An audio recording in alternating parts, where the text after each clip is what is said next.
in Tekken, the lens in which we view everything is from the perspective of frames. Every single move in the game takes a certain amount of frames to do. Everybody's universal jab is 10 frames, and there's a bunch of moves that have a variety of frames, but most commonly 15, not that one, 15 being frame used. So one frame is 1/60th of a second, right? So every second there's 60 pictures that get shown to you, but it's so fast it seems like a smooth animation.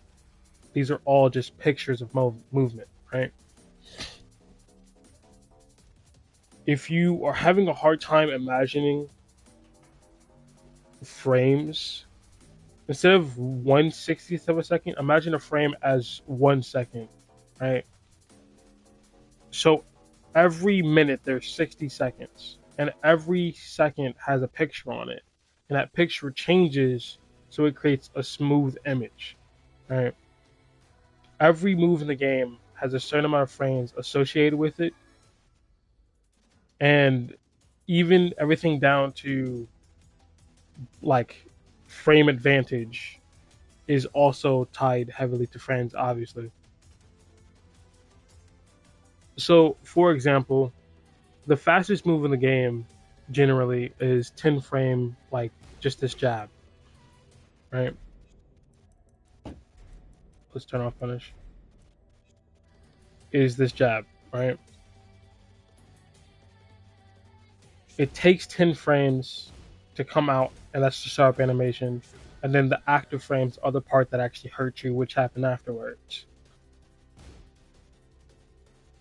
Whenever you have a move that says, oh, this is the amount of frames it takes to start up, keep that in mind as far as what category it is. Because there are several categories in this game. Like, for example, there's 10 frame, 11 frame, 12 frame, 13, 14. And then once you get to 15 plus, you just generally use your 15 frame Punisher. Because 15 is generically the number used for the frames required to launch. So let me show you something. There's a thing called frame advantage, which is a common concept in very many fighting games, where it's a certain amount of frames or a certain amount of those pictures that you have to sit through before you can play the game. Literally, the game won't accept any of your inputs during this time. So if you do something like there, it said I was negative 12, meaning I have to wait an extra 12 frames of my recovery before I can do anything. That means the opponent during that 12 frames can go for setups, can reposition, and 12 frames is incredibly fast. 12 frames is not long at all. It feels incredibly short. So 12 frames essentially is like 12 frames feels really really quick. I'm not gonna like say that it's not, uh, but it is enough to set up like side steps or movement or things like that. And that's why whenever you're negative 12 or negative 13, right, whenever you're being punished, it feels like, oh, they have a while. That's because you're getting used to the frames and how long they actually have. So whenever you're negative, when you have negative frames, it's essentially you not being allowed to play the game for a set amount of time. And the reason it doesn't feel like shit to have to sit through like not being able to play the game is because it happens incredibly fast. It happens so fast that you don't fully process until you're actually like used to it. So for example, I'm gonna hold up, right? I'm gonna hold up after I hit Yoshimitsu, and we're gonna see who jumps first. Since I'm gonna be negative 12 because of the move that I was doing before, he should be able to jump before me. In fact, he's gonna have 12 frames to jump before me. So you can see he jumps first. He's plus 12, meaning he has the advantage on me, meaning he can move while I can't.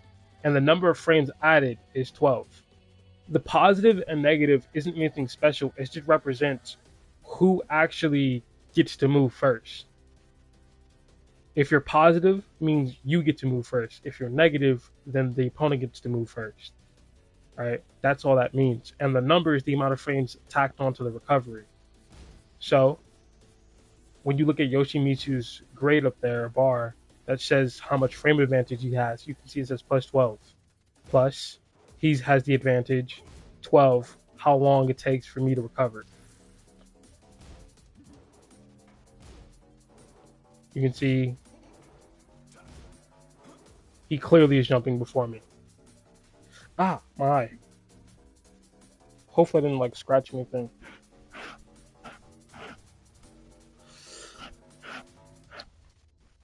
So he has the advantage in that situation. Another thing about frames that's very unique to this game, I shouldn't say unique. Yeah, it's not unique at all. So in other games, like for example, I've played MK11. I've looked at some of the frame data for Scorpion in MK11 and Scarlet. In MK11, there's moves in there that are plus on block, meaning if you block a move, instead of becoming negative and being punished for it, you are positive, so you're completely safe.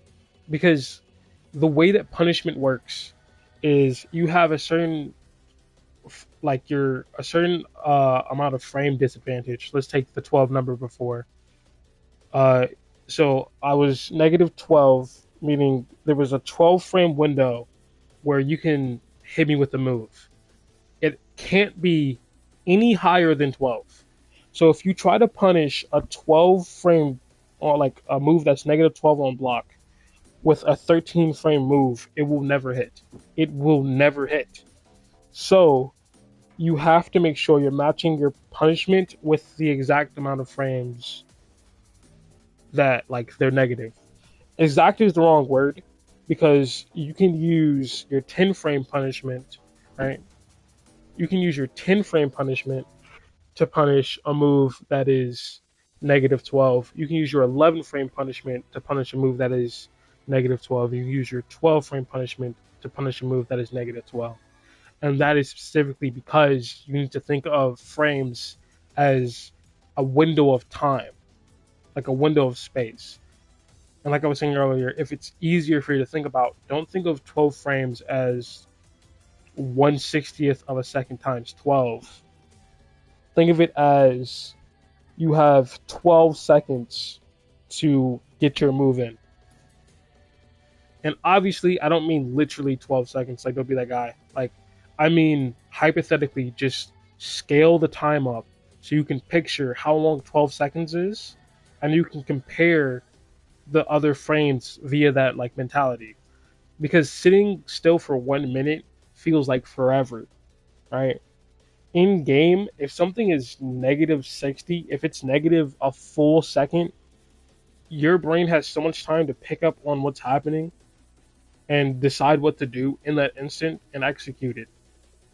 While if you have like a move that's negative 13 and you're trying to punish it with your 12, right, your 12 frame punish, that one extra wiggle like room, that one extra frame that you have to like be late feels incredibly tight because if you're off, you just miss the punish. So in situations like that, you do have to be on the ball. On block in this game, all jabs are safe. All like one jabs are safe. I'm gonna make him stop jumping because that's gonna annoy me. Block. There you go. As you can see here, when it says frame advantage on the bottom left-hand side of the screen, that is Raven's frame advantage. It's +1, meaning I have the advantage, and I can move for 1 frame before he can. And you're probably thinking, oh, if it's a button that like if Being negative in frames means you can't play the game, as in you can't press buttons to respond, right? And it won't accept it, but you can still be hit when you're negative. That means that someone could spam their universal one, like their universal jab, and you can't respond because your moves would be too slow. And they're just gonna, like, as you see this pushback, so it's just gonna keep pushing you to the wall, and when you're at the wall, they're gonna pressure you. And you're like, this is overpowered. Why would anyone design a game like this? This doesn't seem fair because you can just keep doing it over and over. And unlike Mortal Kombat, you don't still have recovery when you hit a move. When you hit a move and then it hits their block, right? Moves on blocks recovery is shortened. But actually, I'm not sure if that's completely true, but I know that like moves like this, you have block stun for some moves, or there's a certain period where you have to, what's the word I'm looking for? Because I know for certain that there's some moves that if you don't hit them on block, the whiff leaves you like in the open with longer recovery, and you can be punished for it. And if you've been paying attention to these play fighting games before, you would think, oh, this must be overpowered if they can keep jabbing, if they can keep doing that. The thing is, this game, everything has counterplay. So there's very few things, if nothing, in the game that's just purely overpowered. Obviously, this game has its issues, but for the most part, there's really nothing that has no option that can stop it, because then it would be a broken move, and they tend to actually like get rid of those. So, for example, we're gonna have him respond on the second hit or first hit, right? Yeah, second hit. We're gonna do this. If you jab, right, you're +1, meaning the opponent is slightly slower than you, right? And the reason you know that they're slightly slower than you is because you take their fastest option, which is their 10 frame jab, which is the fastest option in the game, and then you add whatever number is being displayed as the advantage. Since you're +1 when it comes to advantage, or you add the 1 onto his 10 frame jab, meaning it's an 11 frame move, because he has to wait 1 frame before he can play the game. He inputs his 1 jab, it comes out as 10 frames, so it's 11 frames before he can respond. It's 11 frames before he can interrupt, right? Meaning, if I were to keep jabbing here, in fact, let's show that, because that's actually very important. If I were to keep jabbing here, since it's a 10 frame jab, it's going to beat him if he tries to respond. See? Because his move is 11 frames. And that red spark is counter hit, meaning I'm countering him, or I'm hitting him while he's doing a move. And you're thinking like, oh, this must be overpowered because someone can just simply keep doing that. The thing is, jabs are highs. And while I miss and I whiff because he's ducking down and he's ducking the high, he can respond. He can launch me. And if I get launched, full combo, right? Everyone in this game does absurd amounts of damage. I mean, everyone does good damage. So eating a duck, like someone reads that you're just gonna keep jabbing and they duck and then launch you, if they're any good at the game, you're gonna eat a decent amount of damage.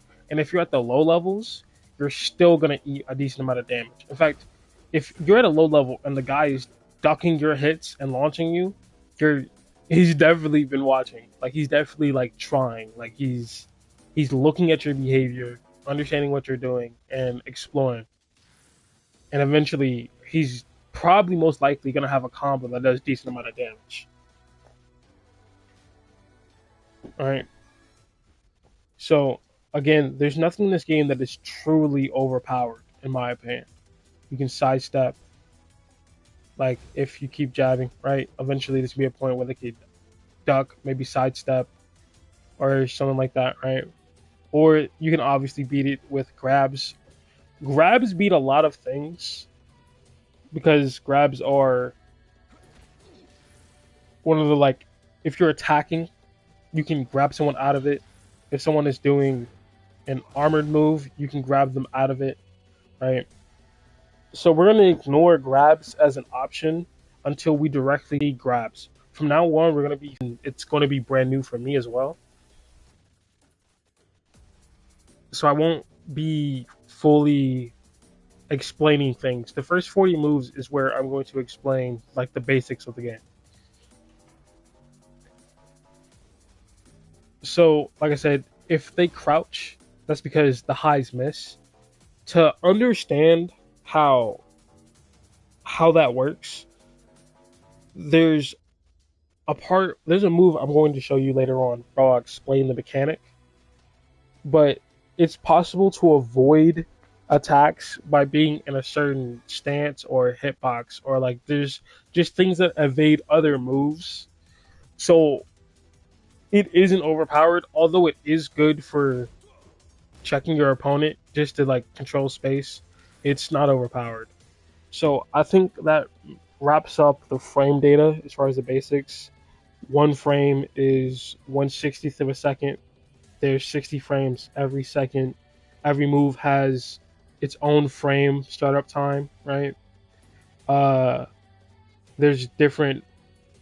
Each move has its own startup time.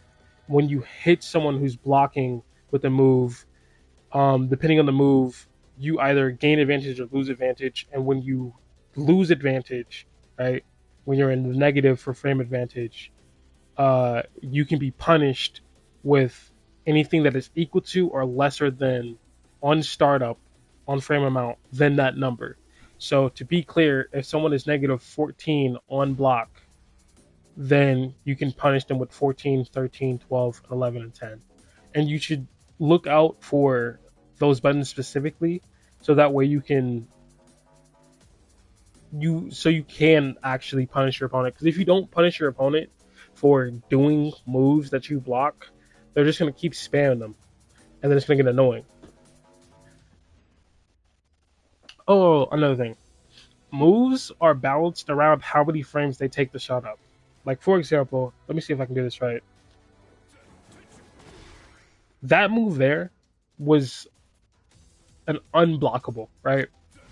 As in, you cannot block that, you have to move out of the way.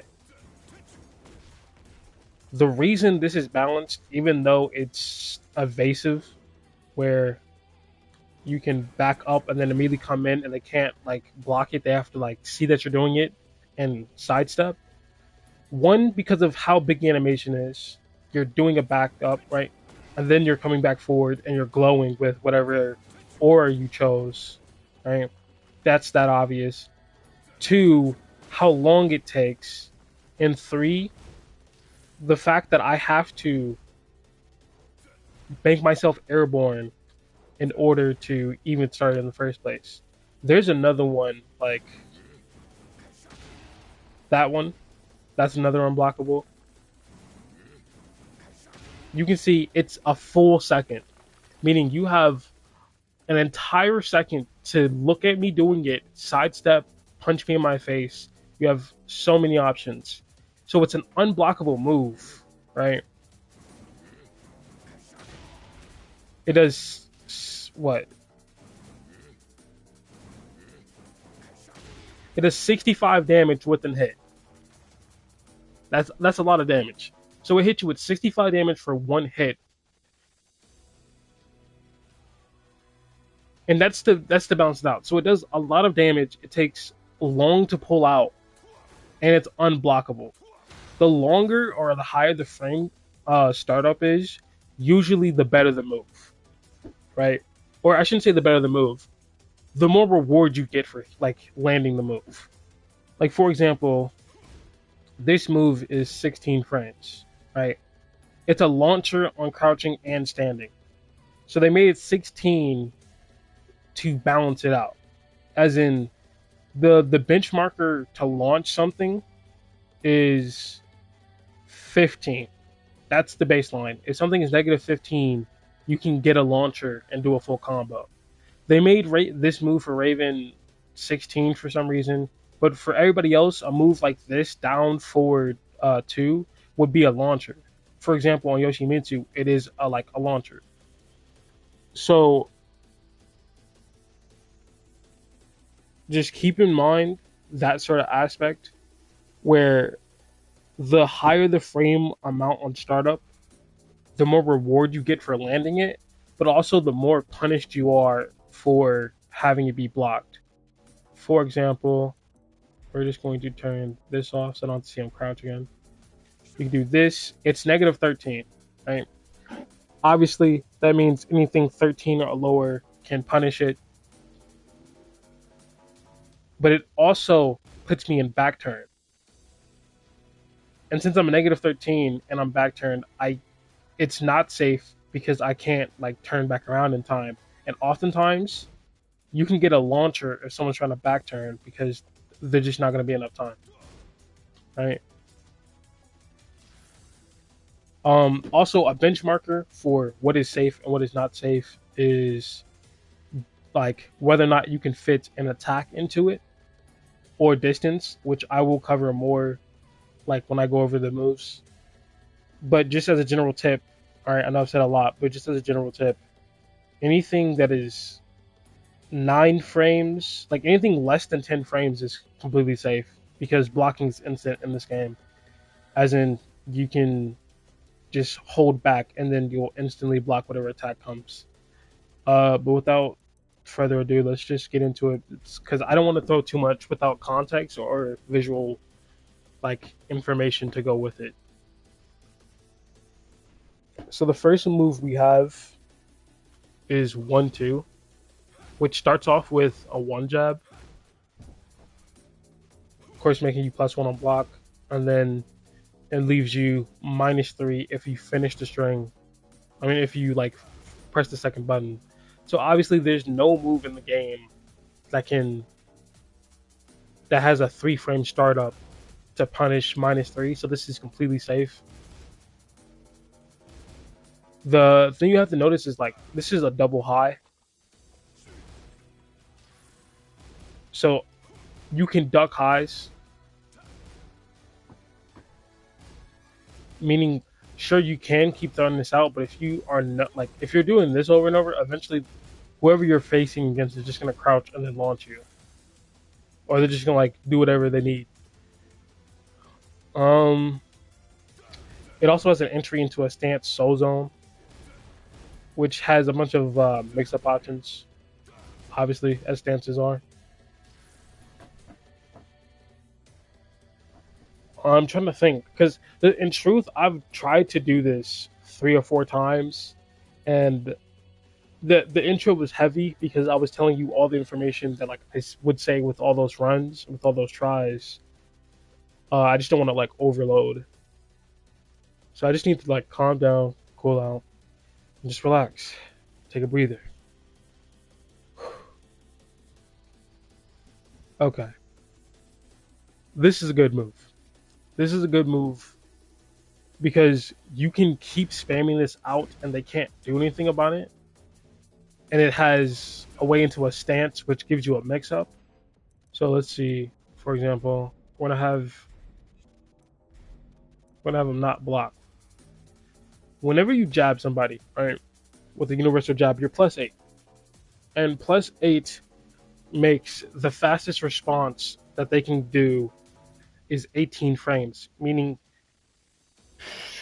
anything 17 frames and below you can do because they can't stop you from doing it.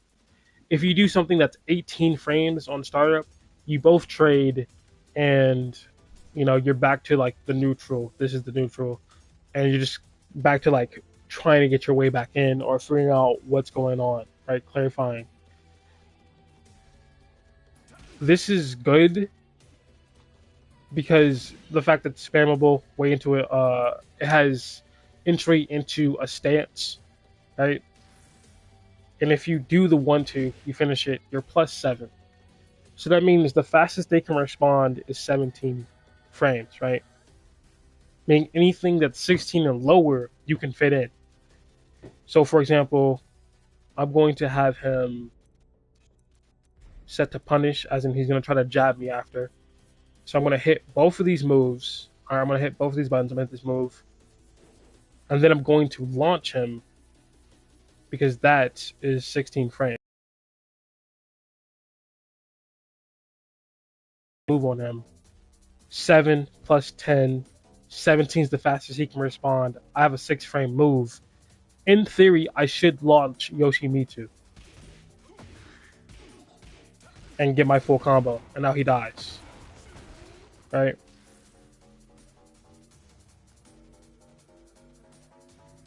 It's good since it's safe that you can keep spamming it, and the second you hit it, you have the opportunity to mix him up. And what I mean by mix up is, I'm gonna turn him off the punish. Right? What I mean by mix up is there's 3 different layers in this game. There's high, there's medium, and there's low. High is the top part of your screen, medium is the mid part of your screen, and low is the low part of your screen. And I'm saying screen specifically and not body parts because you can move your body parts out of these layers. For example, you can jump to get out of the low level, you can crouch to get out of the high level. And this is very akin to like how in like a bunch of Arc Sys games or anime games where you'll have certain body invincibility. For example, in Guilty Gear Strive, there's tons of moves for every character that have upper body invincibility, meaning if someone's jumping over your head trying to do an overhead, you can make your entire upper half invulnerable, or like you can turn off the hitbox for your upper half and hit them and then do your offense. It's somewhat similar to that, as in when in this crouch position, Yoshi could jab, right? In fact, I'm just gonna show you because that's gonna be the best way to record.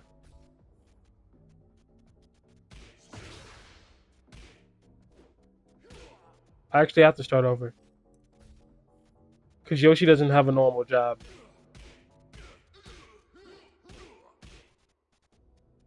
I wasn't even recording.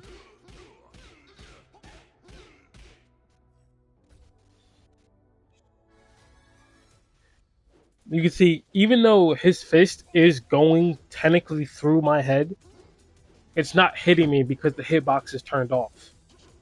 It even like it's either the hitbox is turned off or nah, it just has to be. There's just no way. Because that looks like it should be hitting me, but it's not. Second I stand up, it hits me, but right? Okay, enough of that. Enough of that. So it's a situation where you can beat highs by crouching them, right? You can beat lows, well, by blocking them, obviously, but you can jump over them, or if you have an animation that goes over them. And this is what is called crushing. Actually, this isn't called crushing. This is just called like avoiding, right? Crushing is when you have a move that beats another move while still attacking, while still going, right? So something like this high crushes, because if you jab, I'm already in the crouching state, and as you know, my hitbox for my upper body is turned off, so you can't hit me with the high when I do this low sweep.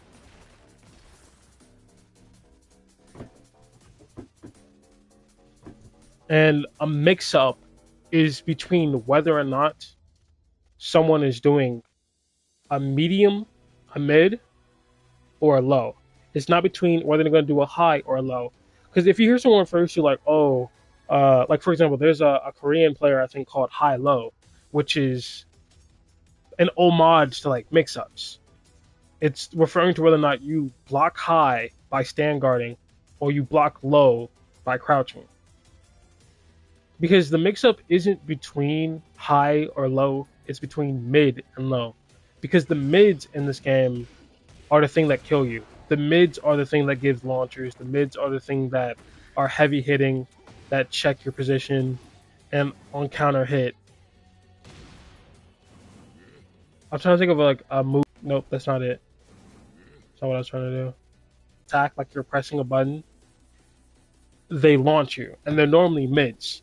So like you can't duck a mid, right? You can't duck a mid, and stand blocking, you still get hit by the mid.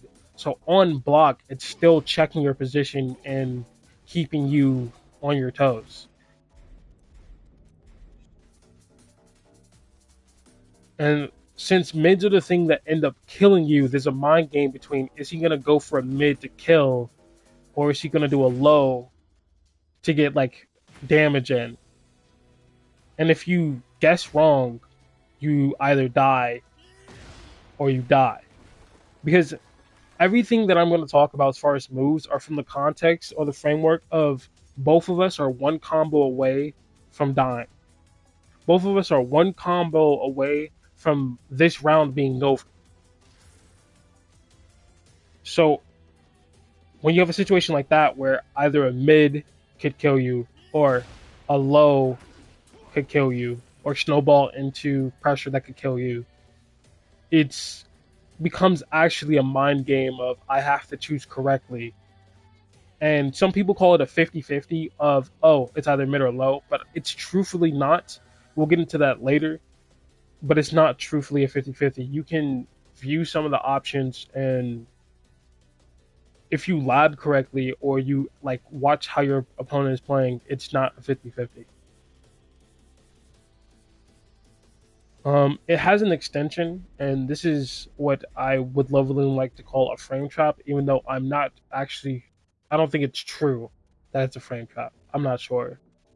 Because there's definitions to things, and I don't want to just say something is something and not be truthful about it, but it's kind of hard to think of what properly fits here besides frame trap.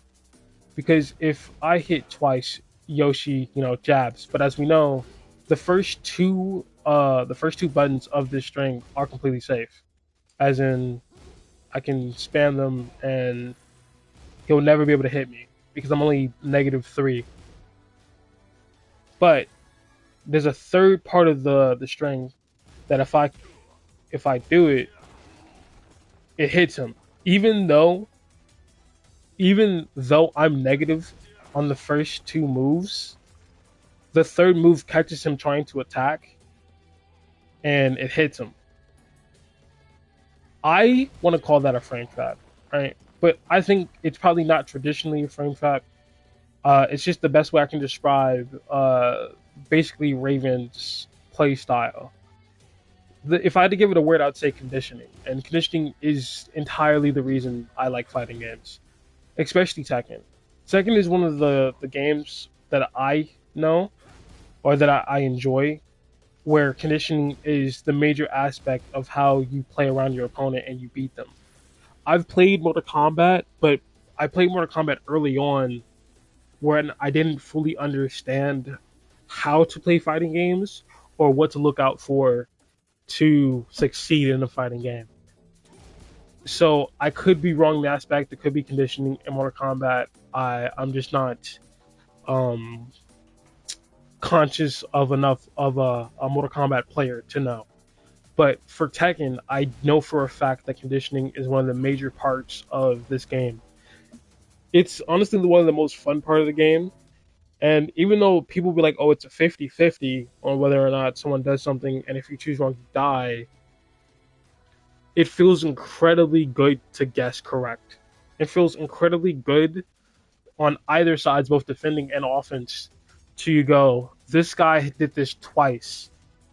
I bet he's going to try to switch it up last second, betting that I'm going to try to block low again. Or like, take this picture. He hits you with a low sweep 2 times every time he runs in. The third time he runs in, you can go, oh, I'm going to block high because I'm betting that since he hit me with 2 low sweeps, he's going to think that I'm going to block low and he's going to try to launch me. And when he tries to launches me, I'm going to block it. And then I get my punish and I get to apply my pressure onto him. And making that correct assumption or that correct, the correct assumption there feels incredibly good. And it's honestly one of the most fun parts of the game, in my opinion. It's the most fun part of the game. It's pretty much the main reason I enjoy fighting games. And you're thinking, like, what are you talking about? How does this move condition your opponent? It's because you gain information, right? There's 2 pieces of information you gain whenever you do something like this over and over, right? When you do this, you gain the information of, oh, he's either respecting because he knows there's a third hit. He knows there's another part that if he presses, he could just get clipped by randomly, right? He could just like, and if he knows there's a third hit, he's waiting for the third hit to happen because it's negative on block, and he's gonna punish you for it. And that's a common theme for a lot of Raven's moves. There's gonna be the first 2 to 3 buttons you press, and then the last one is very punishable. The last move is, I think, commonly 14 frames negative. So it's a big enough window for many options to punish you. And if you remember earlier from what I said, how 15 is the baseline for launching someone standing off of a block, right? There's another mechanic in the game that essentially kind of ignores that, but it's tied to a resource. And I'll explain that when we get to the heat engager part. But heat allows people to punish you for 14 frames with full combos, which you don't see much of at the lower level because everyone's figuring things out. But that's one of the options. So it is extremely negative. Like, don't get me wrong. Whenever you do the third move of one of his strings, your turn's over. And if you don't know what I mean by turn, I mean a turn in Tekken, right? Let's say it's my turn right now. A turn is who gets the pressure, right? Who's getting to press the buttons. And if you press out a turn, you get hit more than not, right? It's the point in the match where the person is pressing a bunch of buttons, they're doing a bunch of nonsense in your face, and you're getting like, I don't want to say upset, but you're just waiting like, okay, now I can respond, surely. And you press a button and they block it, and you're like, what? Was it not my turn? Or like like it's the part where they're pressing buttons, they're putting pressure on you, and you try to press a button and you get hit for it because it wasn't a moment for you to press because that wasn't safe for you. Whenever you give up your turn, that's the moment when you throw out a jab and they block it, or like you throw out a jab and it hits them because you like it was in their punish window. That's when it's your turn. Typically, 5 frames of advantage is when the turn changes. So whenever one person is -5 or more, their turn is over. So for a move like this, not that, a move like this, which is -9 on block, I'm completely safe. I can block whenever I want, but my turn's over. As in, if I try to jab, he would beat me 10 out of 10 times. So I just block and I just simply allow him to run his offense. And then when I see a window, I punish or I duck, right? And like you dug a high, you punish him, or like you launch, whatever. You try to get your turn in. Like you, because that's the thing. When it's someone's turn, you can take it back from them if you play well enough. You can sidewalk, launch, you can duck, launch, you can grab and then run Oki, or you can let them run their offense and wait for them to like show a hole in their offense and then you punish them for them using a negative move. Right?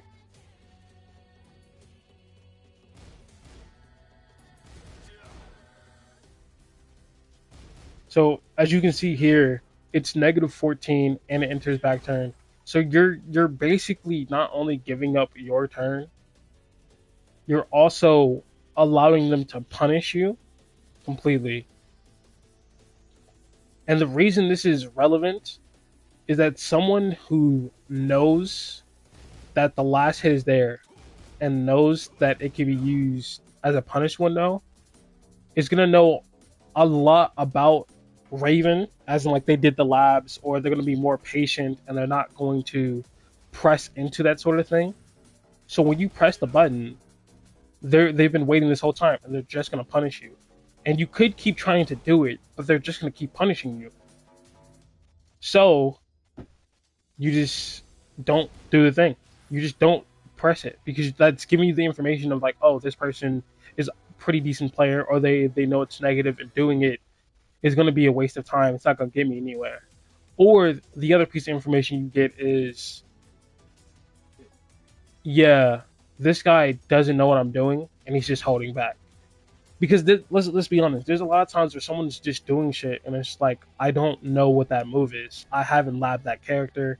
I'm just gonna hold back and wait for something to look real negative, and then I'm gonna throw out a punch and see and just test it. And in that scenario, it could let you know, oh, my opponent is either experienced or they don't have any clue what they're doing. They have no knowledge of my character, so I can just knowledge check them. Right. And then from the conditioning side, right? And this is like the second thing you get from it. You can do this over and over, and someone's eventually going to get annoyed and try to throw a punch if they don't know it's negative, right? So what you can do is you can actually throw this punch out and let them hit you with a one, like a jab, right? You can let them hit you with maybe a 11 frame or a 10 frame. So mentally, they're gonna go, oh, this move isn't safe on block, and then they're gonna try to like keep doing it over and over. But it is safe on block. But you're letting them hit you, and if you let them hit you, then you're basically priming them to be able to hit the third part of the string. I'm going to actually show you the health because it sounds like, because to say that sounds like, oh, why are you overcomplicating the game? Why are you making it seem, like, why would you do that? Why would you willingly take damage to enforce someone's behavior throughout a match? Why would you put your life at risk? I'm gonna make Yoshi stop blocking. When you say why would you put your life at risk? I want you to realize that's a jab. That's a jab, right? This is what you're risking. That amount of damage is what you're giving up, right? And to be honest, this is nothing. This is what you're gonna eat regularly if someone's interrupting you. And if someone interrupting you with this amount of damage scares you because of the damage, then you're misunderstanding the situation. Let's be honest. You shouldn't be scared that someone jabbed you because you took that damage. You should be scared of the jab because that means one, they either have your timing down, two, right? Because one, having your timing down is scary enough, or two, since they interrupted you with a jab, they're like +8. It's no longer your turn because over 5 of like frame advantage turn swap. It's no longer your turn, and they can pull some random bullshit out their ass. Like, I'm a Yoshi man. Trust me, we have moves to make a comeback out of nowhere. So you should be scared of the snowball that could happen if someone interrupts your offense and you're not able to reestablish it. Because like I said earlier, everyone does damage. So you could be in the lead and then your health could like vanish like that, and now it's equal. And now it's a situation where one combo and someone dies. And to be clear, what you're basically saying is, why would I like risk this amount of damage and like jabs to reinforce someone's behavior and get them to think something when what am I looking for exactly? Yeah, punishment. When I may not actually like be able to hit this, you know what I mean? And the point of the conditioning is to hit them. The point of the conditioning is like they're going to think that's unsafe. I can punish that, and they're going to press a button, right? And all that health, like let's say you get jabbed 5 times during this, like you're using it to like control neutral space, right? So let's say you take about 3 or 4 jabs while you're controlling neutral space, using this move to like just see if you can get a hit in. Because remember, it's +7 on hit if you finish the like, you know what I mean? If you do 1-2 part, it's +7, that's a mix up. And a mix up could lead to their death. So if you get jabbed a bunch of times while you're trying to find that out, you let's say you get a hit, you do a combo, blah blah, blah, and then you do it again, right? And you're like, oh, I got jabbed. What's the point? This amount of health, don't get me wrong, that's a lot, but that was over time. Uh, give me a second. All right, future temp. I edit this out.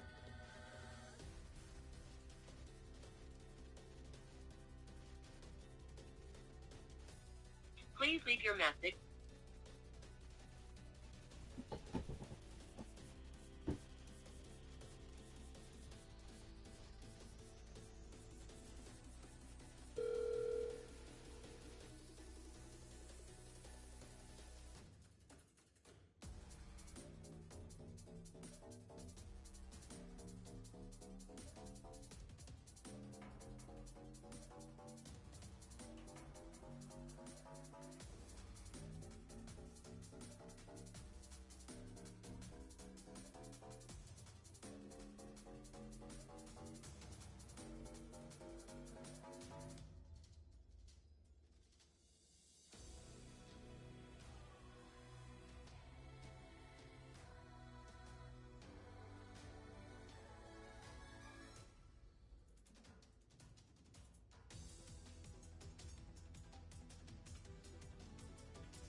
All right, I'm back. So the amount of damage you would take in theory if you were to do this, and I get that like anyone with common sense would go, oh yeah, well that seems cool and all to condition them to think that move is unsafe, and it's only going to work on people who don't know the matchup. So like, why would you even do that in the first place? These are valid criticisms. That's not like a dumb thing to say. But this amount of damage from being jabbed, right? What is that? 20-ish? Yeah, it's exactly 20 damage. If you simply just hit this once, hold on, let me make him block. And this is with him blocking, right? And he only gets hit by the like last part. He eats 26. So the damage you've taken, you've equalized just by hitting the end piece one time. Last part and doing it 3 times, you've taken half their life bar. It is strong. Like, don't get me wrong, like hitting only the end part is a lot of damage. In fact, no blocking at all.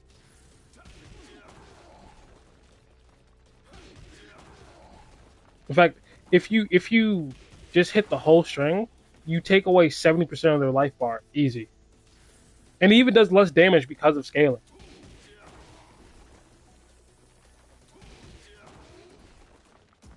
See? So yeah, conditioning can be strong if it is done successfully. This again is just an extension of the last move, so you still have the same mix-up shortcut. All right, you can go into stance from here. We have this move here, which I like this move for a very specific reason. There's a couple of reasons. Like it's just a good move. It's just a good generic move, right? So for one, let's actually turn the punish off. For one, it's a high, right, into a low. If I can do the move, right, it's a high into low. So if you've played any sort of fighting game, you know that a move that goes from one zone, right, that you need to block to a different zone that you have to change the style of block is always going to be a good move. And it doesn't do a lot of damage, obviously. You can see that. But it is very easy to use. And the reason it's easy to use because of a certain property called crushing, right? That's a very interesting move, like crushing. So, like I said earlier, I think I mentioned it, where to crush a move, like for example, if something is a high crush, that means it ducks highs while still attacking. This move is a high crush. See? Oh, see, it crushes the high. Because if you look at the status in the bottom left hand turn in the box, in the bottom box, it says crouching whenever I'm doing the move because it turns me, like my state goes from standing into a crouch. Like I'm literally ducking his response. And even worse than that, it's he can't even respond in time to like throw a hit. So technically I could do this. I could do this, right? Where I use it as an approach tool to get in, and the second hit will automatically duck any jabs that he's doing. Another reason this is good is because if we simply just make him block with no punishment set,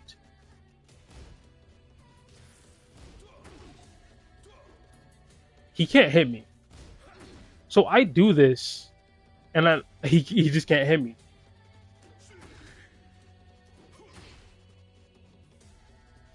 Like I'm reset to a position where a single jab won't do anything. And on hit on the low, like if you hit the low hit, you're -2, meaning this is completely safe. He can't punish it. So I'm completely safe whenever I'm doing this. And the only question is it safe on low block? It's -13, right? So I'm trying to think of a move Yoshi has to test this out.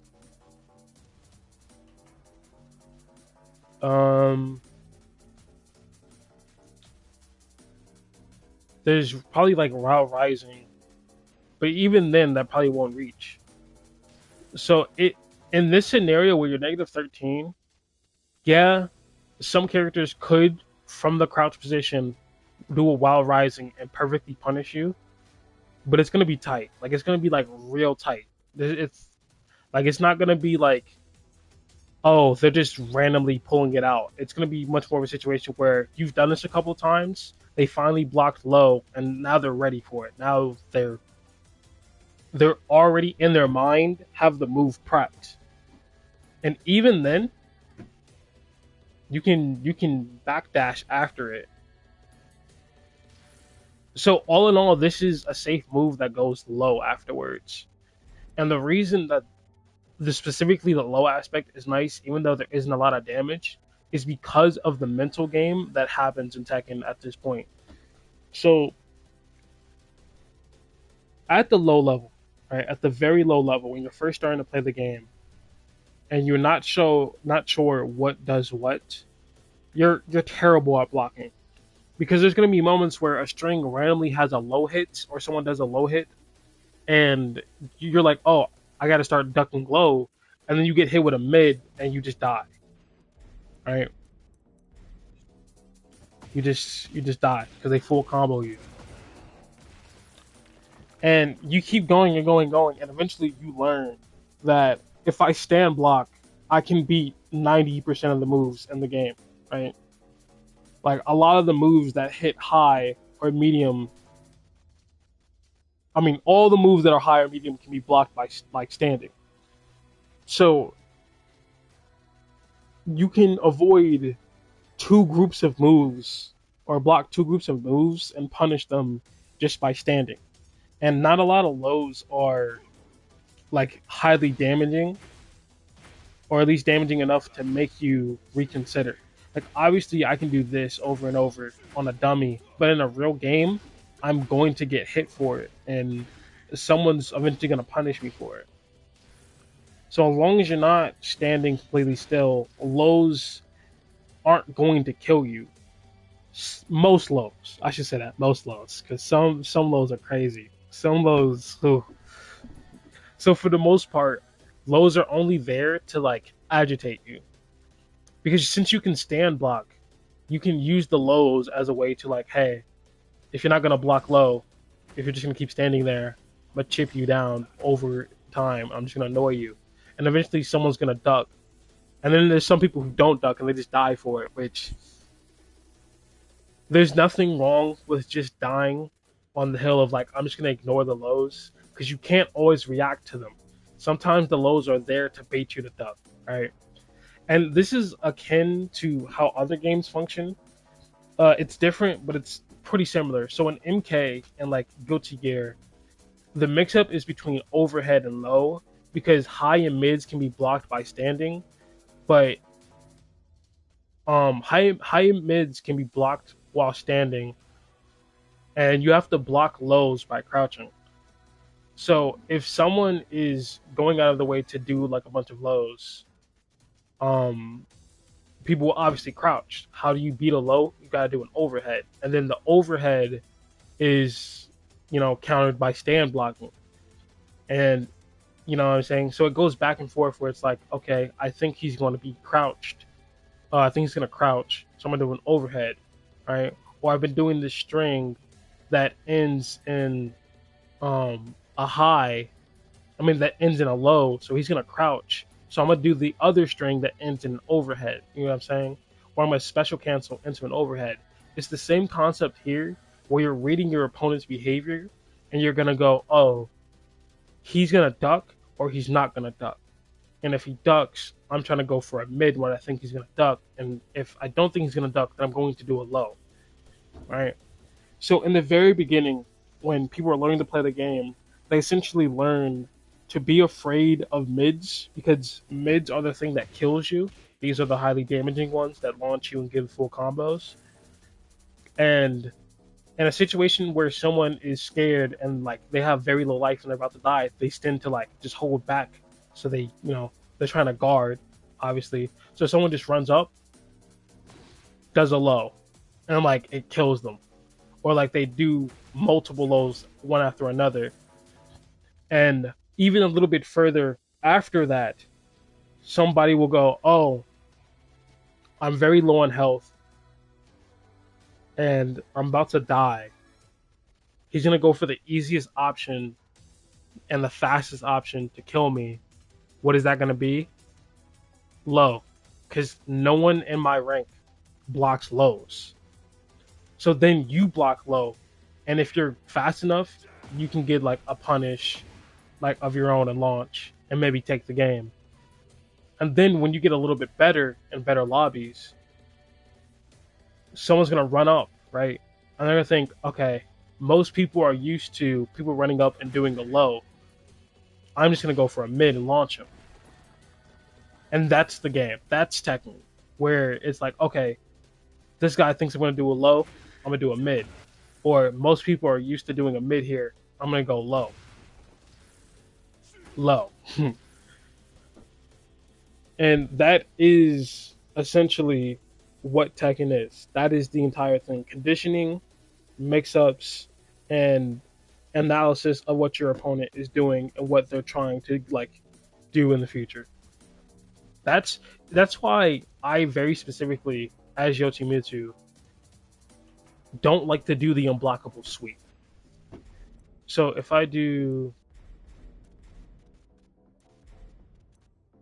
record, so like as Yoshi, he has a bunch of tools. Obviously, you have this sweep which is unblockable. So there's options to beat this.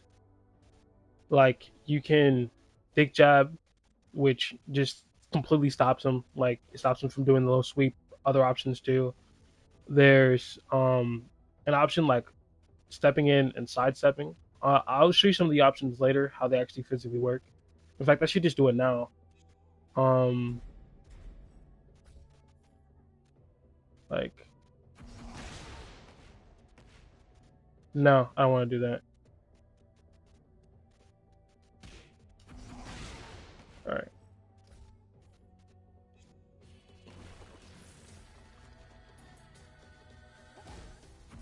See, so I can't block it, right?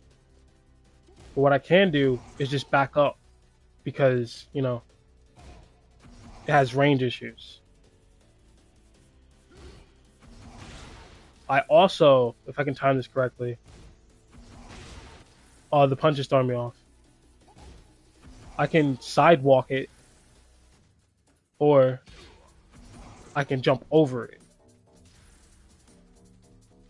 I can armor through if I can catch him doing it in time.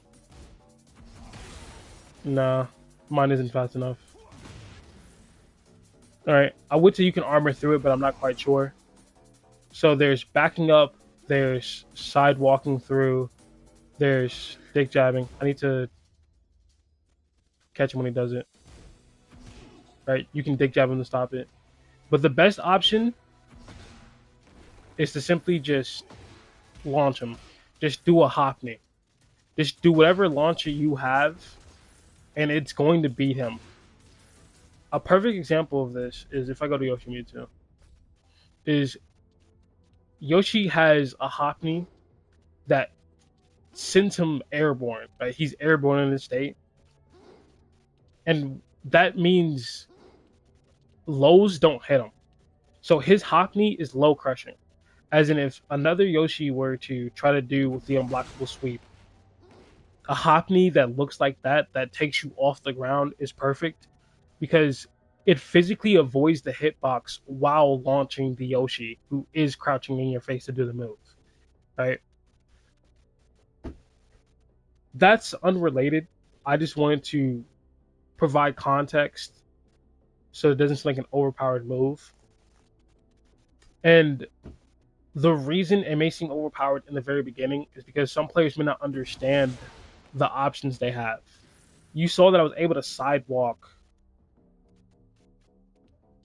the unblockable sweep, right? Sure, it takes practice. Sure, you need like good timing, but that is an option. You can also just jump, which completely avoids it, which is completely dangerous and also bad. But you can also just back up, and if it doesn't hit you because of the range, then you can whiff punish. But the best option being a launcher, you know what I mean? Some of the new players may not understand that that is an option, and they may have just enough skill to be like, oh, it's unblockable. And in their brain, they're like, how the fuck am I supposed to avoid that? And they're just like holding back instead of back dashing, which is the correct answer. So they're slow, they get clipped by it. And when you're in a situation where you feel like you're being bullshitted, where it's like, oh, there's no counterplay to that, you don't get smarter. You shut down. 99% of people shut down in that situation. Getting low sweeped by Yoshi and low levels before you have like the mental power or the understanding that this game has balance to it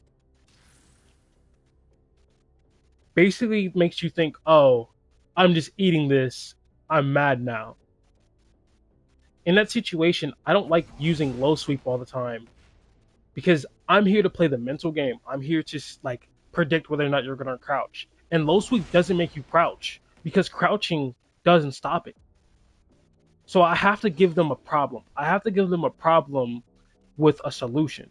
So when they try to solve it, I know exactly where that solution is. You always give them an escape way in which they think they have a way out. Because once you know which way they're going to take, then you can booby trap it. Like this move here, sweep, right? You low sweep, you can block this. And if you block it, you get a launcher. So one, there's incentive for the opponent to block the move. Two, it leads to a full combo, right? So if you do the move, full combo.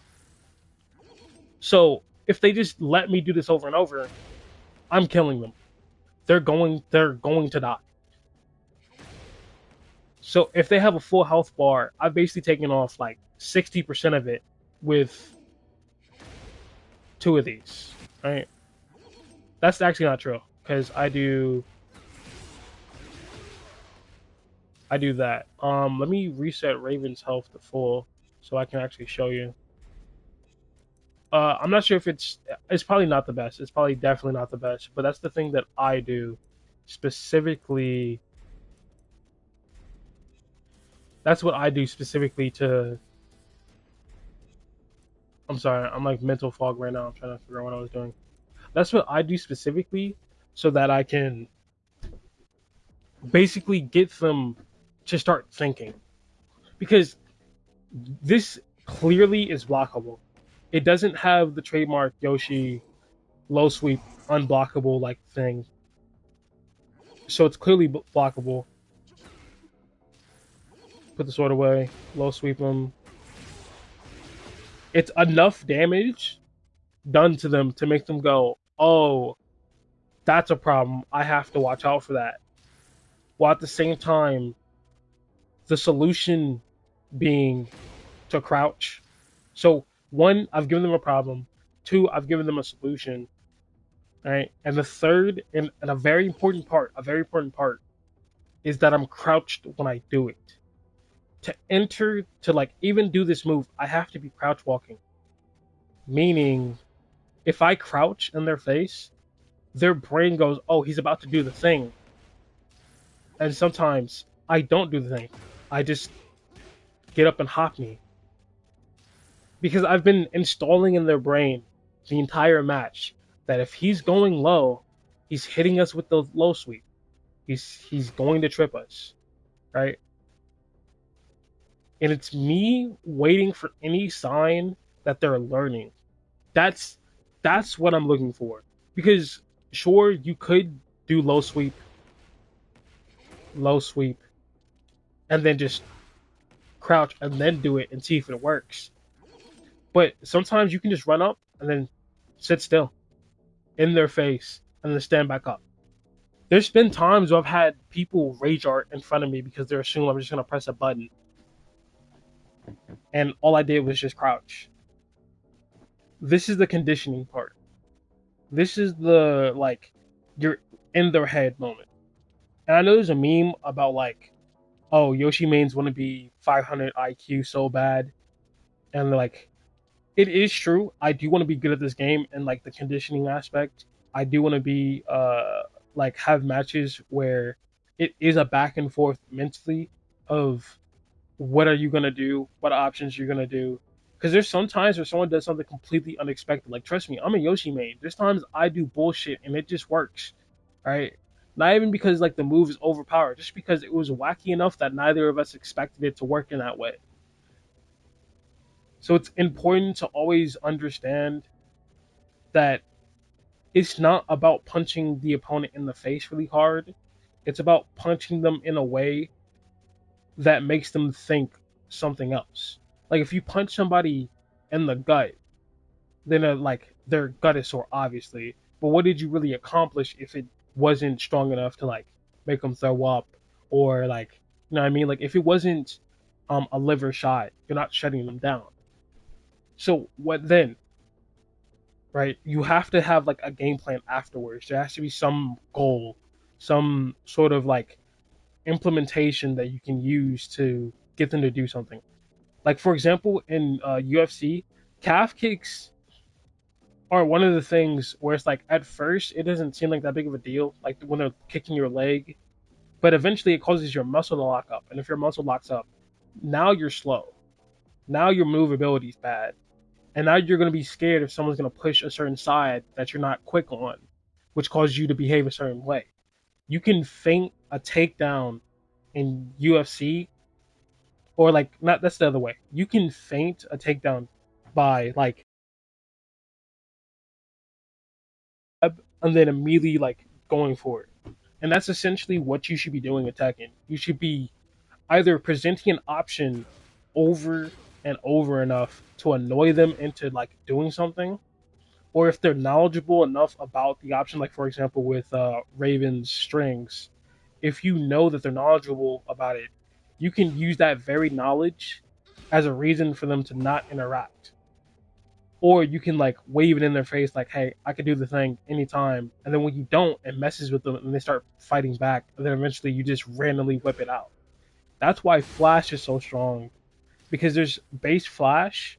There's times where you can predict when your opponent's going to do something. You flash, and now you get a guaranteed like two back to two. That's enough from Yoshi. But you should get the picture on why conditioning your opponent is strong. Not even strong. You should get the reason why it would be like in your best interest to. Because sure, I could try to raw react, or I could try to, in a sense, keep playing a bunch of poke moves to chip my opponent down. But in the end, what does a poke matter if the last 10 to 20 pokes, like the like damage you gain, like the life lead you gain from those 10 to 20 pokes get equalized if you don't defend correctly, and now like you get hit with one combo and you've almost lost. This move actually leads you into a stance on hit, and the stance is called Shadow Sprint. And every stance is essentially, the way that I think about it is that like each character is a tree, and then that tree has different branches it divides into. So let's say you imagine a tree with a massive trunk, right? And that's the character identity.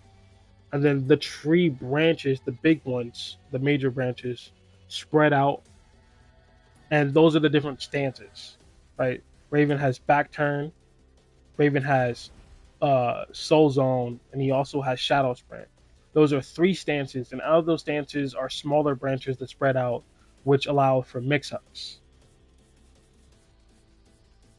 This move is good because Raven's 2 is a jab that's also 10 frames. So his 1 and his 2 are 10 frames. And the way that it works in like other games, like for specifically like Mortal Kombat, right? If you're coming from there, there's a mechanic called special canceling, where if you hit a move, you can cut off the recovery animation of that move and immediately start another move to combo them. So essentially, as long as the gravity scaling allows it, you can keep special canceling, um, and connecting moves into other special cancels to keep the combo going. And this game is different, so I'm going to show you.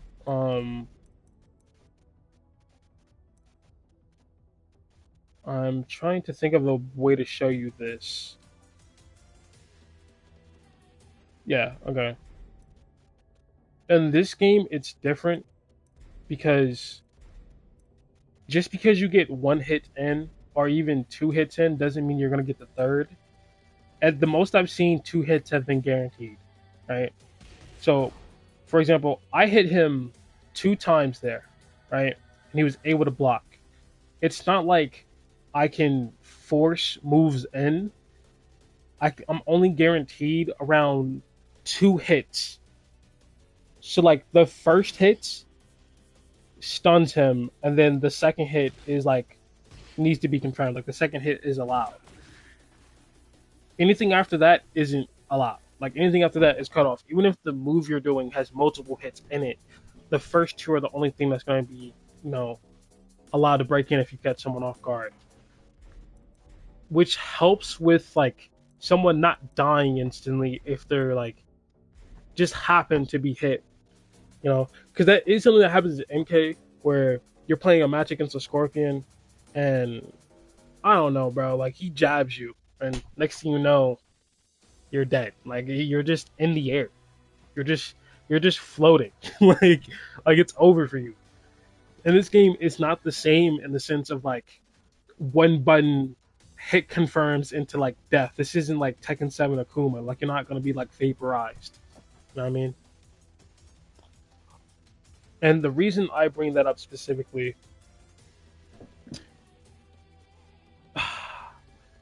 this man. Sorry, my friend just texted me something stupid. I hope I hope he's having a good time tonight and not getting into trouble.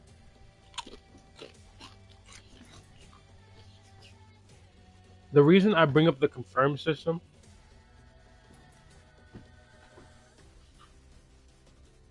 is because Ravens 2 is 10 frames. And any move that is 10 frame and up can be punished by pressing Ravens 2. This string has 2 hits in it, meaning both of these moves are guaranteed if you punish something that is 10 frames and up. 10 frames is the fastest in the game, so you can punish everything that's punishable with it. I shouldn't say everything, obviously, because there's some moves that push you back out of the way. But if you can reach them, you can punish them with it. And that's important because you're +8 on hit. So if you hit both moves, you're +8. And what that means is you have 8 frames of advantage. And that means obviously that their fastest response is going to be around 18 frames. And I'm trying to think. I don't know any of the moves inside the Shadow Sprint stance, so I can't really test it. I guess we can test it. So what we're gonna do is have them standing, and then we're gonna have them punish on the second hit with the jab we're using, right? But we need to figure out what move we're gonna use in the first place. So, for example, we have Shadow Sprint 1, which is 16 frames, and we were +8 on it, meaning that would beat it. This is 18, so this should technically trade or beat it. Let's see. Because remember, his fastest response is going to be at 18 frames. So if we do an 18 frame move ourselves, it should trade. But it didn't there because we were low crushing him. If I'm correct, that's what happened. I mean, not low crushing, we were high crushing. Because this move causes us to crouch, lowering our body, and we hit him. Let's see, is there any other moves that we have? That high crushes. That's mid. And it's at 16 frames, so it's going to be his 18 frames. That's 16. So basically, if they don't block out of like that hit, they get comboed. But I guarantee you, something that I can guarantee is that these moves out of this stance are incredibly negative. Meaning, there's no like safe option to go for when you're doing this. Obviously, there's like best bets since he's not gonna crouch. Think about that. Like let's truly process what's going on. You're in a situation where you hit somebody with a move and you're about to mix them up. What are they afraid of? Mids. They're not going to crouch. If they crouch and you choose a mid option, they die. So they're afraid to die. They're going to choose to stand block. Right? And since they're stand blocking, you can make a safe guesstimation that you can go for the mix up and do a low. And sure, you're not going to kill them, but at least you get some damage in. And since you hit the low, you're going to get some frame advantage.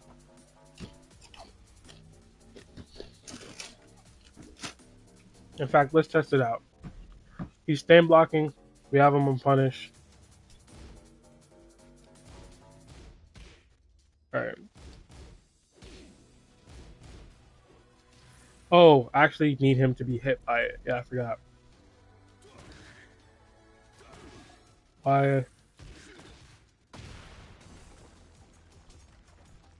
Actually, I didn't even know that was a counter hit. Knocks him down. Interesting. Cool. Let's see. I'm trying to think what options we have because it's triangle, right? I'm pressing the wrong buttons to actually do this. See? So I can do a low and get like +5. I think that number was, and that just allows me to like either back up or go for a grab. You know what I mean? Like things he can't really respond to. So if we have him block, I want to say that Shadow Sprint 3, yeah, is actually safe. So I was wrong in my assumption that out of that like mix up stance, his options were going to be unsafe if you finish the string as like a balancer. Because a lot of his moves does have negative end extensions.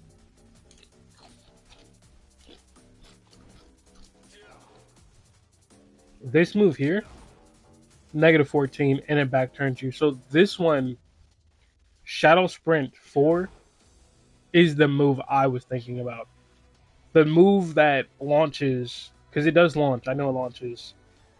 It launches, it's a mid move, it's a tornado automatically, and it causes, like, it's a tornado automatically, it's a mid. So when you have this on block, you're essentially just giving your opponent free hits. But you could do this move, which is a high. And I guess the reason it's safe on block is because since it's a high, someone could be crouched. It goes over their head, they stand up and punish you. So as a balancer, they make it safe on block. So if they aren't doing that, you know what I mean? So like there isn't, like the move isn't too terrible. That's my assumption would be on the reason on why it's safe on block. And since it's a high as well, that means actually that it's only there to frame trap. Because you got to think, the reason you would want a move, right? The reason like you normally want a move to be a mid is so it stops people from crouching, right? That's why Shadow Sprint 4 is negative on block, because it launches them if they're crouching. And it also launches them if they're like not blocking. But the assumption is that they're blocking, right? That's the game we're playing. We're trying to beat someone's block. So if you do Shadow Sprint 1, if you do Shadow Sprint 3, it's a high. If they're crouching, it's going over their head. If they're not crouching, then, they're just going to be blocking it anyway. So that's probably why. I know there's a lot of like high moves that are safe. I think the way it goes is that highs are the standard safe move. Mids are more damaging, more risky. And then if you block a low, you get to blow somebody up. Like you get to murder them because you get the reward of blocking the low that they were using to harass you. It's the balancing mechanic of the game, right? Recap. First starter of the move is 10 frames, meaning you can punish any move you can punish, and then immediately go into the Shadow Sprint stance and go for a mix-up, right? And I think you can even...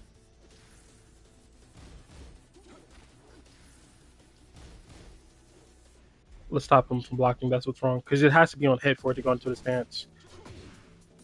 No, you can't actually grab from it. At least I don't think. Wait, hold on, let me...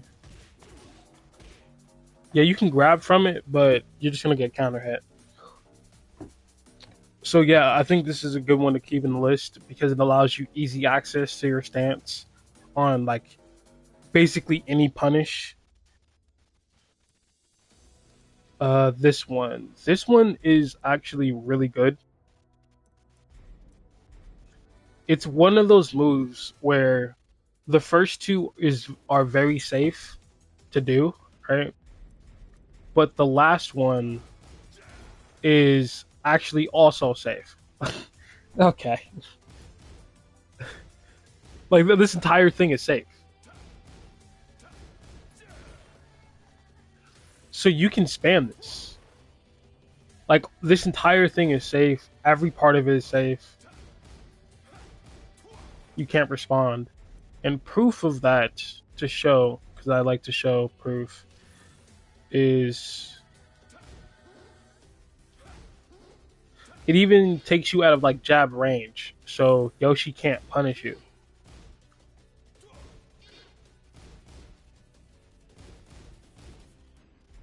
And if we do 2 hits,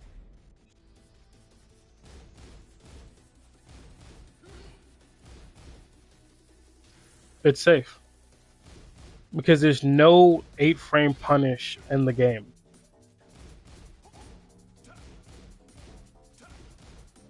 Right? And if you do the last part of it, that counter hit launches and you get a full combo. Well, I shouldn't say full, you get a combo. Right? So this is going to be one of his stronger moves because you can actually turn off the punish real quick. You can cancel into back turn, which is his main stance. Back turn is one of his like is the stance for Raven. He is the back turn character. He has a lot of good options out of back turn, a lot of strong things from back turn. And like for example, he has an 8 frame jab from back turn, meaning I'm not even sure you could use it as a punish, but it allows you to like respond to things maybe you normally wouldn't have or trade with things you normally wouldn't be able to. Like 8 frames is on paper an insane number to have for a jab, and it's only -1 on block, so you can always just turn around with it. It's completely safe, right? So this goes back to that conversation we had about conditioning, where you use this, the front part, since the whole thing is safe. It doesn't matter what you end on, but to get the most bang for your buck, you're gonna want to keep like doing this to someone. And the first hit is a mid, so you can use it to check if someone's crouching. Like let's say you hit a heat engager, right? Now you're running up. You crouching? No. Let's say second round, you hit a heat engager. Right? Are they crouching? Yeah. All right. Let's say third round, you hit a heat engager, and you're gonna take a bet. You don't have to. You can always just use this safe mid to check and see are you crouching. And if you're doing like a bunch of this in someone's face, you could throw in a random like 3, right? Because that's what the button is on the screen, right? It's 3-3-4. You can throw in a random 3 to check and see like, oh, is this person trying to crouch? Stop that. I don't like when you do that. And if they're trying to like sidestep you, you're gonna have to use like a homing move to counteract that. But for the most part, you can use this as a way to bully. And look at how much range it has. You can do it from out here, and someone could like walk into the punishment. So yeah, this is just a good move. We have 4-1, which let's see what that looks like. Okay. 4 is 12 frame, right? 1 is a 19 frame follow up. Uh, it's +3. It's -3 on block, so it's safe. As in, you can always stop blocking. And what I wonder is if you can use the 8 frame jab in order to like interrupt the opponent from their fastest option. So you're -3, right? So what's the word I'm looking for? You're -3 whenever you do this. And we have an 8 frame jab from back turn. It automatically enters you in back turn, right? So you had 3 on top of your 8, which is 11, meaning Yoshimitsu should always win the jab. Like if you two are like having a jab contest, his jab should always beat yours. That's if he's doing the fastest option in the game. That's not always the case. Some people go for slower options, in which case you probably win. But if it's just a simple jab, you lose. And this is proof. You will lose every time by 1 frame. Right? We're gonna turn that off.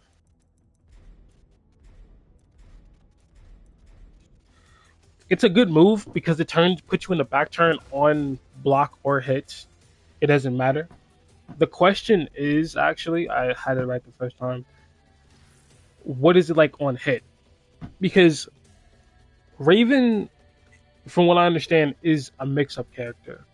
All of these options they're showing you in the beginning that we're at so far, where they're simple moves, they're like poke tools. They're used to see what the opponent's doing, and if you do land a hit, or you do block something, you can use one of his simple moves, like his 2-4, which is eight on hit, 8 frames of advantage on hit into a mix up. And this seems to be a similar move because it enters you into back turn stance, which you can apply a mix up from there. So if we do 4-1, we're +7. So we're +7, meaning it would take 17 frames for that person to respond. So what options do we have out of back turn? The easiest ones is just to press all the buttons, like once, and just see what it is, because I don't know all the back turn moves. So for example, 1 in back turn is an 8-frame jab, 2 in back turn is a 10-frame jab, 3 in back turn is a 19-frame heat engaging kick that I'm pretty sure low crushes, right, and hits mid. And then 3 in back turn is a kick that turns you around at 10 frames with good reach, right? So 17 frames being the fastest he can respond, if I am correct, right? Right. Fastest he can respond. Back turn 1, back turn 2, and back turn 3 all beat it, but back turn 4 being 19 frames doesn't. You don't have to memorize all of the. You specifically don't have to memorize the frame data for each move. You can simply do a checklist of like, okay, if I were to hit this move, right? If I were to do this in a real match to punish someone, right? I do a 12-frame punish with this move, and I enter back turn. What can I get away with, right? And then you go, oh, yeah, he can't interrupt this, he can't interrupt this, he can't interrupt this. You don't have to memorize the frame data. You simply have to memorize, like, oh, after this, I can do these things safely.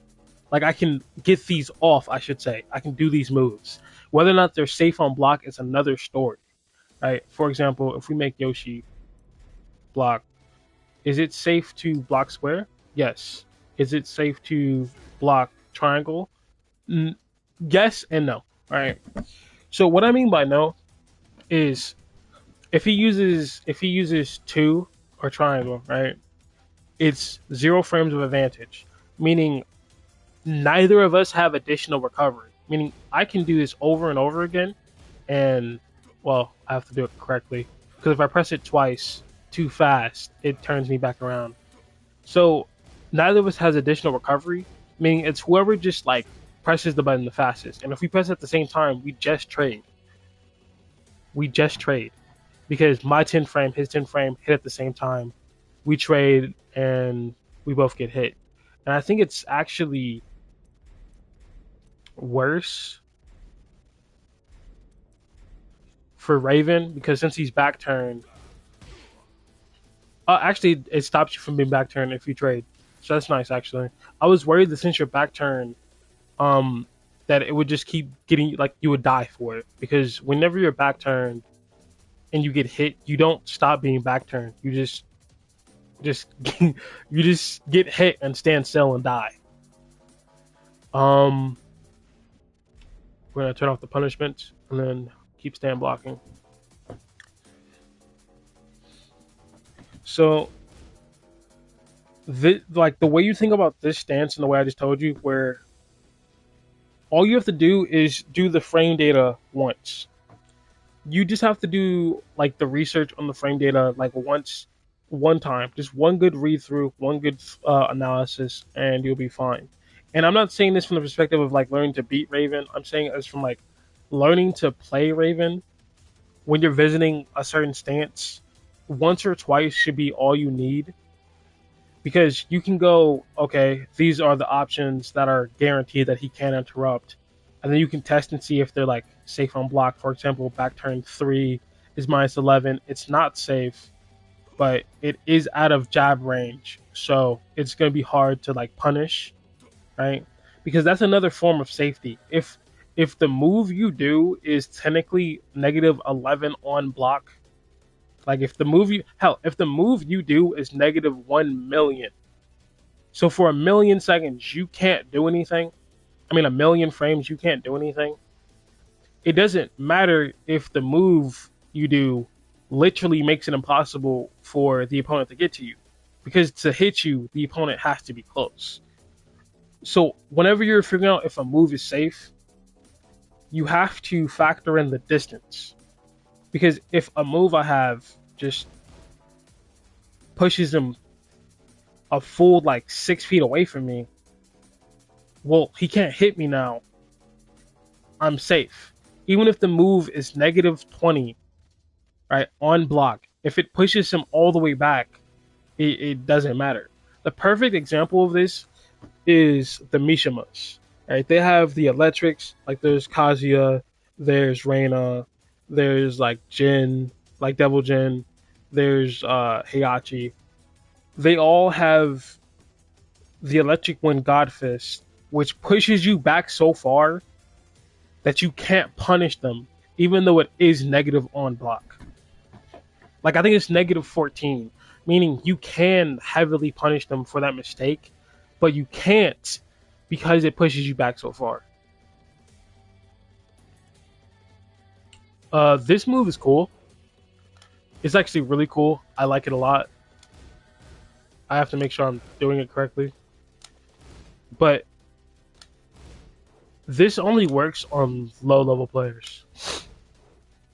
Like people who aren't that good at the game, who don't have much knowledge, who don't research, who don't watch YouTube videos. This only works on like the bottom ladder, like Mighty Ruler. This could work, and I'm saying this with like a grain of salt, specifically because of the fact that Raven is one of those characters that not many people like know the matchup for. So there's gonna be like specific interactions with him where not many people actually understand, know slash care about how it works. Because you can, let me set punish, stand blah, blah, blah. This move is unsafe because you're phasing through, right? So you think, oh, I'm immune to damage. I can't be hurt. Except you get fucking jabbed out of it. And since you're technically airborne when you're doing the phasing, Yoshimitsu doesn't have to just jab you once. He can keep jabbing you to like visually and mentally confirm, oh, I have him, and then do whatever combo he wants.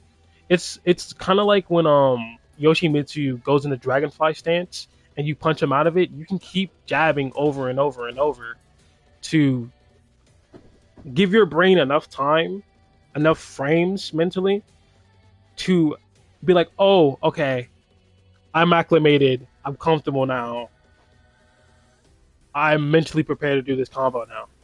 So if you want to just throw this in randomly, I don't even like at the higher end. Obviously you can't, but low level this is perfectly fine. Fine. It's not really usable against anyone who knows that you can stop it, unless like because the thing is I'm saying it's not usable because you leave them at plus 36.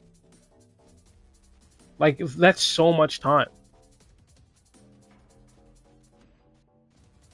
And like the haze itself covers a lot of like that 36, if not all of it, except when you're exiting it, you're not safe. So they can jab and combo you. Now there's Hydra Bite. This is actually a built-in mix-up system. So there's Hydra Bite low, which hits low, +4, cool, right? Alright, this move, if my memory serves me correct, punish, alright. It crushes highs. So you can consider this a safe string because like he can't do anything.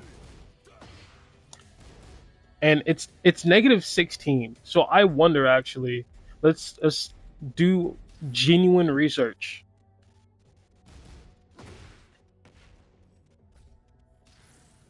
We're going to take this off and then we're going to do the Hydra Bite move and see. So it's not safe. It's not safe at all. If a Raven is doing this to you, you can simply just hop me him because it's -6. It's 16. It's -16. And before they can get the low off, they're just launched, and obviously, he dies. So against anyone who it's like, oh, they have no clue what's going on, you can try to pull this off, but any mids are going to interrupt and stop you. Because the part that makes Hydra Bite low good is that it hits low and it high crushes highs. So it like physically avoids damage from high areas while applying damage to low areas, which is good. Right? And the mix up would be between Hydra Bite low, Hydra Bite high and Hydra Bite mid, because let's see, you got that. It stops any response. It stops jabs. It stops hop knees. Like even the fastest option in the game of a 10 frame jab isn't enough to stop this move when an option like a hop knee was allowed to pass through for Hydra Bite low. And like you gotta understand, the difference between a 10 frame move and a 15 frame move is literally 5 frames. But to really understand the difference and how long that is, or how big of a difference that is in this game, think about 10 seconds versus 15. Imagine if you had to hold your breath for 10 seconds versus 15. Imagine if to do something you had to wait like 10 seconds rather than 15. You know what I mean? Like that window of time is so much smaller, and it limits the amount of options you have um to like do anything, right? Correct. So if you have a move that's -16,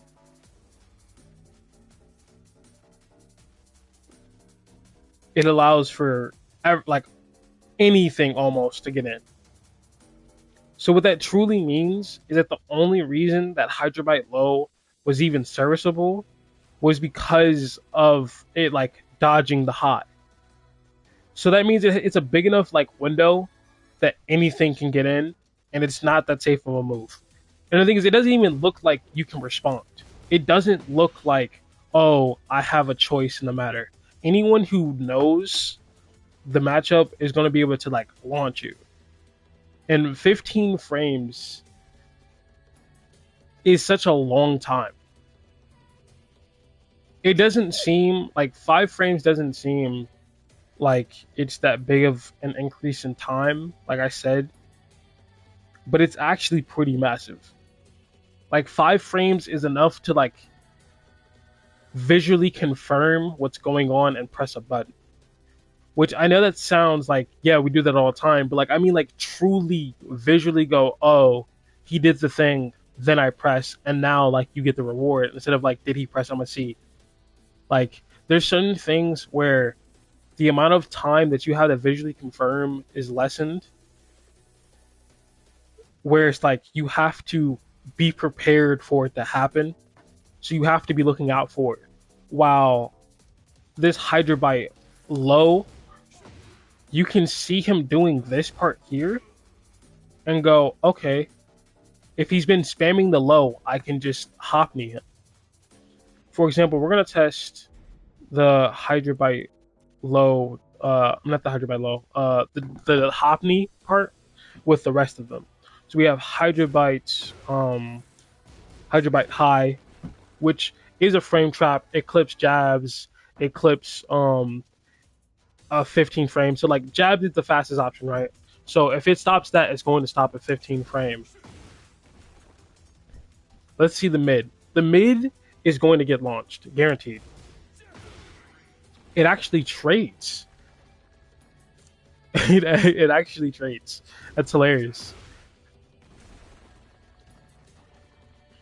So I'm not sure why it trades. I think it's a good thing that it trades with other mids, because if someone else is trying to hop knee you out of using Hydra Bite low, you can use high to stop them, right? And if you use Hydrobyte mid, it doesn't actually hurt you either. It just like sends you both back. Which honestly I don't think that's that big of a deal either way.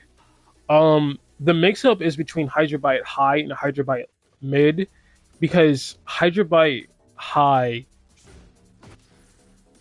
is a high. So you can duck it. And after enough time of doing this, because as you can just see there, Hydrobyte high is safe on block. Meaning you can keep doing this. Like, you can keep spamming this in someone's face and they can't respond to it. So, since everything has counterplay in this game, you're going to come to the conclusion of, oh, I'm just going to try to duck that last hit because it looks like a high. So I'm going to try to duck the high and launch punish him. But then, if you notice someone ducking and like trying to like see, oh, can I duck this? You can mix it up and go mid. And at very worst, you both trade and you get pushed back.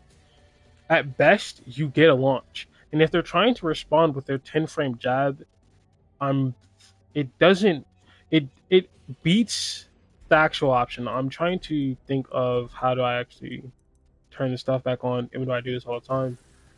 So for example, if I try to do Hydrobyte mid, I get jabbed out of it. It's just either I think it's just too slow or the animation about it. Something about it just makes it not work, right?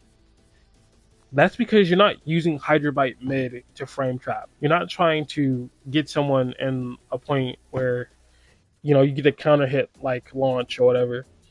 You're doing it specifically in case someone is crouching. Like it's a mix up. Like I said in the beginning, Hydrobyte has a built-in mix up. It's there to go, oh, I know this animation.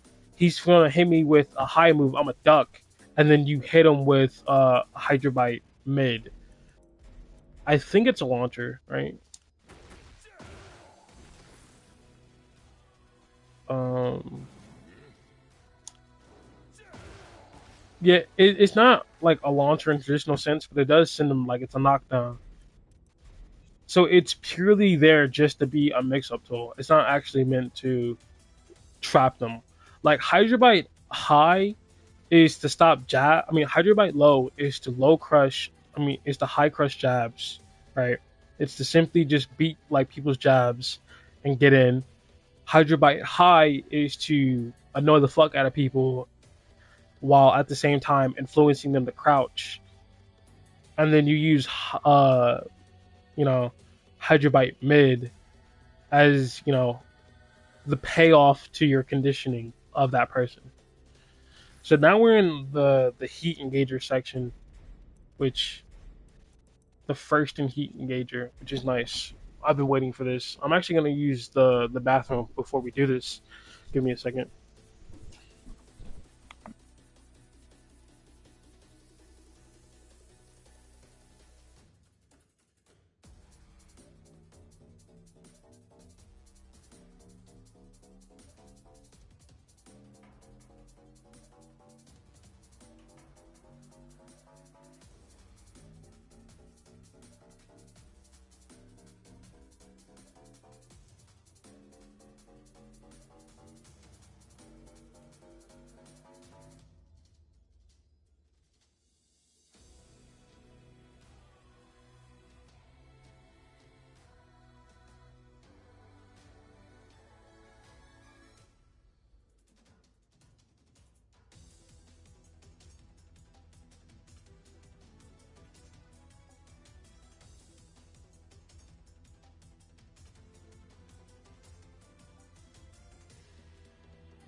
Okay, I'm back. Had to get some water. Heat engagers. Heat engagers are special, and I just like realized it. I think yesterday why heat engagers are special. Heat engagers are special because one, as you can see, it healed me when I hit it. I got some health back. Actually, a decent amount of health back. Right. I'm trying to. I need that to stop. Actually, the auto health recovery because that is annoying. Not gonna lie.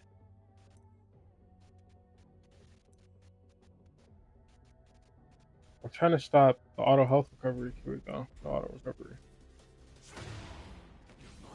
Like it's a very good amount of health that you get back. If you look at the health bars and you can see the numbers at the top, the yellow is actually the amount of health, and the white number is the recoverable amount, right? So it heals you. That's one. Two, it puts you in a situation where a custom animation where you're sprinting in, and that's another situation where you reset the neutral and it puts you right on top of the opponent. So you can basically, whenever you hit a heat engager like this is a 50-50 moment. You can like you can hit mid, launch them. You can like do your good low. It's a chance basically to, if you spend the entire neutral trying to figure out your opponent, right? Figure out what they like to do. Whenever you get a heat engager, it's your chance to see if your information was right. And some people behave differently, specifically in interactions with heat engagers, because like opponents like to come in and grab. Um, some people like to like come in low, do some like kicks to the like foot or whatever. Like basically anyone who has a hell sweep likes to run in hell sweep. It's very common. So oftentimes people end up like backing up. Not many people at my level do dick jabs yet. No one's sidewalking. Like it's mainly just backing up. And I'm trying to think if I can set him to sidewalk left after he gets hit by one thing, right? So he tried to sidewalk and he just got jabbed, right? Let's see if I can do like a slower option. Like, how much slower is the question? Yeah, we're gonna do that. So I'm gonna hit this, and then. So yeah, you can sidewalk if the option is slow enough, because that's 28 seconds. Um, you can catch that. So whenever you hit the heat engager, it's plus 17, so you do get a mix up. I'm not sure how much of like the 17 frames is actually like the animation itself of running in. Like I'm not sure what the movie is, but you are able to jump before them. So I'm guessing it's the very second you leave the movie. See? So you have plus frames when you hit it. It's a 50-50 situation, so you can go for a mix up. Like it brings you perfectly in distance to run your mix up. And very importantly, when you have your heat already active and you hit a heat engager, if you hold forward, it's a heat dash. That's gonna be annoying to see. It's a heat dash. And what's important about a heat dash is that it doesn't use your tornado. It simply just sends them to the ground with their feet up, meaning you can just do your full combo. And the reason this is important is depending on your individual like heat engager, you can actually use it to punish and get a full combo off of things you would normally punish. Because you gotta remember, 15 frames is the basis for what's launch punishable. If you see negative 15, you can launch that character. You can send them flying and they're dead, right? That means that anything that's 15, 16, 17, launch punishable. Understandable. That is for every character. So staying to logic, that must mean every single character has the ability to launch with 15 frames. Most of them. For a long time, Raven actually didn't. So like this move here, not that one. This move here is 16 frames. So if he's standing, he couldn't actually launch certain moves with this, right? He has a 14 frame launcher in this Wild Rising 1, but you would have to be coming from crouch to even like do that, right? And that takes a certain amount of frames to even go into crouch. So it's hard, extremely hard to do, if not impossible, to punish with this like crouch off of like, oh, I'm standing, then I crouch and then do it. That's extremely hard, right? So they eventually gave him a 15 frame launcher with his forward four, which seems like, oh, that's cool. He has a 15 frame launcher now. Me, I have my own feelings about it. It's not that important. But the reason I'm bringing it up is that essentially, when you're in heat and you're fighting, you're throwing punches out, whatever, and they do a move that's negative, if that move is negative 14 and you counter with like your heat move, you have a launcher. And better yet, if you have them blocking and you do the heat dash mechanic, it's another 50-50. So you get a 50-50 for landing the heat engager, and when you're fighting, you can do damage. And if like they do something negative 14 and you react fast enough, you can get a whole combo for that punish. Because normally for 14 frames, since 15 frames is the benchmarker for launch, you would get your normal 14 frame punish that would do its damage, but that's not going to be like a lot. This way, when you have heat active, you basically have a gun pointed to their head. If they do something 14 frames slow, like if they do something 14 frames negative on block, they get hit.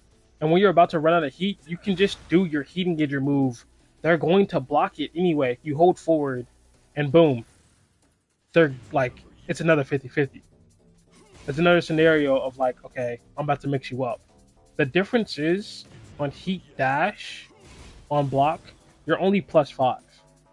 So it's not like a situation where you truly get to like do a full mix where like you go into stance and everything. The reason, the way that you should think of like on block heat dash, at least in my opinion, the way that I think of it, is when you have the +5, so they can't jab, it's still your turn. It's allowing you to apply pressure still, right? It's the moment to use the information that you've gathered to this point. It's a moment to confirm whether or not your assumption on them crouching or them stand blocking being correct.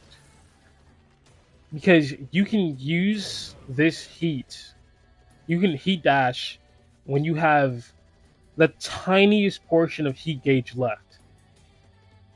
So I mean, see, it's super low. It still lets me heat dash. There's no minimum amount. As long as you have heat left and you activate it, it allows you to dash in. So you can spend as much of like the heat engager bar, like the heat bar, applying offense and doing increased damage and like having moves with different properties. You can spend most of that, right? And then when it's about to run out, you simply spend your heat bar, the tiniest portion of what's left, to apply another mix-up. So this is essentially what I mean when I say snowballing, where someone can be losing, right? And then they hit a heat engager. It heals them for one. Two, they run in, get a free mix-up. You guessed wrong, you're eating tons of damage. They're coming in, they're pressing their buttons. they're dealing damage, and then their bar is about to run out. They do a heat dash on your block, right? Which you would have to call out by sidewalking, but a lot of the moves in this game fucking track for some reason. So now you're in a situation where it's like, okay, I was winning, and then this guy just kept hitting combo, string, mix up after mix up, and he's still aggressive, and he dashes in, and you have to guess correctly one more time.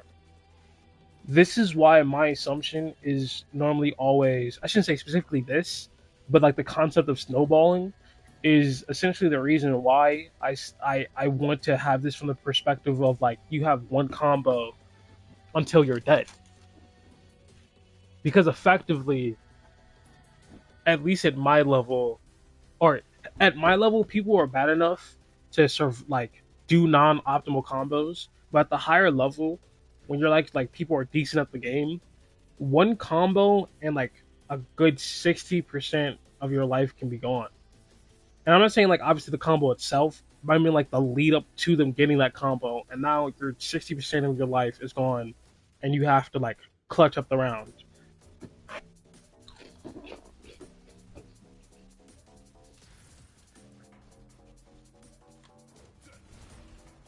We got 3 plus 4, which is just Soul Zone. Obviously, this is a stance that has mix ups, so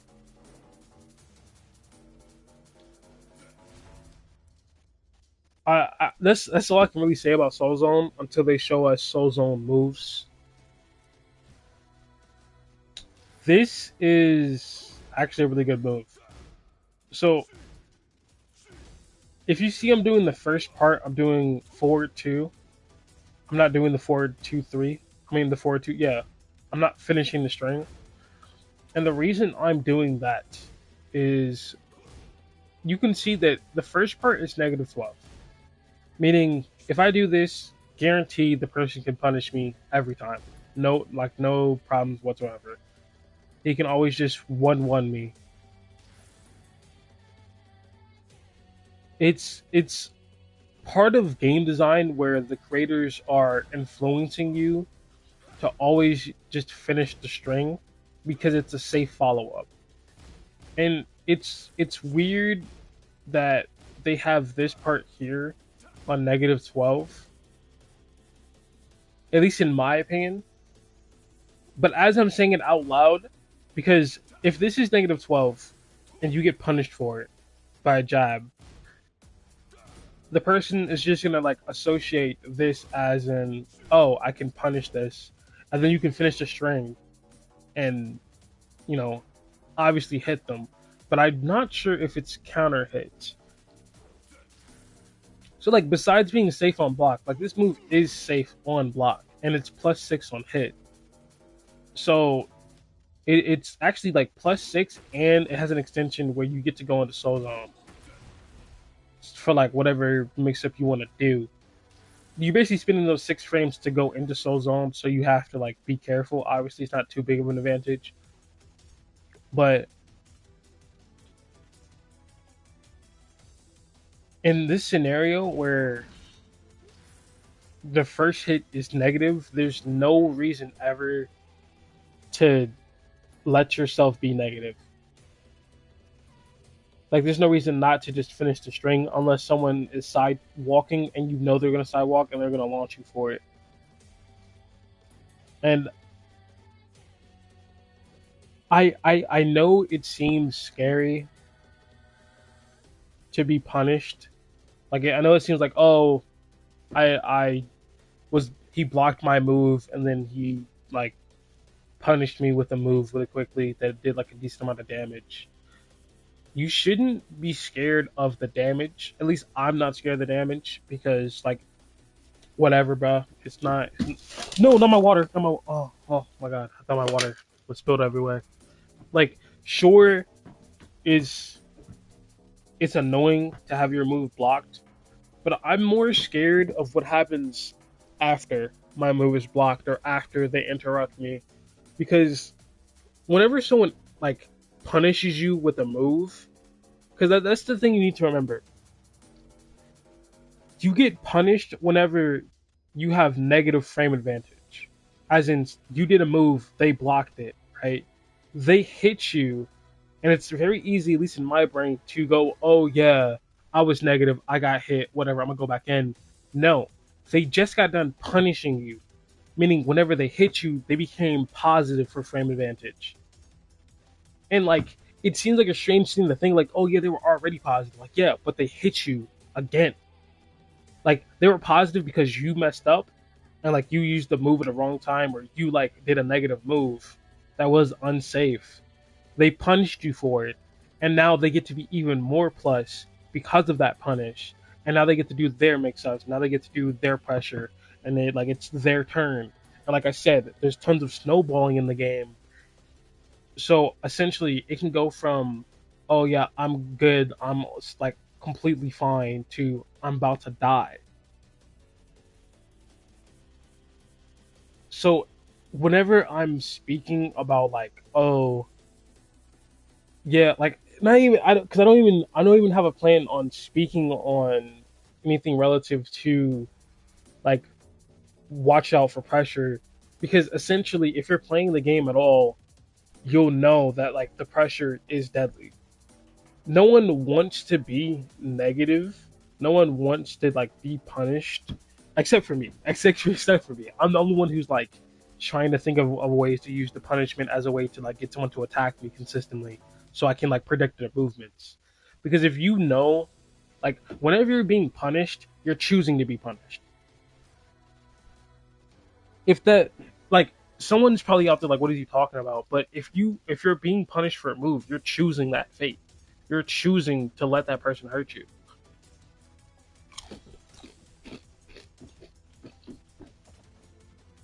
You don't have to do the move that's getting you punished.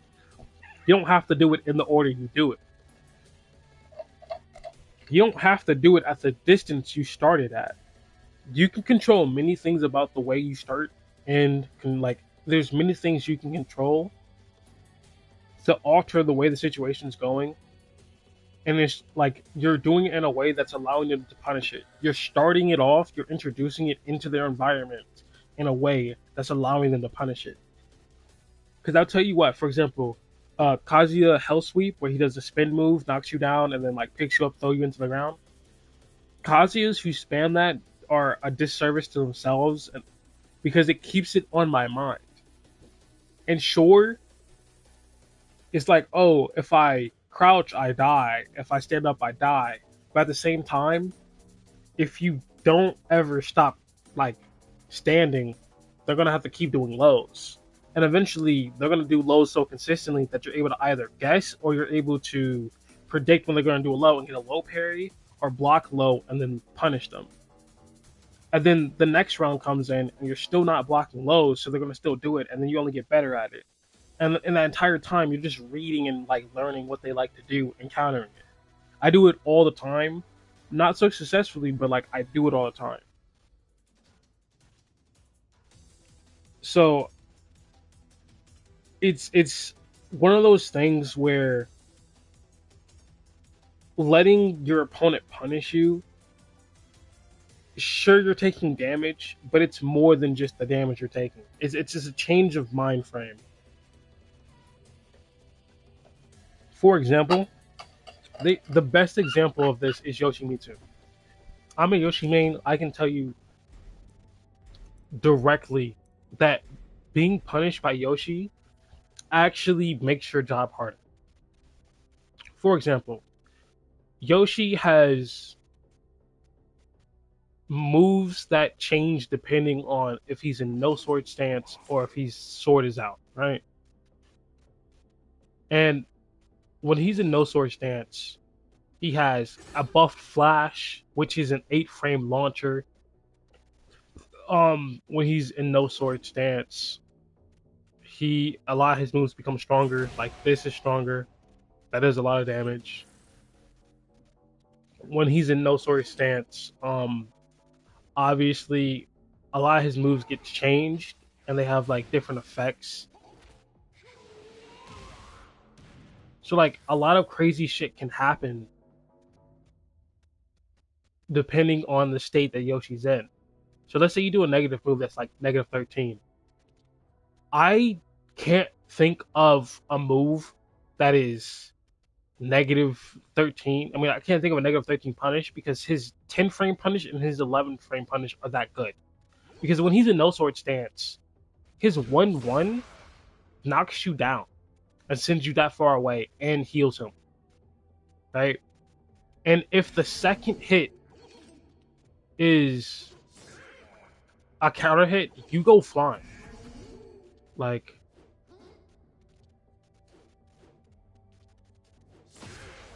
hold on. It's a launcher if it counter hits. I'm trying to get the distance right.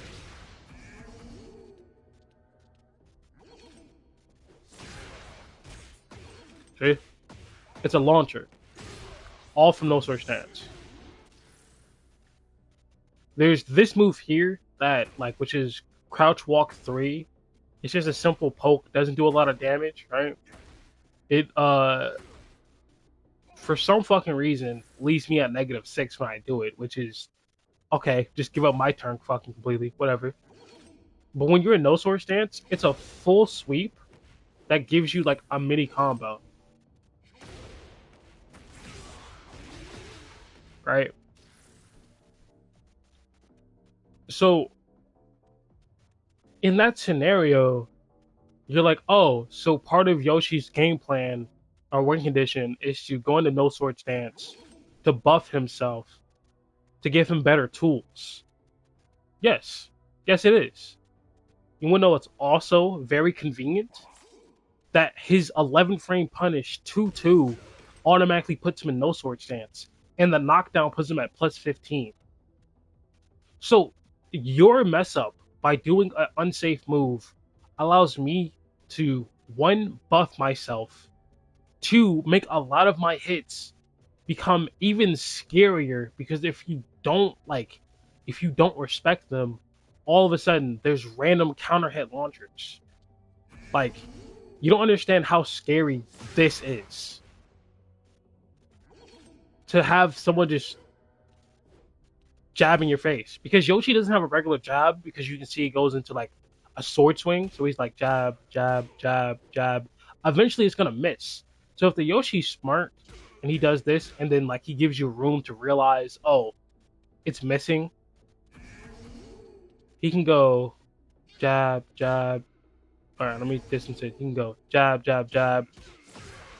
And then your launch, because you try to interact, and then boom. And the thing is, don't get me wrong, it's not overpowered, because like it's not overpowered. I'll just say that directly.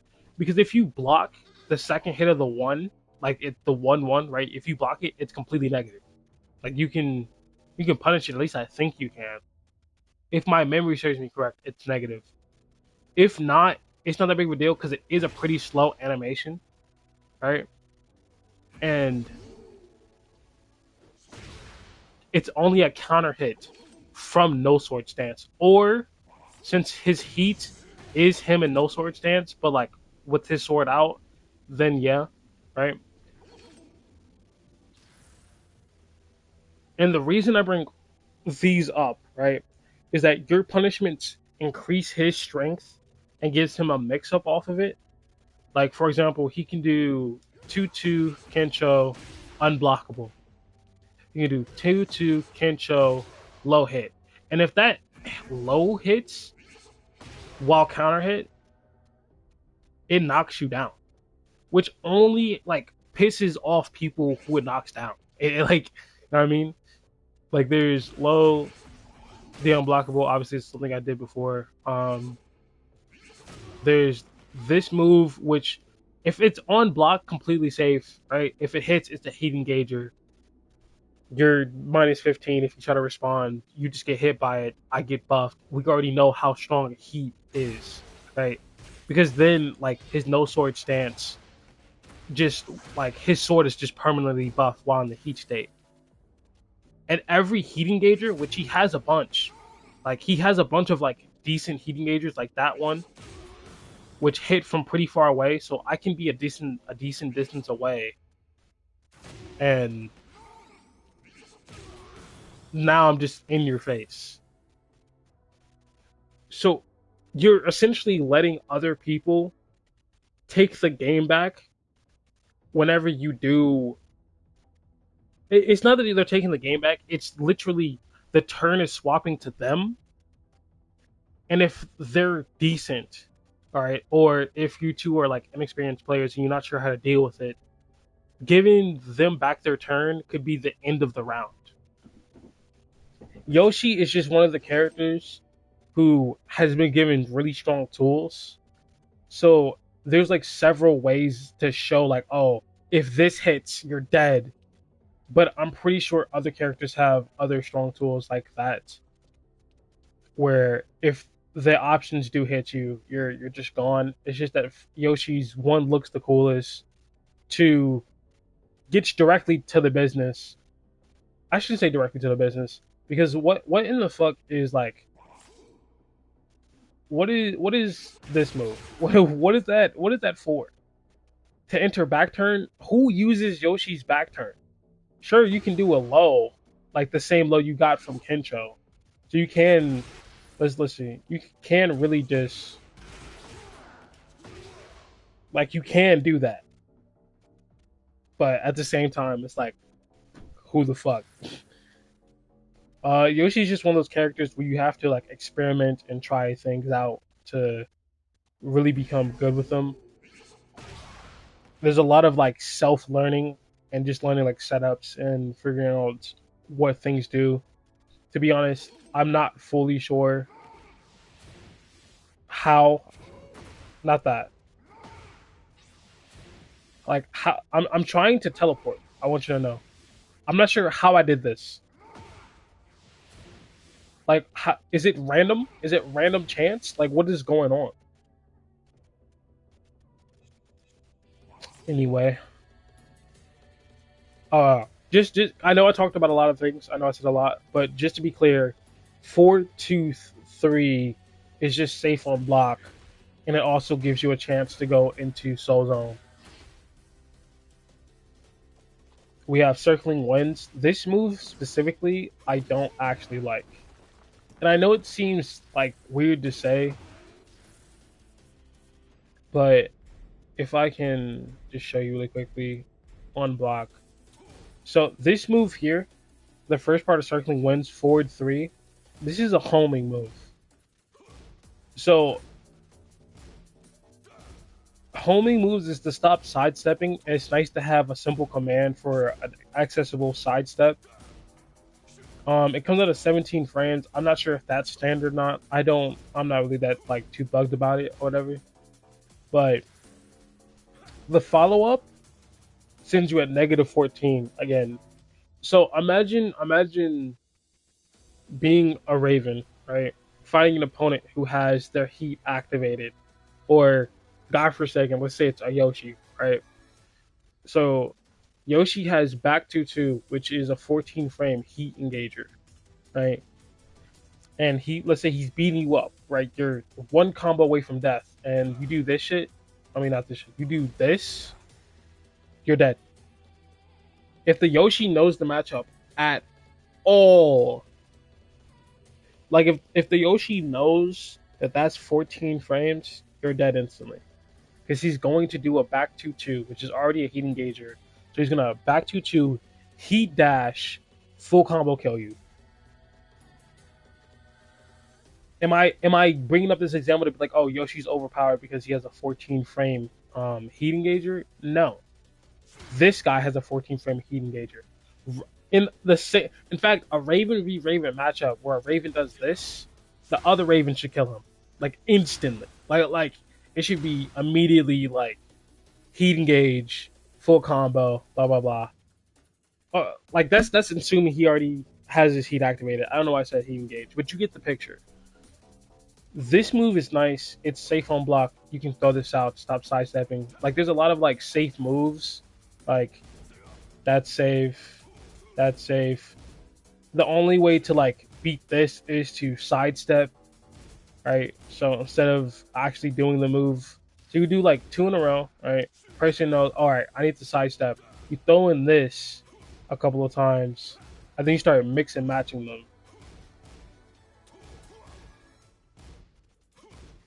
And it's covering like your angles. Obviously, there's a way to beat it, like grab, power crush, but it is good for someone who like isn't using those options or abusing those options. It's just something to keep in mind. There is a back turn one, which normally you're -9 when you do it, but if you're back turn, when you hold back to go into back turn, you're -6. So it's still giving up your turn. Don't get me wrong, but maybe you can like low crush or I don't know because you're only -6. And maybe you've been doing like bullshit this whole time. Like you haven't been doing that, but you've simply just been like spending. Because the thing is, like, I'm trying to think of a follow up that would work to trick someone into not pressing, so that when you, like, when you're doing this at -6, it would make sense. I don't know. Um, Lance kick. This is his 15 frame launcher now. So we're showing on block -12. Uh, I want to think. I'm honestly trying to think of a good move with Yoshi that's specifically like a 12 frame Punisher, because usually you would just use 1-1 or 2-2, because those are like two of the fastest options in the game and they're pretty good.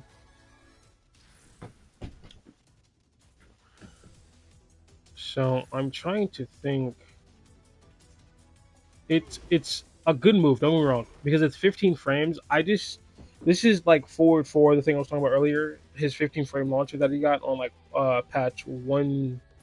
I want to say 1.8. I don't I don't particularly like the fact that it automatically tornadoes. What we can see actually is if it counter hits, it's still tornadoes, which I don't like, because tornado means you can't use a tornado to extend. So like you can't extend the combo. It's a very easy launcher, so maybe that's why they wanted Raven to be like a execution character, a keep out character, with a bunch of setup where you have to like outthink your opponent. Cool, fine, whatever. I just don't like that his 15 frame is essentially it's almost like this move here is 16, so you can't punish 15 with it.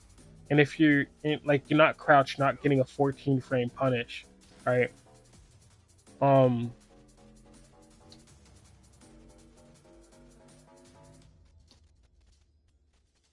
it's good. I'm just kind of like don't like the fact that because me I want to get a full combo off of this, but I won't be able to get one. Like you'll get a combo, don't get me wrong, but it's not gonna be like optimal, like full damage. And that is honestly a like not even a real concern, even though it kind of is. Like I'm basically asking for the move to be perfect. Because don't get me wrong, this is a good move. Like it has very far range. Um, this is pretty far, meaning you can whiff punish people with this. Like they'll do a move or like they'll start jabbing and you can just throw this out and you can catch them. I just simply don't like the fact that it like already tornadoes. So yeah, it is a high though. That's important. I almost missed that. This is a high, so it can be ducked, which I'm not sure about the recovery. Let me see. Yeah. Like it's definitely like whiff punishable. I'm not sure how many people are going to. And here's the deal. This here is a mid. It turns you into back turn. So for example, the combo I do is like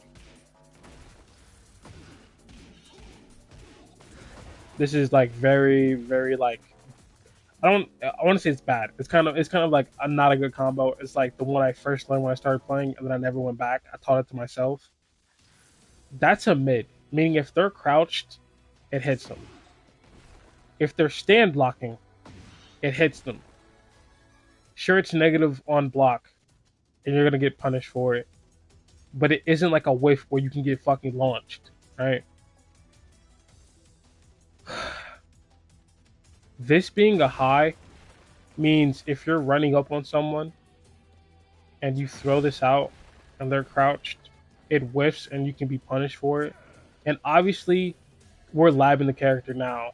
And obviously, if you're just using a move wrong, that's on you. But it kind of feels like,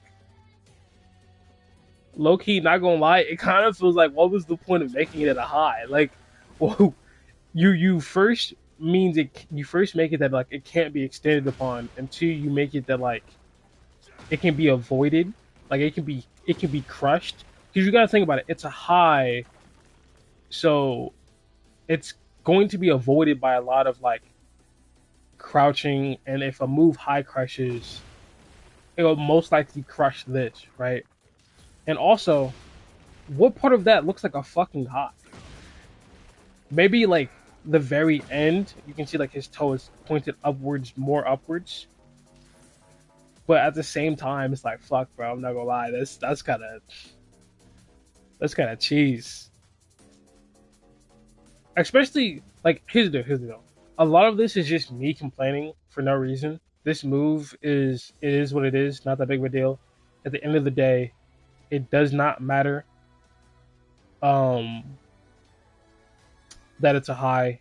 I mean, obviously it matters in the sense of like when I use it, but like there's other tools. This is what the character is. If they change it in the future, they change it in the future, but it doesn't like make the character worse. It's just me being like, did we really need it to be a high? Did like, did we really need a high here? Because it's kind of like a situation where I know I'm gonna run up and I'm gonna press this move, and the person is just gonna crouch expecting a high, and we're just gonna stare at each other. And it's like, well, it's been a good game. Next is Minos Typhoon, which is a heat engager and an armor move. This this is fucking toxic, bro. I'm not gonna lie to you. I'm not gonna lie to you. Moves like this, I've always questioned like why is this in the game? So it's negative 14 on block, meaning obviously you can be punished by 14, 13, 12, so on and so forth. You know the deal. Um, I'm not gonna lie. The fact that it's a heat engager with armor makes me fucking rage. Armored heat engagers are so toxic. They're so toxic. Azucena, I think Vector has all the characters that I think aren't cool have this shit. Nina,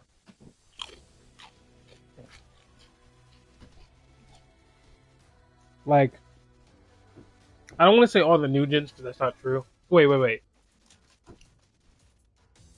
The new characters are Reina, Victor, and Azucena.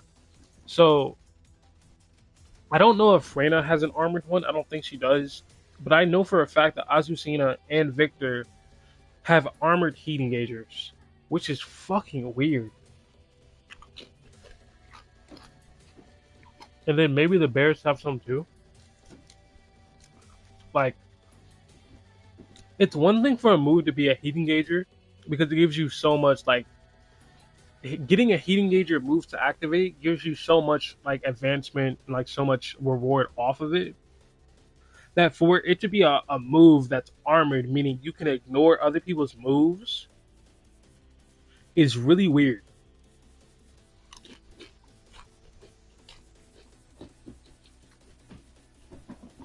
Because it creates a situation where it's like I could interact with my opponent, or I could just get a read for their timing and then start spamming. Uh, I can just start spamming. What's the word for it? Armored heat engagers, hoping to just attack through one of their attacks, and then start spamming my most bullshit moves. And obviously, it's a skill issue to lose to players like that, but it's still annoying as fuck. And guess who got it? Your boy Raven. So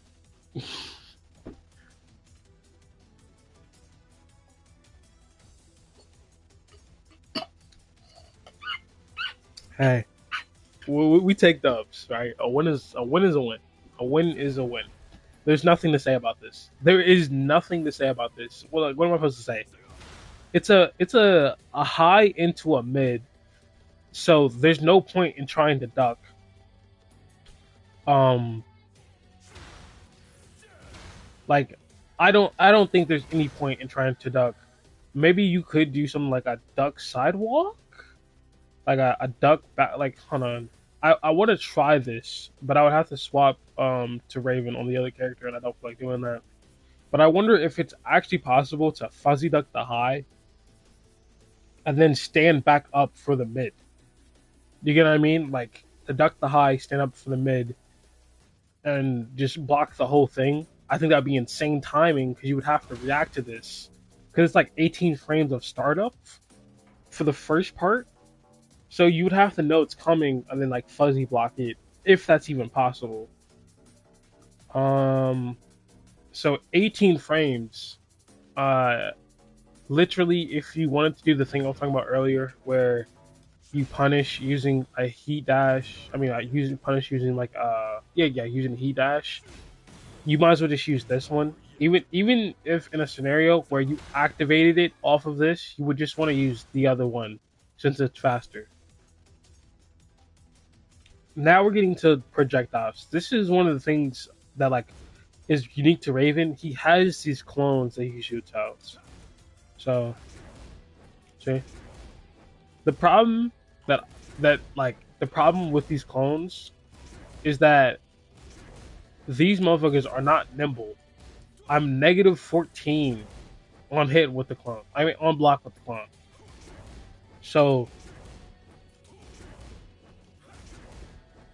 my turn's over the second I even do this. And you have to understand, anyone with any brain cells that like played against a Raven for long enough, and I'm saying brain cells as in like not like oh anyone who doesn't lab. I'm saying anyone who spent the time or even like has the intuition to go that doesn't look right and jabs just to see, which is a lot of people. A lot of people have the brain cells to be like that don't look right and they just jab to see. We'll be like oh that's not safe. So like I can do this move which is safe because it's -2 on block. It's still my turn. I can keep interacting. I can keep playing. The second I decide to press this button, it's essentially me passing over the torch. Like, if this is puff puff pass, the second you press that button, it's passed, bro. Like it's over for you. You're not continuing unless the other person is scared and they don't know like when your move ends, which probably will happen a lot. Uh, then it's essentially like, oh, so you're just done then. Like, you just decided you didn't want to continue.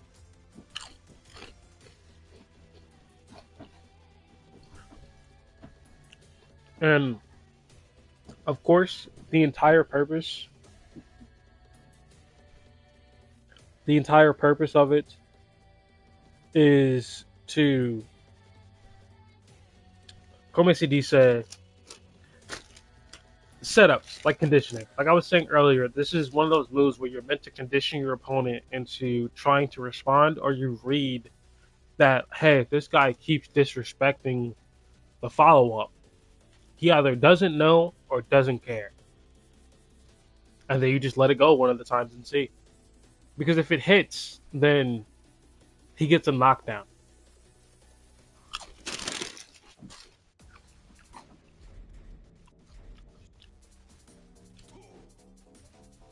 Like, see? And I think during heat, it does more damage. I'm trying to see how much more damage it does.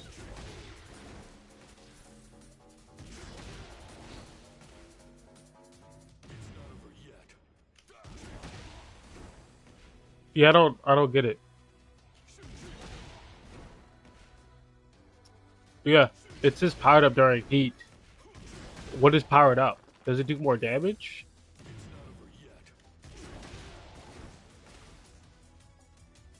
Like, I guess it does do a lot of damage, but I'm not really seeing anything. it does a lot of damage regardless. So I don't know.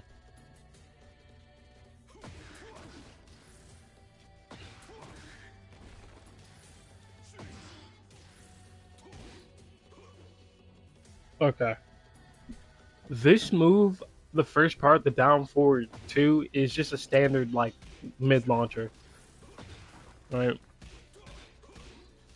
And then this fall up here, I want you to know, I never use this. I never use this, and that's not because I think it's bad. It's because I don't know Raven's moves. I've always just used that as a quick way to go into back turn, and if I ever wanted to like stop being in back turn, I would just like you know press square. And most time, a lot of people respect it. They'll go, okay, yeah, he's in back turn. I'm not gonna press anything because they don't know how negative it is. But in situations where they do know that it's negative, I'm assuming that this move is like a punish for it, which it looks like. Only problem, it's high. It's a high, so it's like Hydrobyte high, except you access it here, you know, which hey, what you gonna do?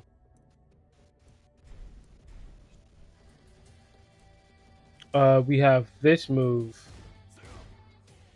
which is like Hydrobyte mid, I'm assuming.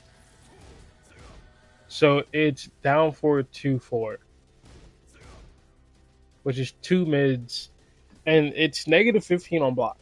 So here's the deal: nobody knows Raven. No one knows the matchup. No one knows like how Ravens play because they see Ravens and they go, "Oh, okay, um, what's going on? What are we doing?" But this is already negative, and the main thing that people be like, "Oh, no one knows the matchup for Raven, so it must be easy," or "No one knows the matchup for Raven, so like you kind of like crutching on that, or like you got to be like at least having some sort of help because if they don't know the matchup, they don't know the punish. If something's negative 15 is long enough for someone to go, "Huh, I wonder," and then hit it. Like that's enough for someone to like mash their way out and accidentally like what I mean. Like someone could be fully committed to just doing whatever they want, hit you during, and go, "Oh, that's negative," and then confirm later. And like in Tekken 8, we no longer have the infinite like rematch system. It's the first the two, and regardless of how you feel about it, it's a situation where it's causing people to basically do whatever they can to win, and it's no longer like focused on like long learning endurance matches where you play like 10 matches with a guy and he learns your play style and you like can test out what is negative, what isn't. So you could be forgiven for thinking, oh, that means like you could be forgiven for be like, oh yeah, that means like it's even better because no one's gonna like have the time or the matchup knowledge because there's not like people out here rematching. So like your character's gonna be extremely unknown. Yet again, bonus for you, you're not gonna get punished as often. Problem is, there's a replay system now. There's a system that tells you, hey, bruh, this is 15 frames. You can launch this. All it would take is a Raven to do a couple of unsafe moves all the time during a match, one replay watch, and all of it is known. Like legitimately, watching a Raven replay on like the lower level has to like be a non-stop pausing training session. There's so many moves where Raven is just full on negative, where it's like 14, like on the cusp, like on the very edge of being launchable normally, and it's launchable via like heat dash. This move is just launchable.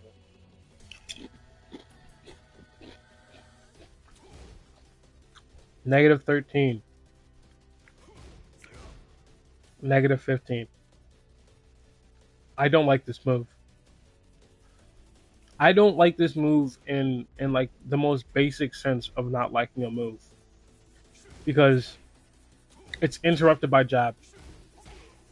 That means most likely, right?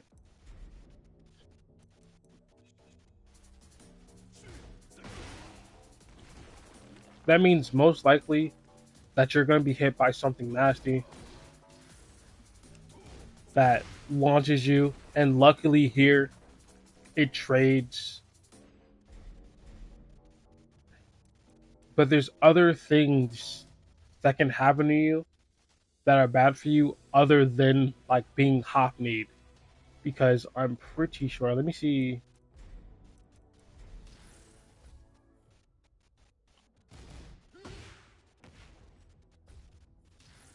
We're going to see if this works. So it trades with 15 frame no matter what, right? But literally anyone who's like, oh, we're trading, so we're doing the exact same like if you trade more than once, that's enough for anyone with experience to be like, oh, we're matching the same frames. I just need to do a faster move. And if they know the frame of whatever move they're doing, if they know they're literally doing a 15 frame Punisher because like they went through the training for the character, they're gonna go, okay, 14 frames now. And with Heat, that's like combo. So it's one of those moves that relies heavily on the opponent not knowing how unsafe it is because all of it is unsafe. And there's no conditioning here. If you just do this, you're just gonna get hit. And if you do this and you try to like interrupt with forward, you're just getting fucking beat up. And if it's like Hydra Bite mid, where you're supposed to use it as a mix up to this, this it does a decent amount of damage. Don't get me wrong, but at the same time, it's like you can't spam it. You actually can't because the starter part that you would want to spam, you would have to like take the risk of them hitting you while you're back turned. Like you would have to like throw it slightly out of range and hope they don't get like a good punish. And then you have to press the down back appropriately because if you hold down back while back turning, you're getting hit. The input gets eaten, right? Eats your input, and now you're just standing back turn, looking like an idiot. I know it seems like I'm really hating on this move. I just need you to understand that a move that's first part is negative 13, guaranteeing that your punish is completely unsafe, whose follow up is also unsafe and also a high, is like it's like come on, bro.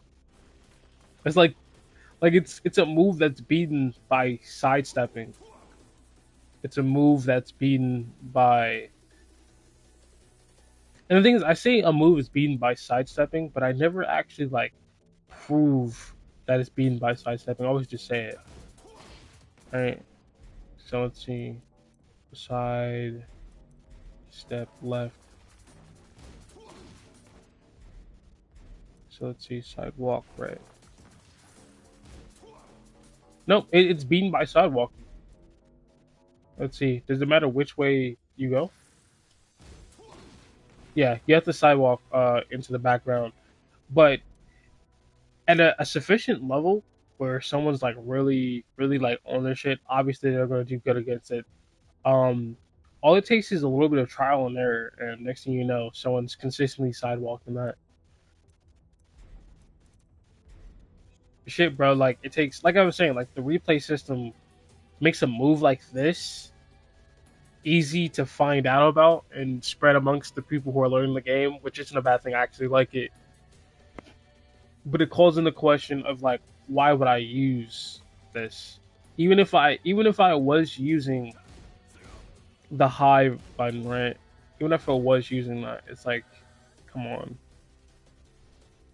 We have down forward 4-4. It has an extension that I already know. The first kick is safe, so you can do this over and over. Um, I'm guessing it's to set up this to knock down. Obviously, it probably does a decent amount of damage. I don't really care about damage because let's see, stand lock. Actually, we need to do stand block and then stand. Yeah.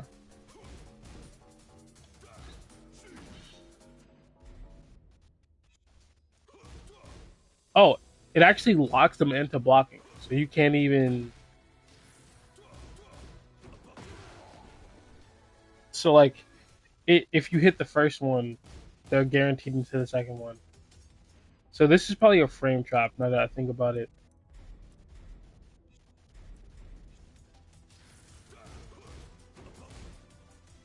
a frame trap that's not even good. If they do anything remotely quick, they just block it, and then it's safe, yes, but there's some moves where you can be hit out of the air when you're airborne, and I'm not sure if this is one of them. Hopefully, I'll write this down like a list somewhere sometime when this is released, and I go through and watch where I write down all the key moves that I really do want to like enjoy or test out and use in missions, and that would be one of them. Because I just want to see what it's like to actually use it on people. Because right now I'm like mighty rulerish, and obviously that's not a super high rank. It's not even really a high rank at all. It's very beginning, and I want to test it on people who aren't just going to like die to it because they're pressing buttons constantly. But like I said, no one plays Raven, so no one's gonna have the matchup knowledge, and no one's gonna want to lab either. That's such a like another thing that like even though the replay system exists, I know that especially for someone like me, whenever I see like an Alyssa, first of all, I don't even want to play against Alyssa. Second of all, when I see an Alyssa, I don't want to lab an Alyssa, or I don't want to lab other annoying characters that are rare because it's like if I lab this character, I'm not gonna get the practice in. When I fight a Reyna, I'm cool with labbing Reyna because I get to see and implement the training and reinforce the training I just did very soon. Because guess what? Reynas are everywhere. Hayachis are everywhere. Kazuyas are everywhere. So you can always like test those people out. But learning a Lily punish and then you're sitting there like, oh, okay, I got this, and you go play like tons of other characters like Lars, a bunch of like annoying fucking characters that like throw a bunch of shit in your face, and then you go fight a Lily. It's like, oh yeah, what was that punish? I don't remember because that was so long ago. Let's see. This is called Stinging Low. 15 frames. Do I have a problem with it being 15 frames? No, I don't really have a feeling. Uh, I would preferably like a one frame low kick, so it'd be overpowered. But you know, we're just gonna get the standard gear. I'm not actually sure. Like no, like joking aside, I'm not actually sure if 15 frames is a good amount for a low kick like that. I have no clue. 15 tends to be unreactable.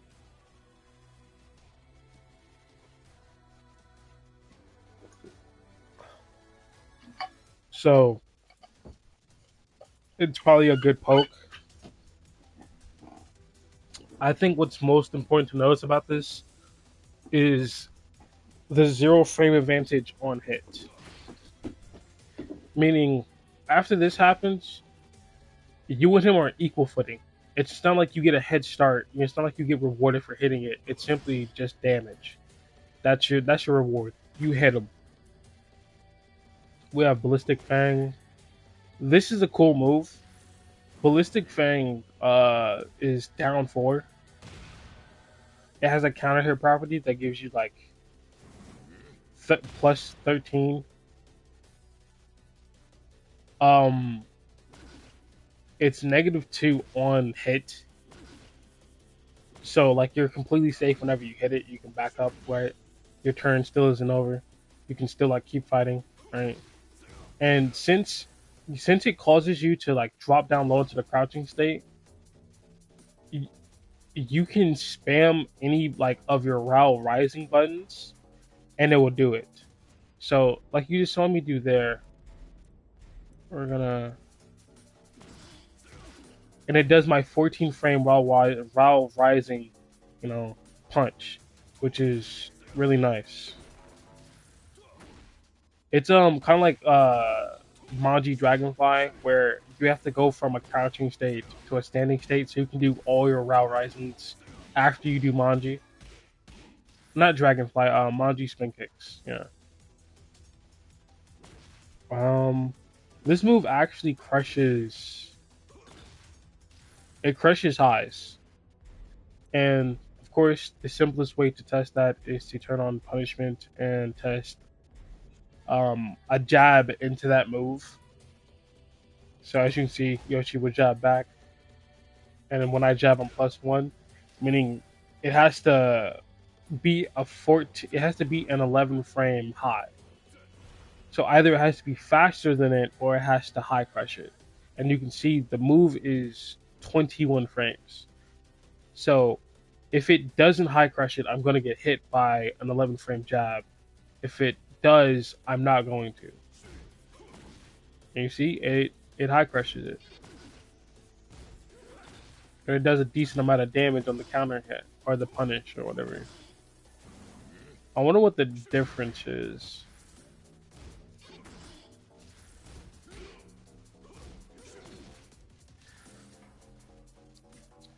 Um,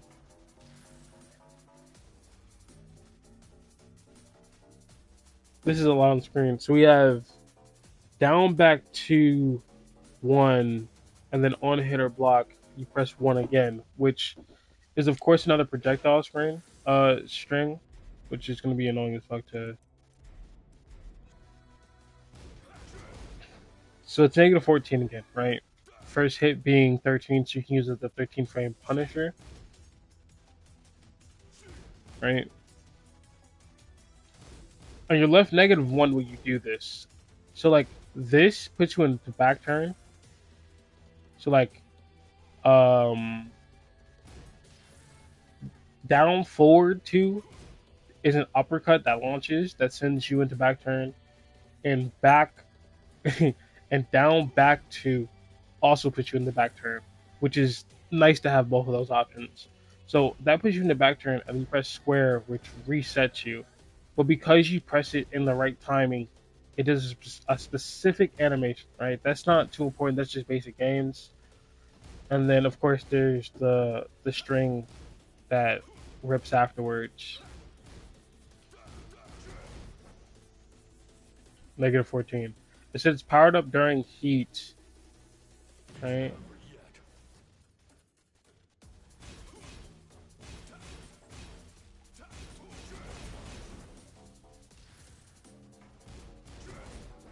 Oh, okay, that's the difference. During heat, it actually gives you uh, a mix-up.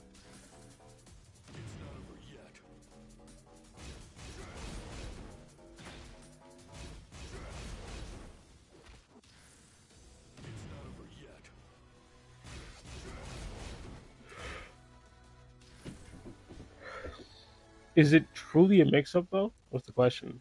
We have Killer B, 28 frame startup, +5 on hits. I'm not gonna see what it's like on block because it's probably death. You probably die. That's probably the answer. 30 something frames of advantage on knockdown, which I wonder if that means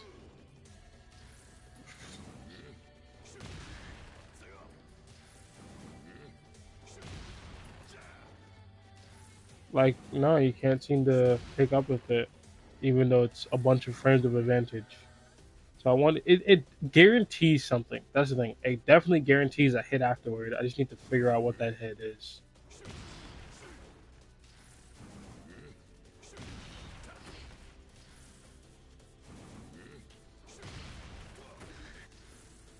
Does it transfer? It transfers you into crouching stance, which is nice because that means you have to rise out of it. So you can do all of our rising moves after this, which is really nice.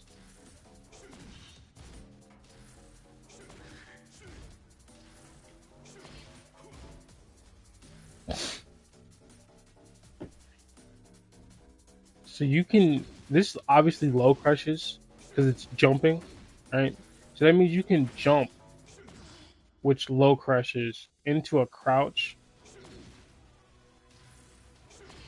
and then do a raw rising move right after, which is actually pretty nice. Um, we have Shinobi Cyclone. This move here, I think is cool. This is a nice move because it's counter hit, right? It's counter hit knockdown, which you can combo off of. So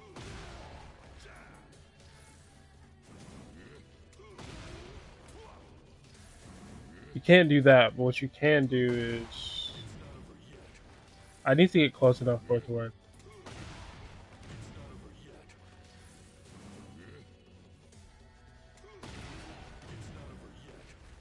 I can't seem to hit it right now. I'm not tripping, bro. I've hit this before. Huh. Well, I'm not gonna be able to hit it right now, and I'm not gonna keep embarrassing myself. So anyway, this reaches really far. I think it has a clean hit effect, right? No, it knocks down regardless. So you can actually pretty range your opponent, and then on counter hit, obviously it knocks them down. 24 frames to start up, +4 on hits, so it's safe when you hit it. Like, there's a lot of times in games where it's like, oh, I hit this move. What do I do now? Can I press a button? Is it safe? And I'm bringing this up even though we've been going through frame data for a little bit here now. That it's important to know your frame data for certain moves because you can go +4 jab, so you can like make sure like +4 you can do whatever you want with that. You can use it to get a jab in because you're not gonna be able to use it for anything else, right? +4 jab the check, make sure like he's standing, and even if you want to, you can go +4 high low, and then you're back at like a safe distance. Even though this move here is already safe, there's other things you can do with it probably, like other things that are based on like whatever level you're at and you know understanding what your opponent likes to do. But for the simplest game plan, it is it's pretty nice. It is pretty nice because Raven actually has a move that when you hit it, key charges him, and then you can just knock down, get close, and do whatever you want. We got elbow strike, which is back one. It shifts to soul zone on hits, right? So he's blocking right now, and I'm +7. And the reason this is important because learning characters, right? Learning a main whenever you are like trying to get better at the game and doing a good job at it is so important because it informs you on how to learn every other character in the game. It informs you of interactions in the game. It speeds up your learning process because you understand what everything is. So on Yoshimitsu, we're gonna record here. He has an annoying move called Dragonfly, and I'll say it's annoying because people don't. It's annoying in the sense of if you don't stop him, then it becomes annoying. If you do stop him, then you just win. You know what I mean? And it's particularly annoying because it has an unbreakable grab that's a high. It has a heat engaging mid. Um, it has a counter hit launching down spike. So if we do this, right,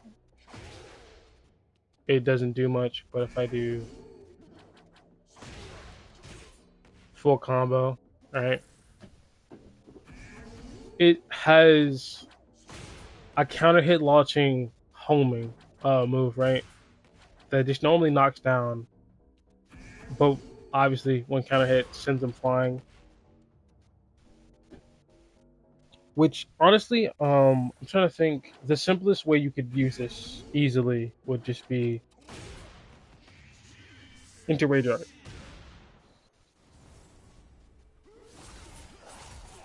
I'm not gonna make you watch it. So there's a bunch of options from it. There's even a low move that like leaves them +6, and then you just if it's counter hit, full combo, right? So he has a homing hit that if you press any buttons and it hits you, you die. He has a low that if you press any buttons and it hits you, you die. He has um a mid that if you press any buttons, it hits you, you die. He has another mid that if you like are crouched and it hits you, guess what? You know, if he's already in heat, he's gonna heat dash and you die. If he's not in heat, that's just more pressure and more chances for you to die. Right? And then he has a grab that does I'll say admittedly does a decent amount of damage. Like it's annoying. It does do a decent amount of damage, as a pretty good amount of damage. It's just that all of these moves are unsafe. I only showed you the moves that are unsafe. In fact, better yet, I'm gonna show you why Dragonfly Stance isn't safe at all. Actually, that ruined it. Let me record again. Let me back up. All right, I'm not even recording. All right.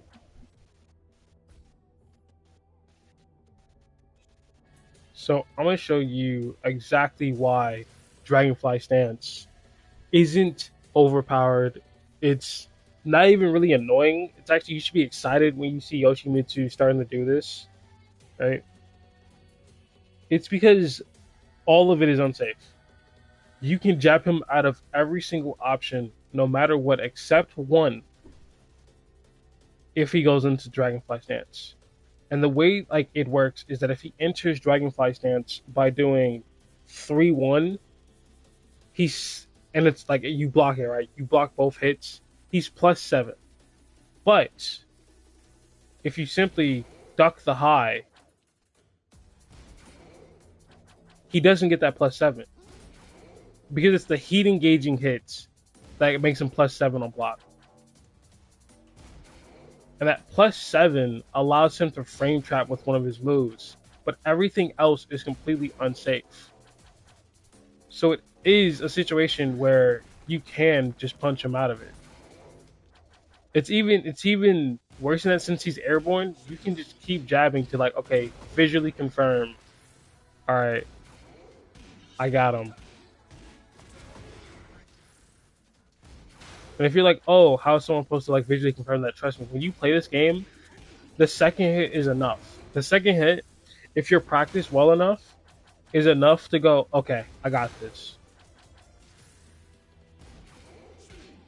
Right? And the thing is, I'm just jabbing him, but he's in the air. So you can do your launcher.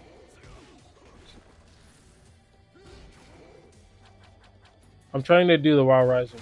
I'm actually really bad at it.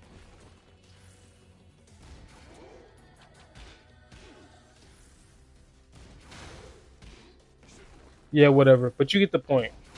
And on top of that, right, when he's in the mode, you can jab him out of it before 90% of his moves. Like everything. Everything in that mode is slow. Even with the +7, you can still beat it with the jab. Right? And of course, since it's airborne, full combo. There's only one move that beats it.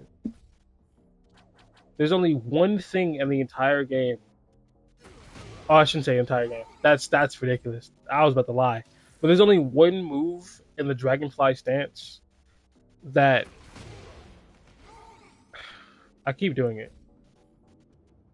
So there's only one move in the Dragonfly stance that can't that you can't just like mash him out of, or you know what I mean. And like, by the way, I grouped them together, but this is two separate things. I need you to understand it's two separate things. There's first the first skill check for Dragonfly is, can I duck the second hit of the 3-1? Because the second hit, like the when you go 3-1, the one part of that is a heat engager, one, and two, it's +7 on block. So if you duck that, you get to launch him for free. He can't fight back. It's just over. If you can't duck it and you get hit by it, you can just jab your way to victory. You can just mash through because all his options are slow and he can't do anything about it. Right? If he does this, no, not that. That was wrong. If he does this and you're disrespecting, then you die. Because I'm a jab as much as I can, and I'm not gonna like duck the first one. Because again, I need to separate it in your minds that when you duck the second kick of 3-4 in Yoshimitsu, no matter what, no matter which option he chooses, even the frame trap I'm about to show you, he just dies. No matter what. He can't respond. If you duck that hit, you just beat him. This move here, if you try to... Oh shit, I should probably block. If you try to jab, it counter hits you and you get launched. And the thing is, you're not getting launched because of the counter hit, you're getting launched because of the move itself. And the reason that happens is because since he's +7 on block, right, he beats your fastest option he beats your like fastest option. I forget what it is as far as frame data goes, but since you're +7, it's probably like 16. So like he's +7 on block. Your fastest response is 17 frames. 16, 15 beats you and you can't do it. The reason that this is cool, the reason that this is uh brought up is because this is a frame trap. This move, my understanding of like mix-ups changed when I discovered this move, because on block it gives me frame advantage and I get to go into Dragonfly stance and do this move. Problem is, this is a high, right? And I could just let it rip and do the follow up, but if they block it, then oh well, I've accomplished nothing and I might actually die for it. Right? I'm not sure how negative it is, but you might die for it, right? And you're like, oh, it gives you a full combo if you hit them in the face on a high. But of course, everything about this stance makes them want to crouch. I mean, everything, right? And there's even a point where people at my level are able to like crouch and then stand back up pretty easily to eliminate the options of like the grab, because if you're going to do the grab, since it's 30 frames or half a second, you would have to start it immediately. So they're just crouch down, go, oh, I fuzzy crouched. Yeah, you're not doing the grab. So what else you're going to do? Because this isn't scary if, you know, you're not crouched. I mean, it isn't scary if you aren't pressing buttons and it hits mid. So if you're crouched, you block it. This, I think, is a high, actually. So like this is a high, which if you're like standing, you block it, whatever. If you're crouched, it misses, whatever. So that's not an option. We've already covered the grab can be ducked easily. And then there's this, which is blocked when standing. So just by standing, you're beating a bunch of the options. And then what's left? This. Okay. It doesn't even knock down. Like it doesn't knock down at all. It doesn't even change like which stance you're in. It doesn't change if he's like standing or crouched. It just leaves him standing. So truthfully, no one really cares about that move. This move is very slow and it doesn't do like it doesn't lead to a full combo on regular hit. It only leads to a combo on regular hit is if you're in heat and you do it. Right? I'm not sure if that's the same for that move. It's not. So the only time you have to truly be afraid of this hitting you is, you know, when it's in heat. And even then, just back up. Because if you're in Dragonfly stance, right, and someone's backdashing, that can whiff. And if it whiff, you die. So you can eliminate a lot of the options here in Dragonfly stance by backing up. And let's say they don't back up and they just stay there and block. And you have to guess which one. That's the point at which you use your analysis. You use the points where you're like, oh, okay, he's been doing this for the round, or he does this for a round. And that's for people who are passive. Anyone who spent any time playing this game, fighting Yoshimitsu, will learn, hey, just crouch, jab him out of it. And since literally 9 out of 10 of his options you can jab out of it, that's what most people do. They just jab him. Because it just takes 1 to float and then 2 to confirm that he's floated. Like 1 is to float him, right? The other punch, whenever you see me like juggling by like jabbing him once to keep him in the air, that's simply to give my brain enough time to figure out which combo to use, or like to reorient, or like get time to like just reset mentally and get my punishes right, or get like the buttons, get like basically set myself in a mode where I can do the combo well and not mess it up, because I'm not in a rush now because he's fucking floated. This option only works if you know that they're going to disrespect.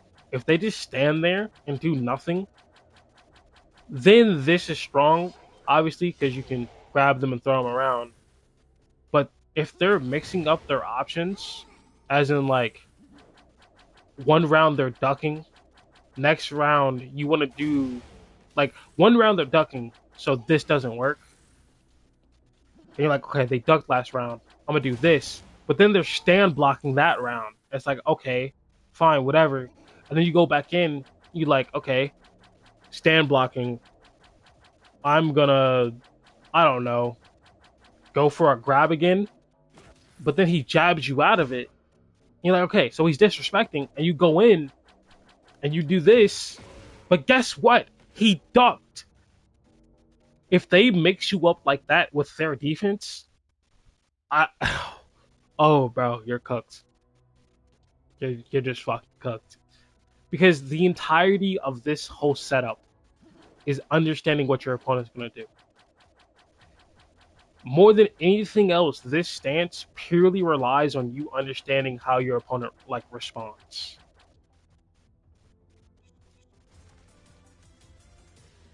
So for a situation like this, right, where you're +7 on block, let me make him block. And keep in mind, when I was in the Dragonfly stance, when I entered the Dragonfly stance through 3-1, I was +7. And the +7 facilitated that entire frame trap of, oh, I'm just like, you disrespect me, because disrespect is the common answer to the stance. I can do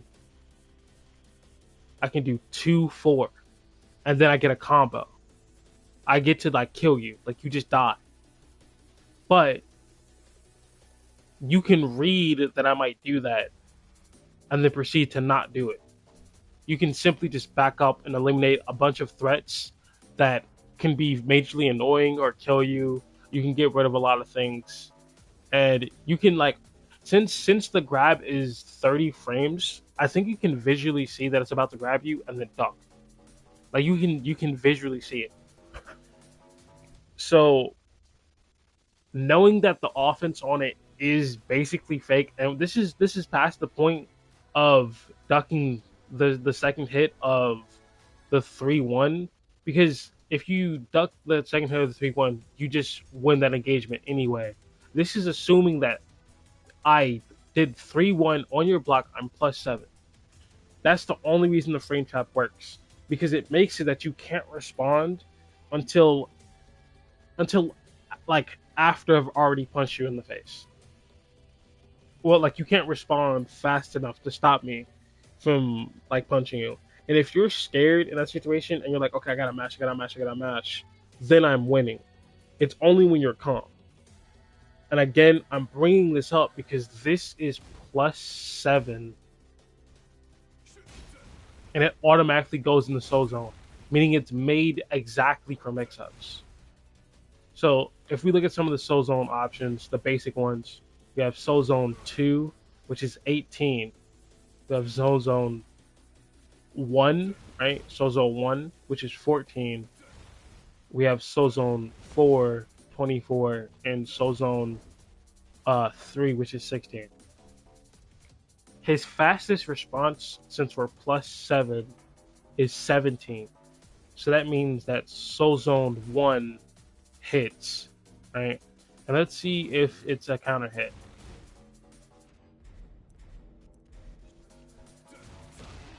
Oh wait, I did the wrong thing. No, it doesn't counter hit or anything. All right, and then we have Soul Zone 2, which is 18 frames, which will be beaten by anyone guarding, because it's 18 versus like 17 frame at its earliest. So we're going to actually make him stop blocking, and then that's weird. He's actually getting to block for some reason. Maybe I'm not inputting it fast enough. No, he just gets to block. Hmm. Maybe it's because of the extra stun time. Do you see when I do back? Hold on. Why is it not? So it's that one, right? One hit. Okay, there we go. So whenever I do back one, you can see that how he crumples on the ground and like he's literally on the ground stunned. There's extra added recovery time to that animation. So if he was mashing, it was misaligned, and he's basically just like blocking because of that. Anybody who's mashing is getting hit. It's just a property of the move that I couldn't foresee. Um, that technically means moves that shit hit won't because of the stun time. So things that are slower will though. We can't actually test it this time. That's sad. That's actually really sad, bro. Because I was really excited to give great examples with Yoshi and like compare it to Raven. Because the point is, like I was doing with like 4-2 or whatever the other one was, like all those moves that transition into a stance upon hit or via like pressing a button are like all built that when you hit them, you gain frame advantage enough for a mix up. Like this on hits is +10. On block it was +7. On 10 it's even more of like a reward. The thing is, you would like, oh, maybe you could use this to punish. It's 16 frame startup. So anything that's 16 frames of startup, you would just launch them. You wouldn't just hit them. Like, you know what I mean? You wouldn't just like hit them. You would launch them. So we're going to blunt, right? +7, 16 frame move.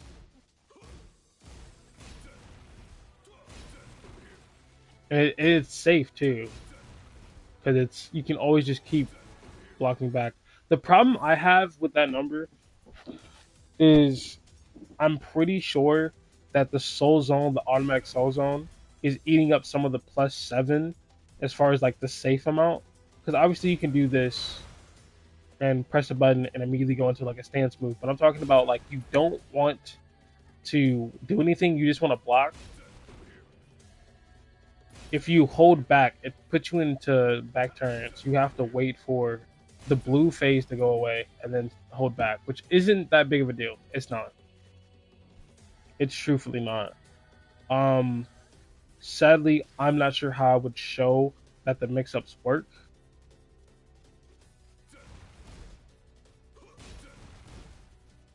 Because of the added sun, we probably have to wait until we actually get to the soul zone section to see. All right, so there's back 223.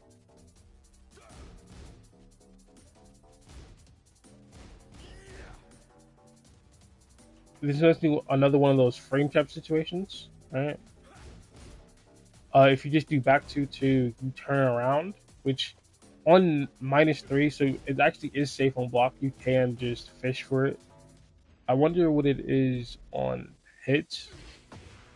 +6, not that big of a deal, right? And then you can just go for your standard like mix-ups. I keep swapping back and forth because this move is probably going to be used for frame traps. So I can punch, and then just gonna, yeah, and it's a counter hit launcher.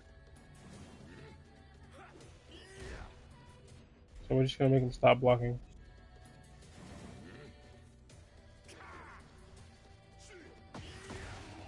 If I can space correctly. But do you see how much range this has? And the end result is a launcher if they try to press. And I'm pretty sure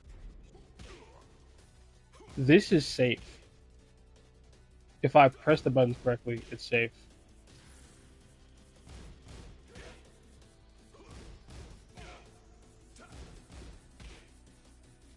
Like, hold on. You can crouch, but the problem is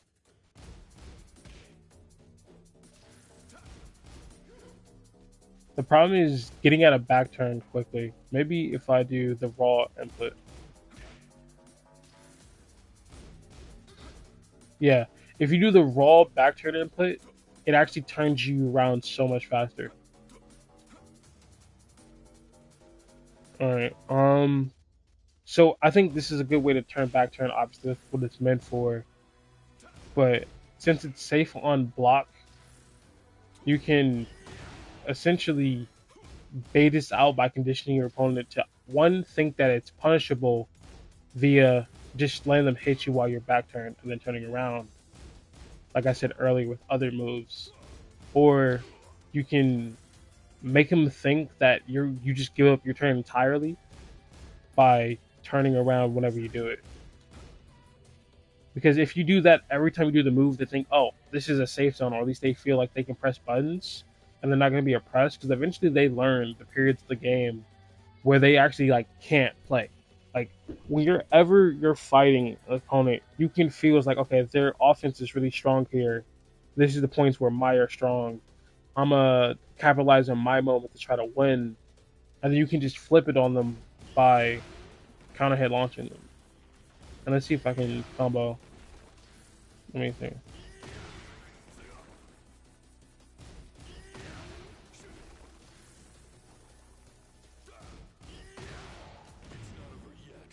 Hmm.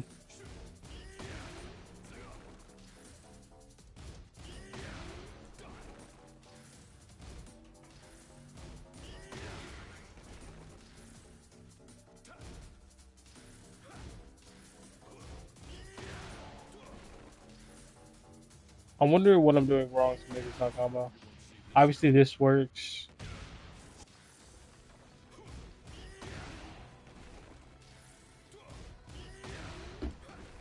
It's a launcher, but I'm not sure what I need to do to make that hit. Maybe that does work. Okay.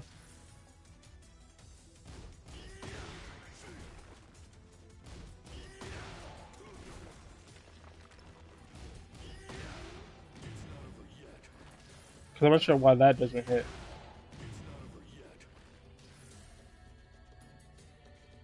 I'm trying to think. Maybe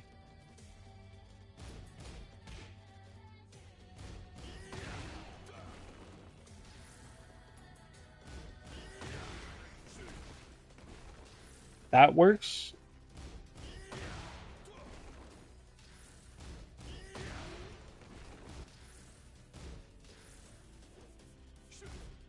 What? Why did that register? Maybe it's the thing where you gotta be at the wall. I'm gonna give this up after this one, but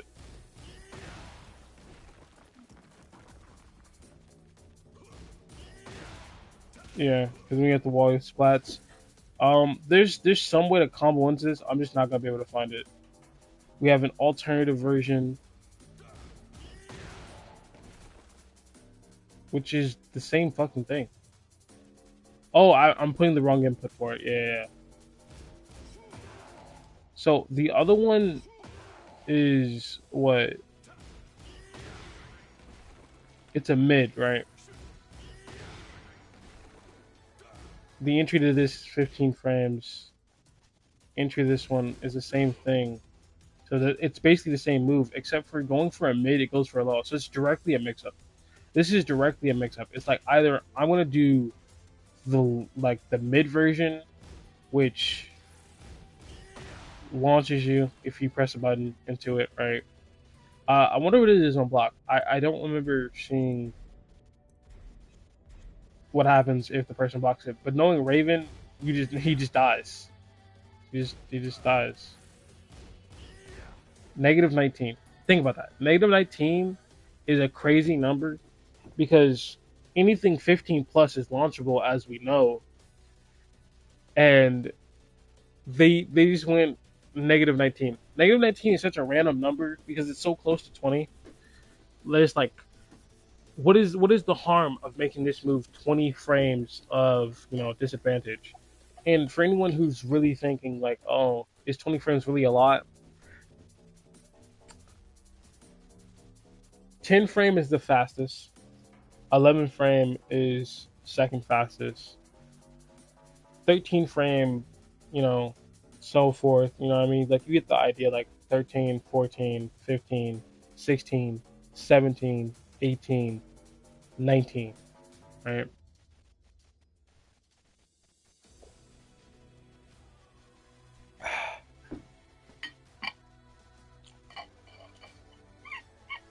The amount of moves that are within that region is genuinely insane. And I don't even mean purely on like, oh, do you know how many characters in the game and all their moves that are like, no, no, no.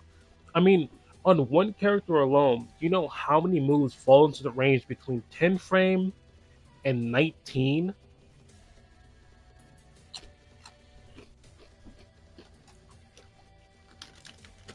And you're probably thinking like, well, you're negative anyway. It doesn't matter. You're gonna get punished with everything. But like the thing most people are gonna go towards the launcher. You're gonna eat full damage. That's expected.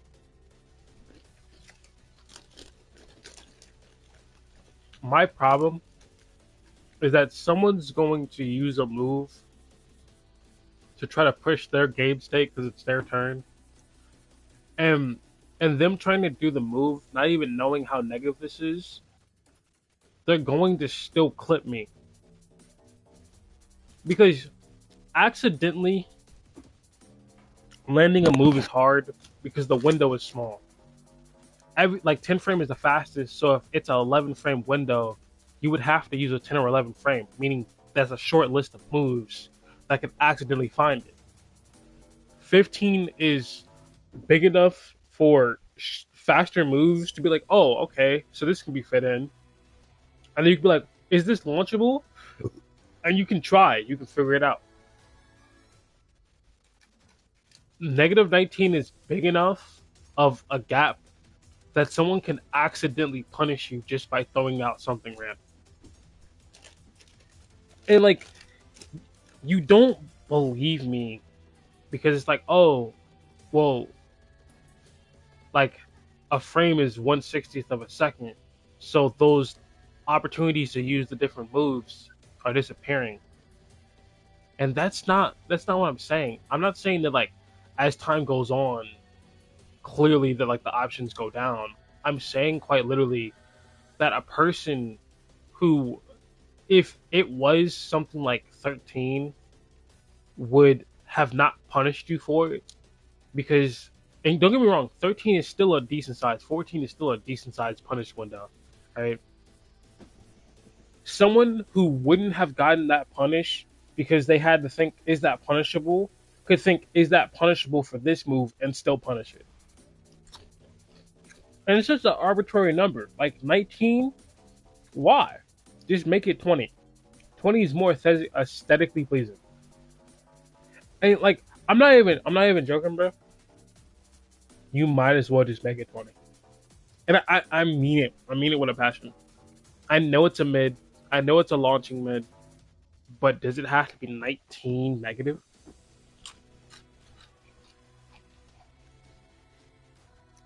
Like, I wonder how negative the low version is.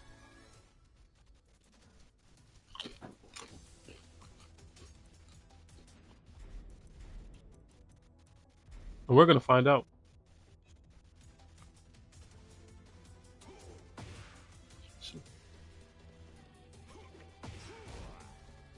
Negative 30, which is reasonable for lows. They're normally that punishable. Like, but mids, hey, hey, it's Raven. Of course, Raven can't have shit. He can't have good things in life. And the thing is, I know Raven has good tools, and I'm clearly joking. I don't actually think that he doesn't have any good tools. I just think that there's certain points where it's like, I know not everything needs to be safe, and you are giving us a safe, like the first two are safe, but fucking hell, like negative, like negative 19. The farther you go past 15, the more the number just feels outrageous. Like if 15 is the benchmarker, and that's the point where it's like, yeah, this is launchable, and you want to make it like a tough 15. Like if you want it to be tough, like you have to like be on point, you have to lock in to launch, then you just make it 15 frame of like disadvantage. That way they have to like perfectly line it up to launch you. If you want to give a little leeway, you do 16, 17. Uh, if you don't like a character, why even like, because what's left is 18, and 18 is like maybe the move is a little bit evasive, so you need just enough, like another frame or two, simply for shit to line up again, and the character can punish it. And you're probably thinking like, oh, that's probably the same thing that's happening with the character here, right? Uh, turn, turn that shit off, right? I'm right in front of you. I'm right in front. First of all, hop knees and down forward twos are 15 frames, and I'm right in front of you. You're going to hit me. Those are mids. You're going to hit me. It's not going to evade. Someone put 19 in because they don't like Raven. That's that's simple. I'll stand on that hill. 19 is just as bad as 20 because at that point it's like You don't have to have good reactions to punish it. Like if you block it, you just win.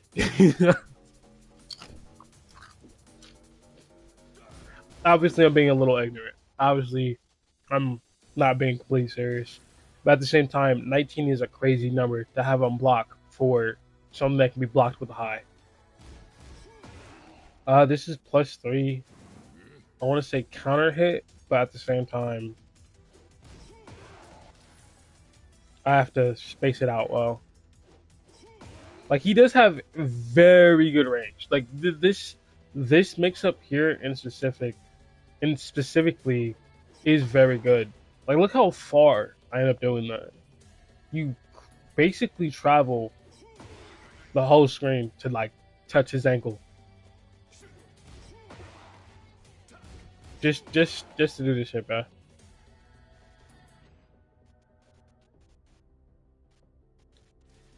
Oh man, coming up on 3 hours, 40 minutes, and I only made it to move 45. Jesus, it's gonna be a pain to fucking edit. It's gonna be a pain.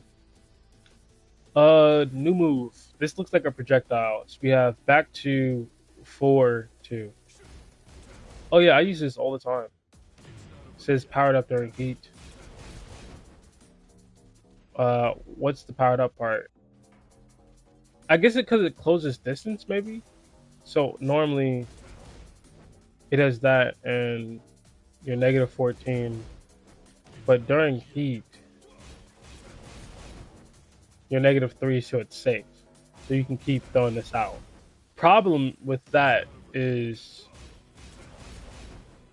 it eats so much of your bar to throw those out. So here's the deal. Here's the deal. As far as design goes, I'm a bit confused because you have Raven who has these clone projectiles, and these clone projectiles are buffed during heat, right? These clone projectiles on hits refund a decent portion of your heat meter.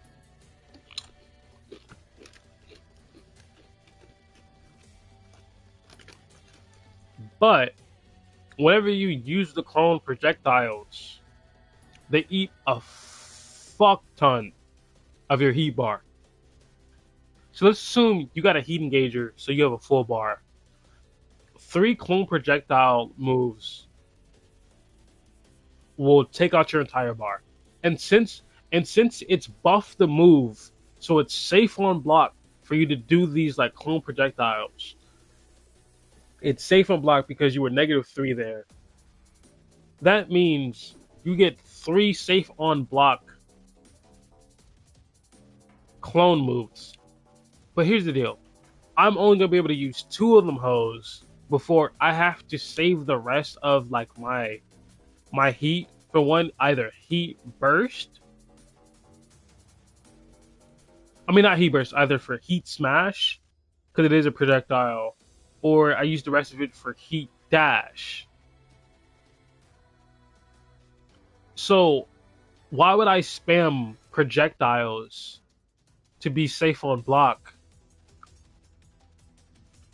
And don't get me wrong, his projectiles does a bunch of damage. So I get the picture. You basically are making the projectiles stronger so I can be more aggressive with my actions while I'm in heat. Problem is, I can only be aggressive for 2 seconds. And obviously, again, I'm only a mighty ruler. I could just be simply misunderstanding the situation, but I don't understand why I use so much of my heat during this process. And it's like, oh, it's powered up during heat, and it says that on so many of his clone moves. It's like, okay, maybe I'll get to use these. It's like, yeah, you get to use them once. You get to use them, and like they're safe on block, so you can be aggressive and you can start pressing buttons in your opponent's face. And if they get hit by it, it's a fuck ton of damage anyway, right? And here's the thing. Here's the deal. I'm not I'm not so out of tune that I don't understand that going from a situation where the clones were negative on block, like punishable, to them being safe on block is actually helpful. It is objectively helpful, yes. In a sense that if someone tries to, like, say you're negative 14, right? And then they try to do a heat engager punisher to like launch you, you can punish them for their heat engager, then continue your offense. But what I'm saying is you get to only do that twice before you start thinking about like opportunity costs. So you only get to do it twice in a situation where you already have a bunch of safe moves with third hit extensions that are, it, admittedly, that are buffed like during heat, that essentially are just like you can't use them. So having a dichotomy of a character who's like when he's not in heat is like, okay, I'm cooling, keep you at bay, keep you out, keep out, keep out, keep out, and then when you get heat, is like a rush down. Is a cool idea to me, especially since of how focused this kit is on being reserved and like playing around your opponent. I think that's amazingly. I think that's so interesting. Only for that rush down to last what equates to like the most disappointing like minute in somebody's life, bruh.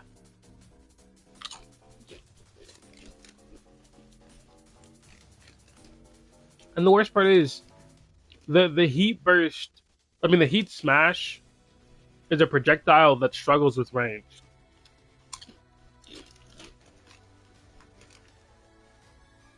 Like, holy shit. Buff Raven 2025. But in all seriousness, I think his heat does need to be looked at.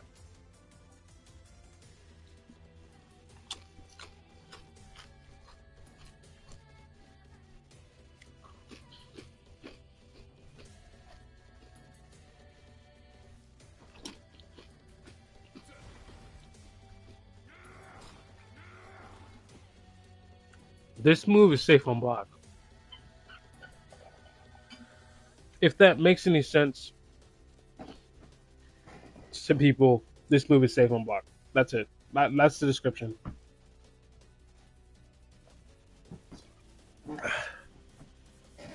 Like, for example,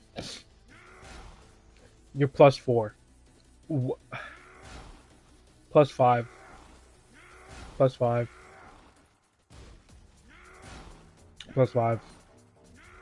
+4. Like, it's a slow move, yes, but if it hits, what are they gonna do? It's resets you to out of jab reason, out of jab reach, so you can be here. It takes a step forward. It has good reach. The reset and you're +4. So like, if they were doing something and they just happen to block this, now it's your turn. And that's a loose, like when I keep saying like your turn, that's a loose thing. It's not like guaranteed. It's not always you have to go on a case by case basis. That's a general statement of +5, it's your turn, just to put it out there. This is called Skull Smasher, which is back 4-4-4. It enters you into back turn. This is -8, right? And I'm trying to think of a situation where I would want to be -8 on back turn entry. Like, no, like no bullshit. If anyone knows, let me know, because why would I want to be -8 on back turn entry? A move where I already know it's going to take me a minute to block. I don't know what this is for. It's double mid, 15 frame startup. Yeah. This is +1 on block. Gets me into back turn.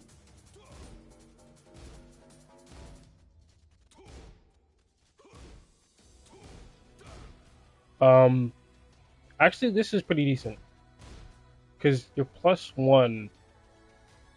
So let me set up something. Do standing block and then jump. So I should, in theory, be able to jump before him. And I didn't set the settings up correctly.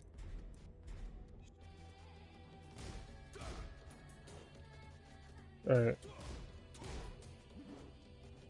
It's basically the same. It's basically just the same. I'm gonna, I don't know. Just a regular standard punish. Alright, so he should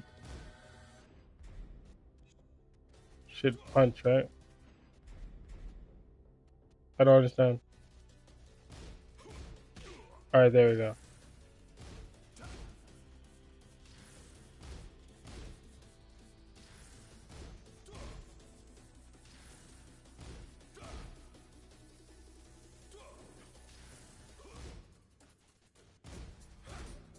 Why is he not responding?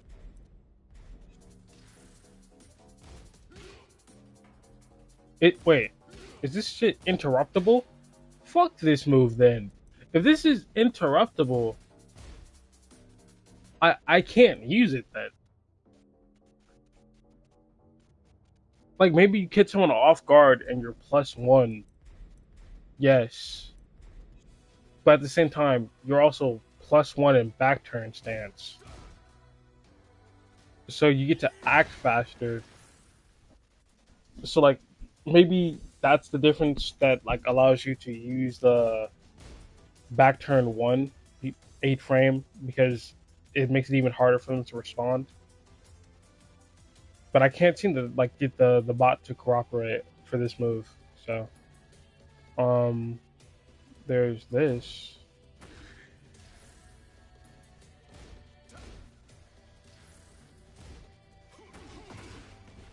That's actually pretty cool. I'm not gonna lie. I'm not gonna lie. Uh oh, I can just spam my I have a certain setup that allows me just to spam one button for the second parts. That being a low, and was that a mid? It was a low to a mid, right? Yeah, a low to a mid. It's actually really nice. I think this is interesting. But it's one of those moves where it's like it's a knowledge check. It's not actually a mix up. Which hey, each character has their own knowledge checks. Can't hate on it. Um, it's disappointing because the first move can be jabbed out of, so you can't. I don't. I keep saying you can't like spam or you would want to spam it. You don't ever want to spam a move unless you're directly like, hey, dickhead, respond to this. Like I know there's times where it's just like I don't want to spam the same move. I want to be a good sport. I want to play this game. Like it's two of us here. I'm like giving you something as far as like I want you to respond to it.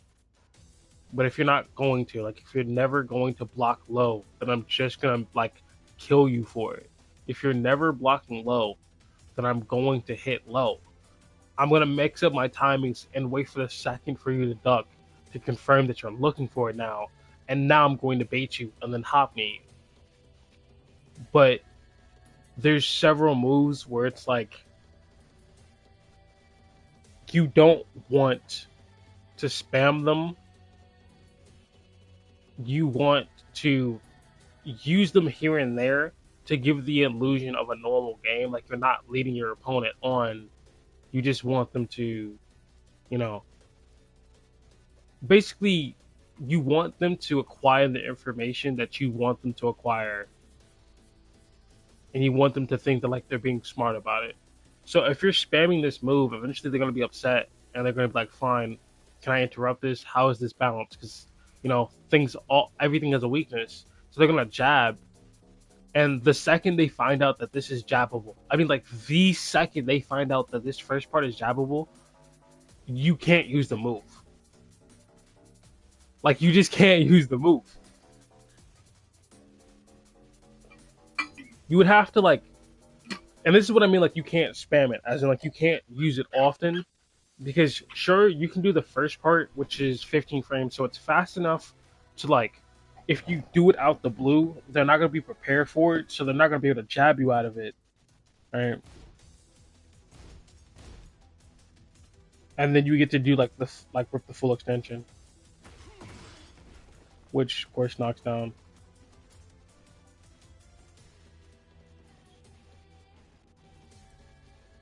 We have alternating smash,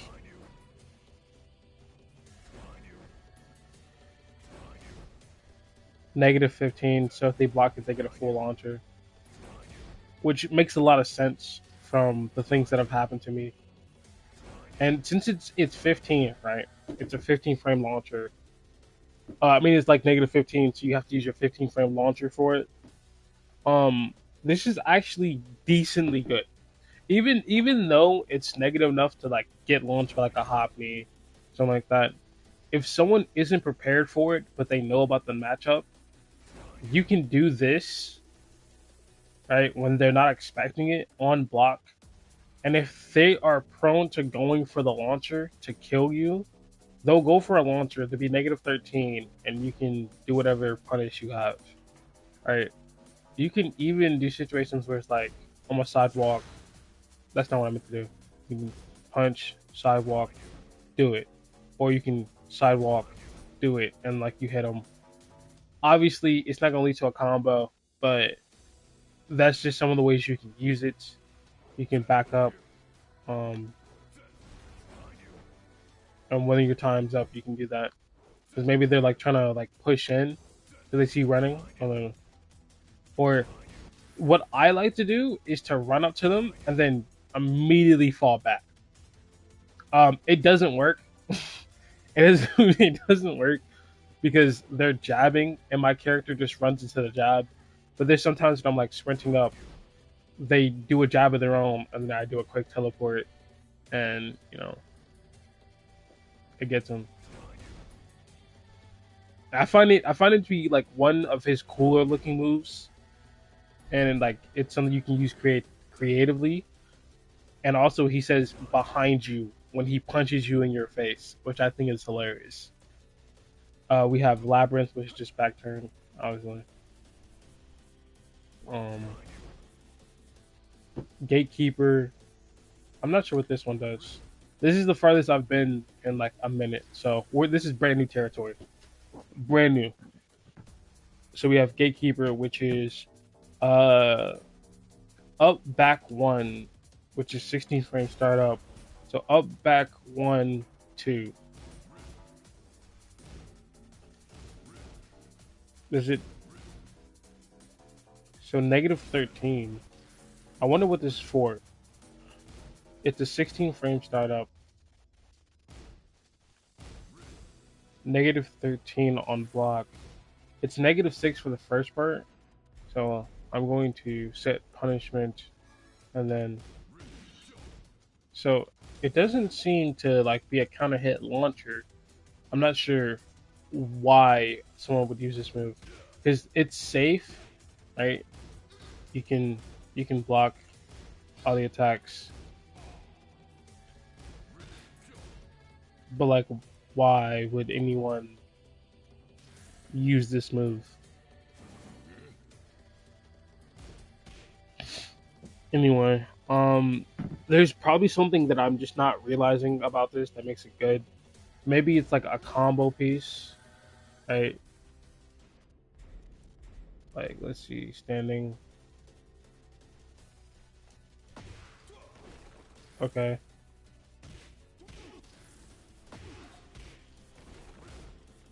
I don't know. It's gonna be something I'll have to find later if it's a combo piece because I didn't snap together too easily, and I don't feel like going through the whole list to figure out what does. But at the same time, I'm genuinely trying to think why would someone use this because it's 16 frames, so it's pretty slow. It's safe on block, yeah, but the follow up, while obviously it can be a counter hit, there's no counter hit effect. what's the advantage you get for hitting it, and then you're -2 if you hit it. So like you gain nothing from it. You lose your turn if you hit the first one, right? And that's on block. You lose your turn if you hit it. So let's try +5. No, not worth it. So it's +5 if you hit them. It's plus. I mean, it's -6 if you hit on block. So you lose your turn if it's blocked and you don't do a follow up. If you do a follow up, you chip them. So sure, yeah. But then if the second hit, the follow up, is blocked, then you get punished for -13. And if you do hit, you kind of like slash them with your fist, and like it doesn't do anything. Like you've gained nothing. You haven't conditioned your opponent into anything worthwhile, because the second he realizes he's gonna get hit by the follow up, it's like, okay, now I'm just gonna block. I'm like, you, you like you gotta be right. None of this is gonna happen. He's just gonna sit still.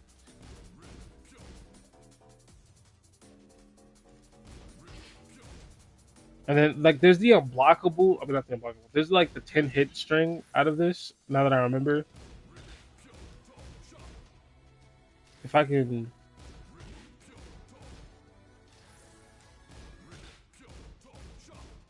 yeah, I'm not gonna be able to do that, bro. Because it's actually kind of hard to read.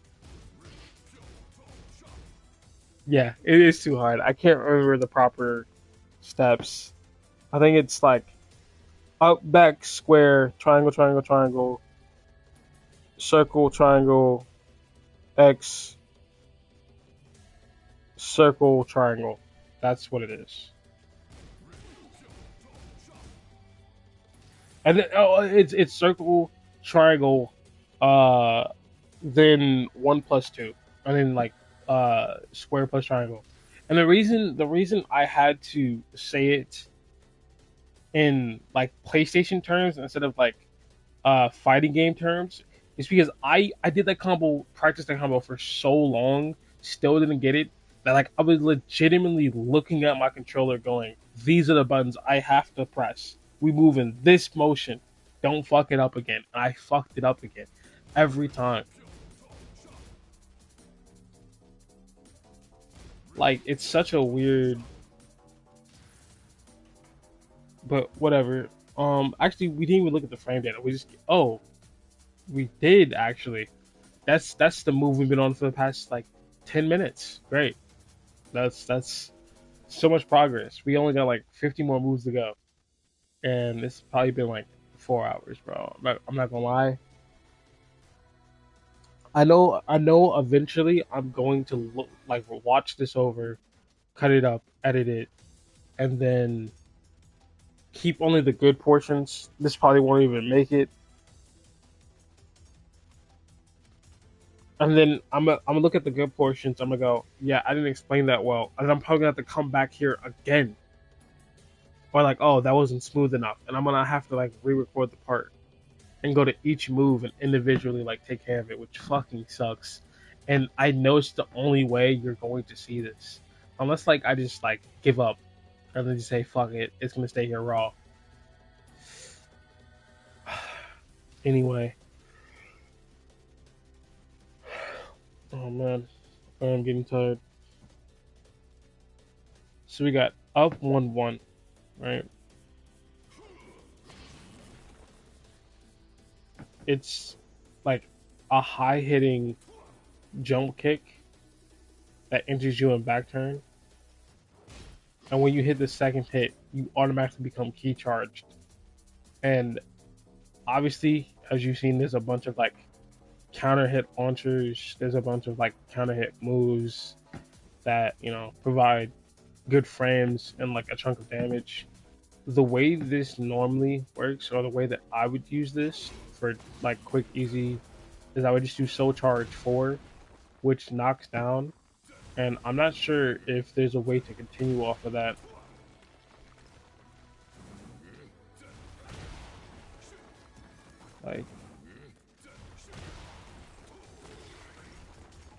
Like, I'm not sure if there is a way. Maybe hmm,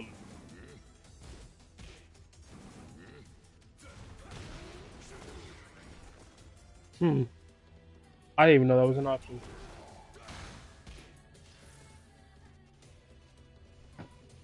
Yeah, I'm not sure.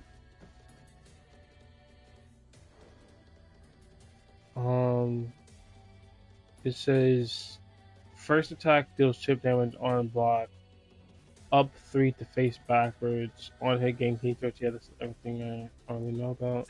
Good frame data? No, not really. Um, there's like the full extension where you do that. Looks pretty cool. I think it can break floors actually. This move, I think that breaks floors. So for like, um, what is that called? Deep subconscious. That map. I think it can break that floor. I think it can break the floor on like the Ortiz farm.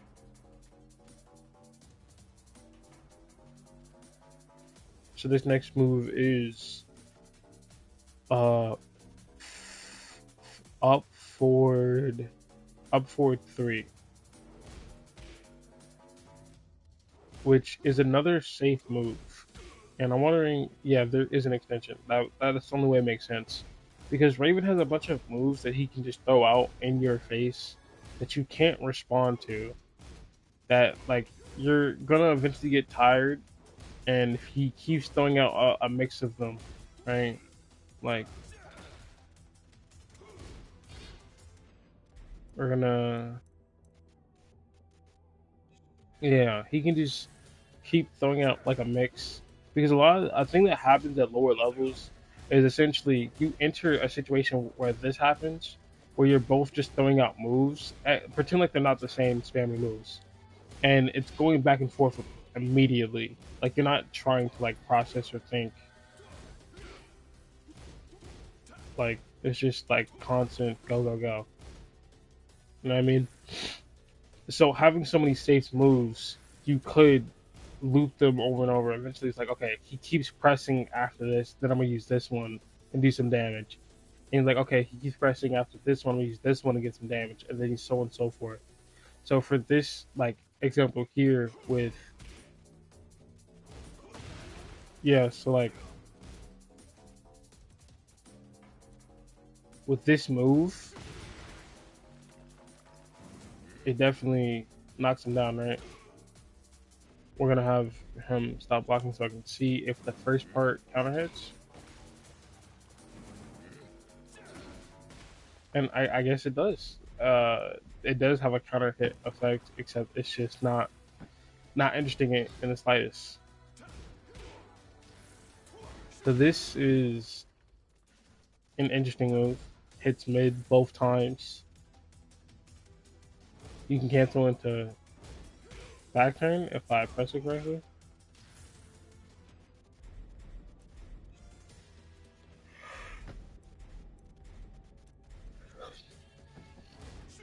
Yeah, you can. You're just launch punishable. So like, never do that. Now we're getting into wacky moves. I can feel it. I can genuinely feel this. This is gonna get crazy. Oh, that's smooth. I don't even care. And that's negative 13. I think the best part is this shit right here, which is negative 16. So we're gonna play a fun game called Will It Launch?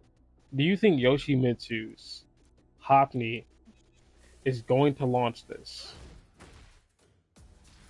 If you said no, congratulations. Actually, that wasn't the Hopney. That wasn't the Hopney. I pressed number one.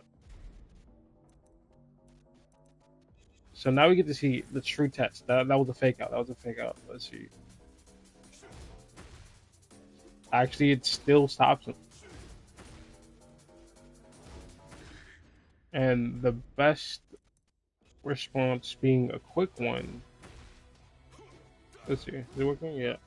So it actually is a frame trap where if he tries to press during the second one, he just loses. But if he tries to press after the second one, you just fucking die. And I wonder how bad is it at the wall? Because at the wall, things become crazy. Yeah, I don't think that hit. I don't think that hit.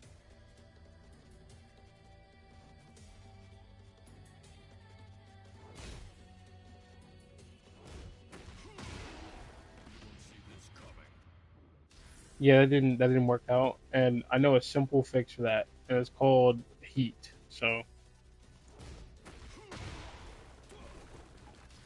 I don't know why I couldn't seem to.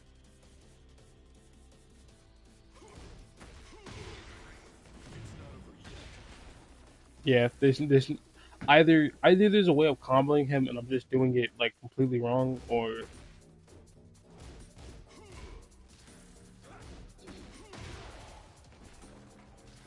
like yeah, it seems like there's something that I'm definitely missing. This is a combo ender for at the wall, so let's try something.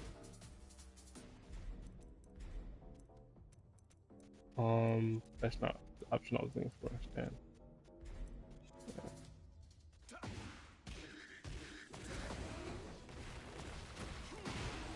Yeah. It's a combo ender.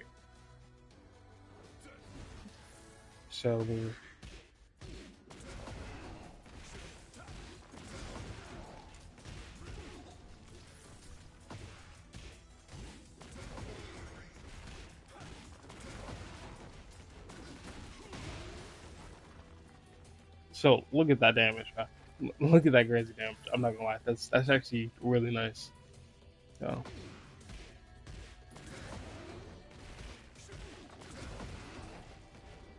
I'm trying to get this combo down. It's not even a hard combo. I'm just adding that last part, and I'm not used to it, so I'm messing it up.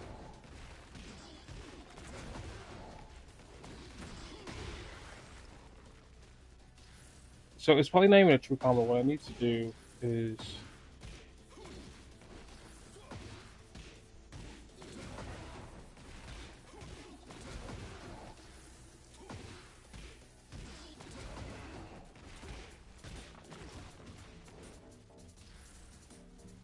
let's try to get closer, maybe.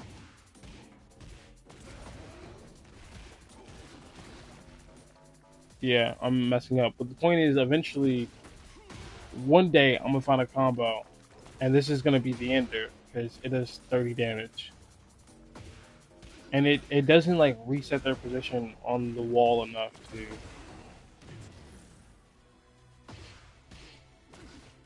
like it doesn't reset their position on the wall just enough for me to like actually hit the full combo.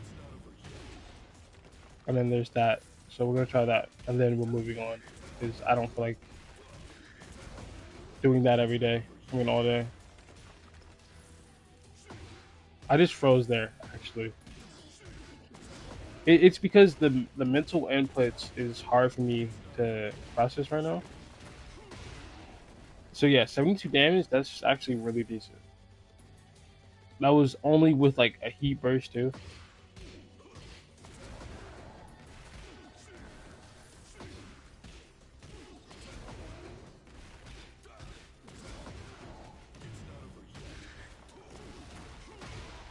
Yeah, that's real nice. We have this version, which actually is kind of clean. I'm not gonna lie. This low crushes, and then it flips him up into the air. It isn't purely a combo like that, but you can probably smash, right? No.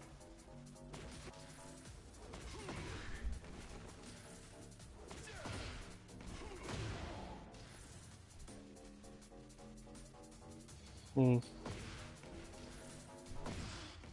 Hold on. That's 35. That's 29.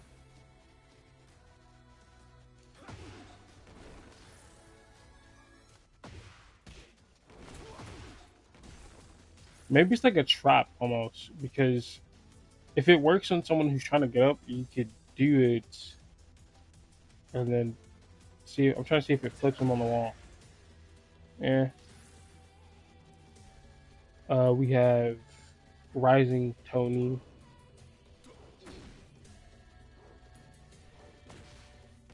Oh, what?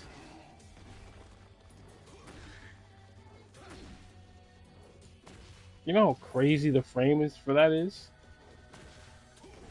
30? Who's doing it?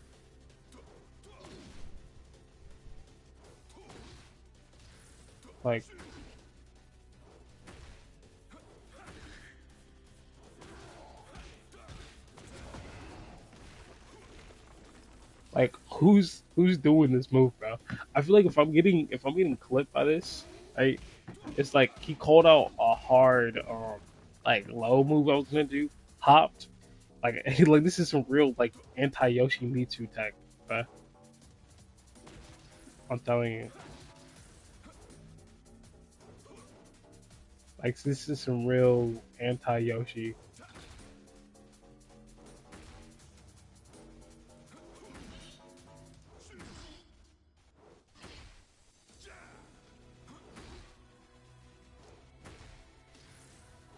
This is I'm sorry if I'm playing around. It's because I literally haven't seen this portion. Like I haven't actually analyzed or looked at anything yet. So this is 9 frames on a jump attack. I don't. This is you gotta understand. I've never seen a 9 or 8 frame like move in this game that wasn't flash. So seeing it tied to a jump move is hilarious. Like, and why does it do so much damage, bro? Why does it do so much damage?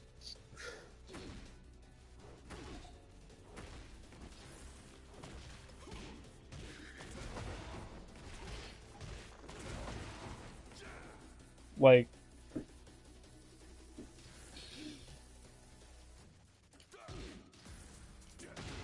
all right, we got Shadow Spear, 60 frames to start up, launches them across the room. I wonder if it wall splats.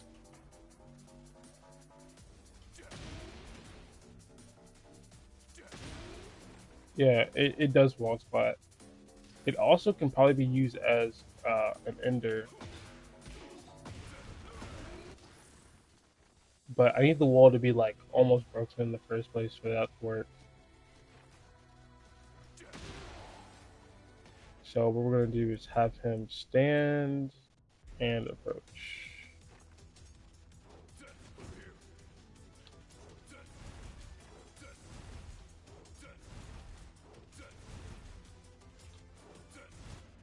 A little went too far, but it's fine.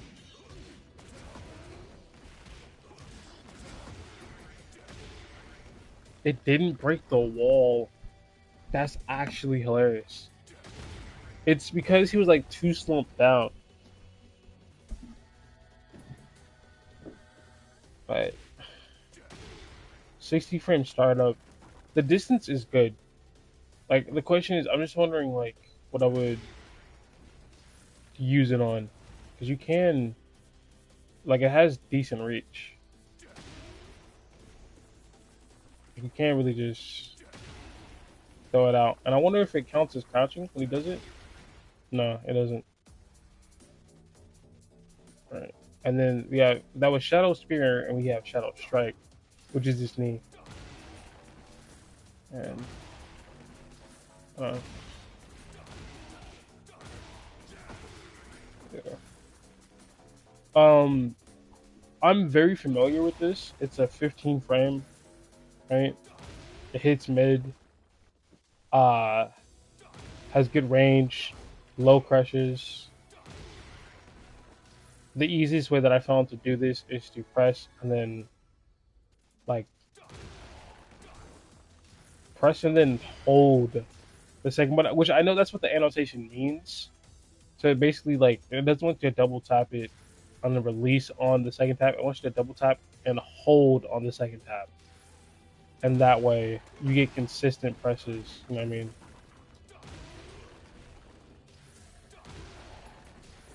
Like for this, yeah. Um, yeah, it's a pretty straightforward move. I'm not gonna lie. This move here is a mid that lifts off the ground. As you can see, I've been using it to lift Yoshi off of the ground,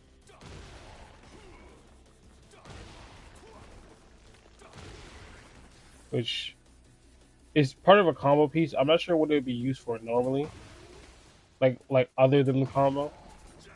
I guess it does have nice range. And we're going to have them block so I can see what this stuff is like on block. So negative 14 for. In fact, we gotta see a lot of shit. I've kind of been slacking. So negative 12 for Shadow Spear. So it's not too negative. You kind of can just throw it around because you won't die for it. Then you have Shadow Knee, which is negative 14. And then you have Iron Maul, which is negative 10 actually, which is surprising. Meaning if they're not prepared to punish you with the right option, you can kind of just throw this out. And if they're wrong, they get flipped back, and on counter hits, it's the same. There you go. And then you have 444 forward, Typhoon Fang. So it's 4 forward, forward hold 3. And it's negative 4 on block, meaning you get like a safe entry into back turn so you can do your mixes. Uh, we want him to stop blocking so we can see what the day is like for every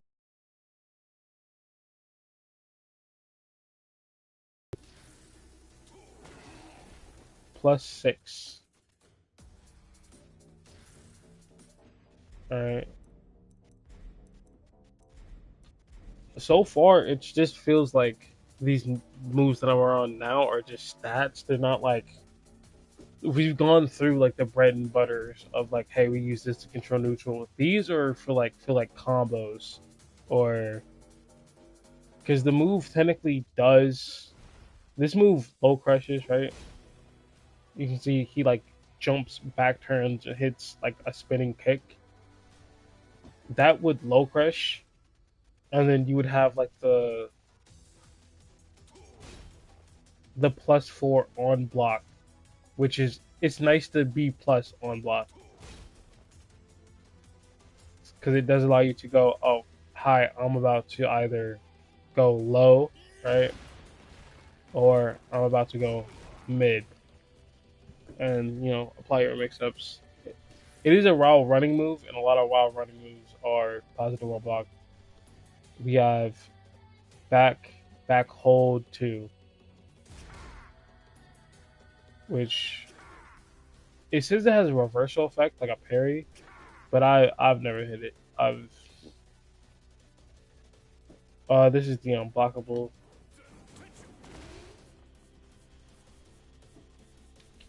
Key charge. Dead end. Yep. Wait, how much damage does that do? It does so much fucking damage, bro. I'm not gonna lie. Like, let me 10 lux, 10.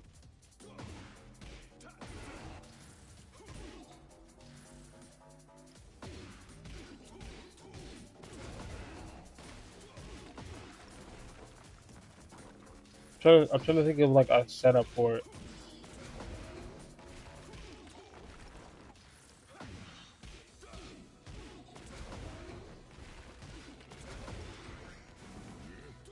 Yeah, that probably would have worked because you're just waiting for him to slump off the wall.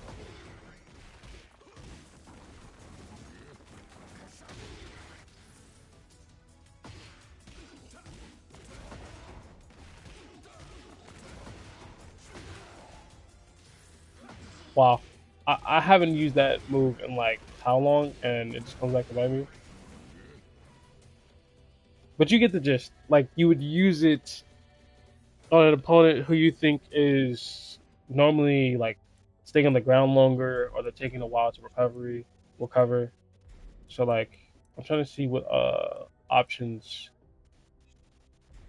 So opponent status uh down face up, is that, yeah, I wanna see. It doesn't hit grounded, which I is a good thing for how much damage it does. I'm not gonna lie. Um because if it didn't, then it would do like way like imagine a move that does like that much damage. It does this much damage, 66 damage, just being like free. Like 66 damage is nothing to like, bro. It's so much damage. Like so much damage. So much damage.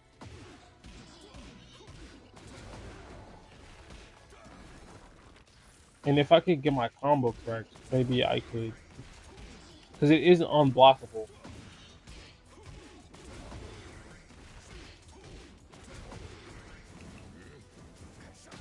Like, and then they're falling off the wall, and they're basically dead. Like, it's nasty. It's so bad. I don't. All right. This is a move I was talking about earlier. This is While Rising 1.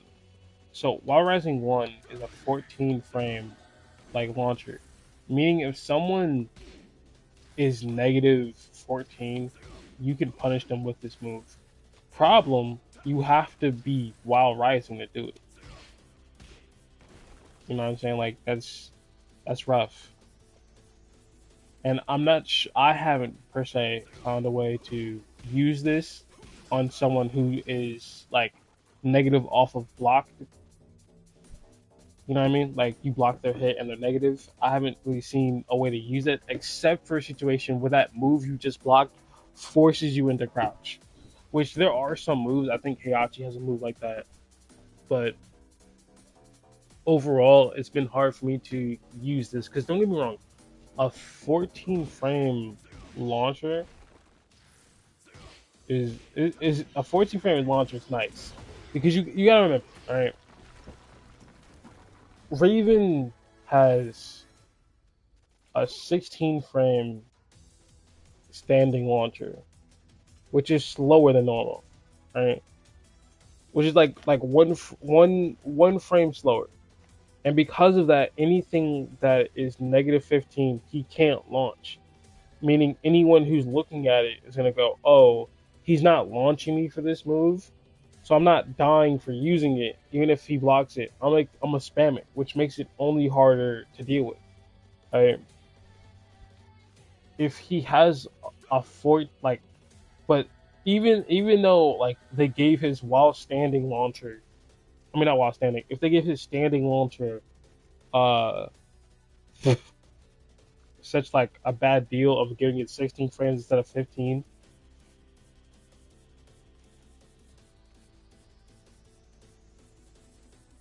Hold on. So here's the deal. If they gave him such a bad deal on like his standing launcher being 15, that plus or minus frame applied to his while rising launcher as well. 14 frames comes up a lot in game. The only problem is that how are you gonna punish something that you would block on mid with a 14 frame launcher if you have to like crouch and then stand up? Because it takes a certain amount of time. Like, I'm developing a system now, but I can't force it. Like it has to be at a certain speed. And don't get me wrong, I respect 14 frame launchers. 14 frames is very, very nice. Like, like Very, very, very nice.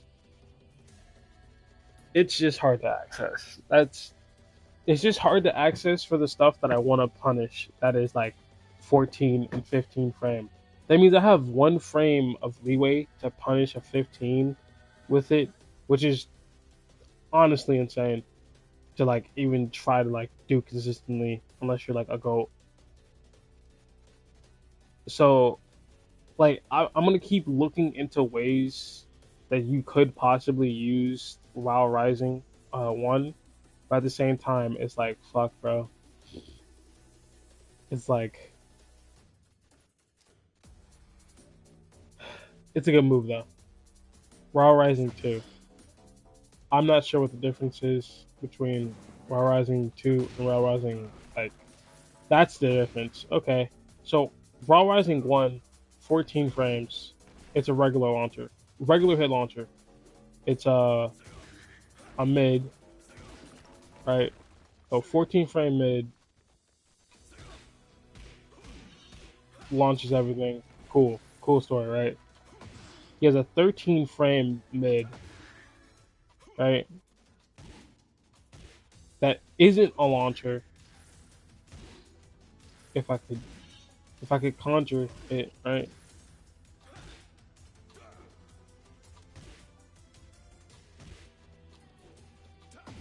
Alright, fuck it. I'm gonna do this. Right?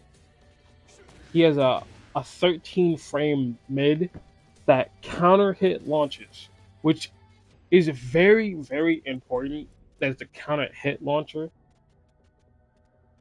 because that means it's prime for setups where you're trying to get your opponent to press on you and you can duck and like launch whatever they're about to do. So we have him on jab, right? Like it's just free damage. Like you know what I mean? Like it's just free damage.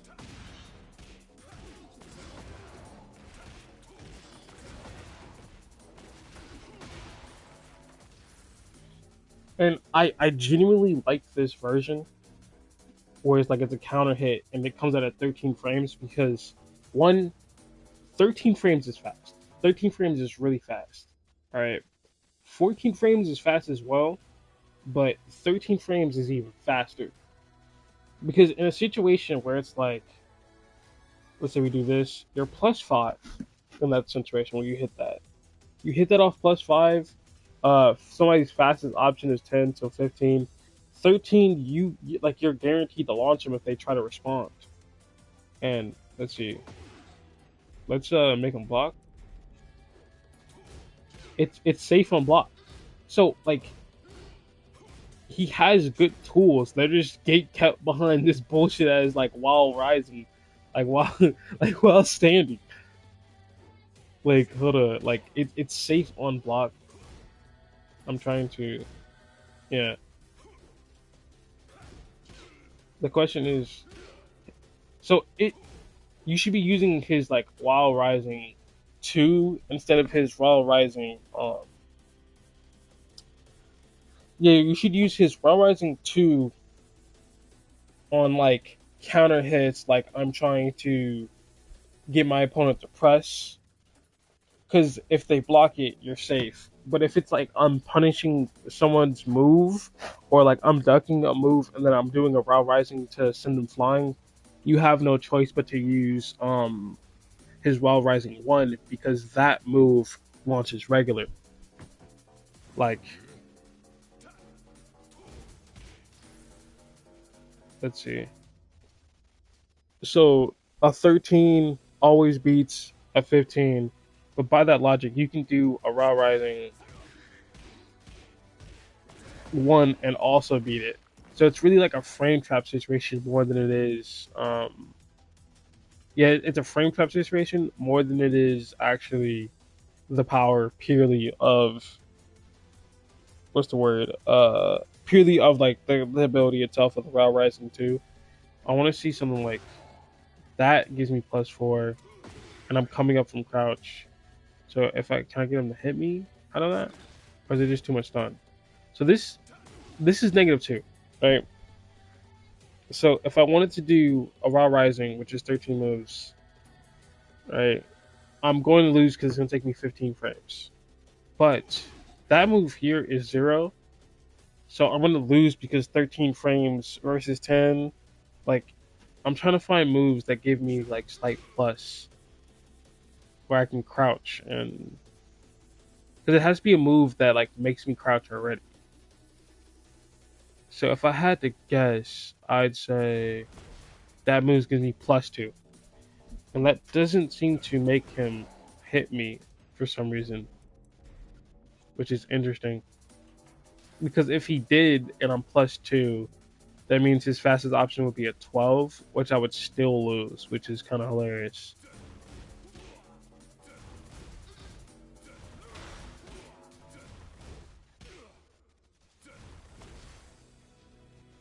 Hmm.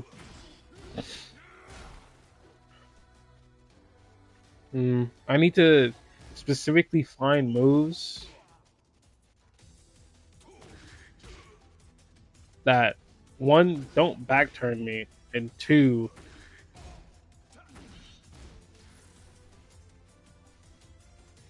like put me in a crouch state so I can rise. In fact, there's shit like this, because since when you jump in, it makes you crouch for like a split second. You can hold down, right, or you can jump in and like on your like when you land, start spamming a button and you'll do a raw rising. I think it's a very unique interaction that like this would be cool because like they can't fight back against it. And of course, if they, it's one of those things where it's like if they know that like this is a frame trap and they die if they interact, that's one thing. They'll just start blocking whenever you jump in, and I guess you can take that as a chance to mix up or whatever. But yeah, I actually genuinely like the Raw Rising too.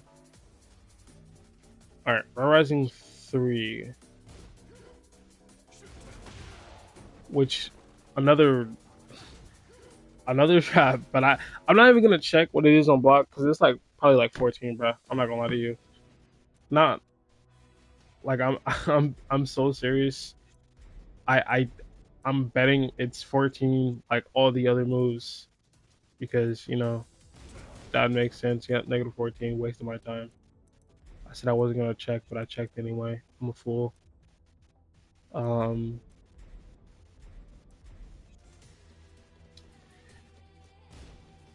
Oh, that's what happened. That's what changed it. So, Rising frame traps. It's 19 frames to deploy the clone, 16 frames on like the rising part. And this is important, like memorizing what your options are from while rising as far as like frames is important because there's going to be situations where you can only punish like for lows. You're not going to be able to punish lows as fast as you'd like to if you don't know your actual like while rising moves. Sure, you could hop me, but sometimes like it's not like a hop meable situation, and you're gonna just simply have to learn the frame data of like what can and cannot be done.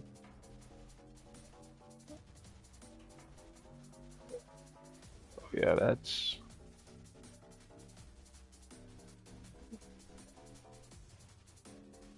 Oh yeah, that's bad. I need like a band-aid. Fuck.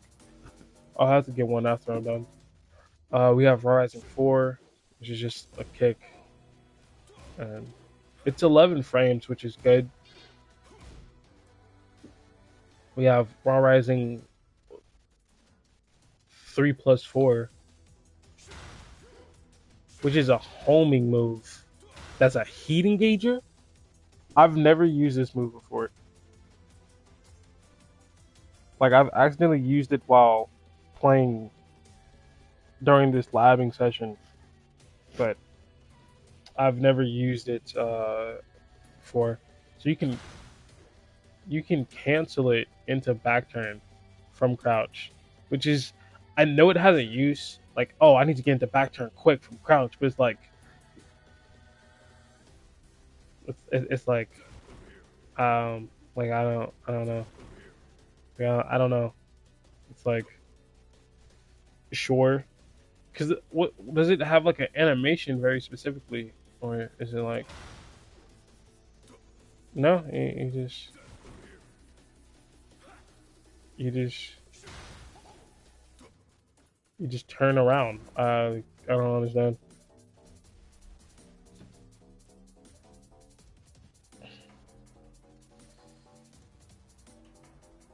Um, while crouching three, which turns you back turn. Wait. When you're back turn, you can. Oh, bro, you don't understand. I didn't realize that when you're back turn, to stop back turning, normally there's the back 3+4, right? That's just the normal way you turn around. Then there's square, right, which automatically turns you around. There's 2-2. I keep mixing up if I'm gonna use like the fighting notation or PlayStation notation. Square is one, so there's the one that turns you around. Uh, there's 2-2 specifically that turns you around, right? There's one. I mean, there's three that turns you around. What else is there? There's down back, which turns you around. I didn't realize that to like turn around fast and to avoid jabs, I could just hold like down forward, which automatically turns me. And it seems like, yeah, so what? It's not a solo situation because let's say you're here, right, and you're expecting a jab. Like the jab is the one thing that beats you, and you can't, you literally can't like low crush in time. You can just crouch, boom, and launch.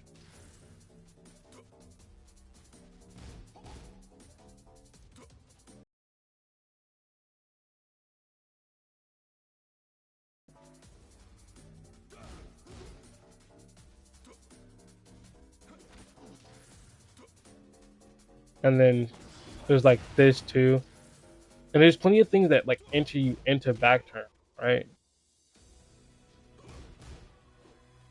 See, I high crushed his jab, and if he wasn't able to block because of like whatever ruling allowed him to block, he would have got mixed. So I think this is actually pretty important to know that you can get out of back turn with a crouch because it allows you to get in. And there's oftentimes where I just want to do this move, but I'm just not sure how. And having having a safe move that the opponent knows, like, hey, I can't really do shit to him except like jab him, is really nice. Uh, while crouching, shift his zone. It's this move, right? It's 18 startup. Requires me to be crouch walking. Right. Decent damage. Yeah, I don't know what you want from me. Because like it enters soul zone after, actually. That's right. So if you hit this, it's like you're allowing yourself to get another mix. And if you guess correctly, you just snowball. We have crouch step, which I'm not even sure what the fuck.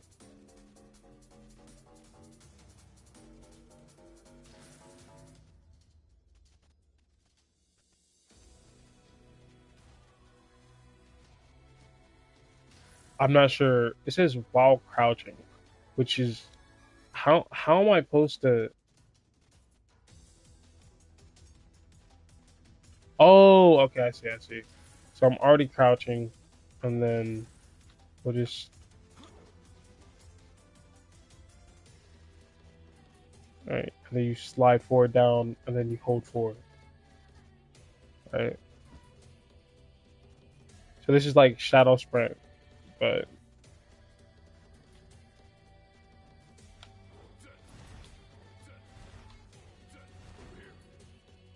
because Shadow Sprint looks like that, right? But it resets you to standing, so you could like come in, and then you can like Shadow Sprint, hold back, block some hits, Shadow Sprint, hold back, block some hits, or you could Shadow Sprint in, not know what you're doing, and get jabbed. But with this, you just essentially are coming in already crouched, so you can just get under the jabs and do whatever you need to do. Um, Now we're getting to the back facing stuff, like actual like combo strings.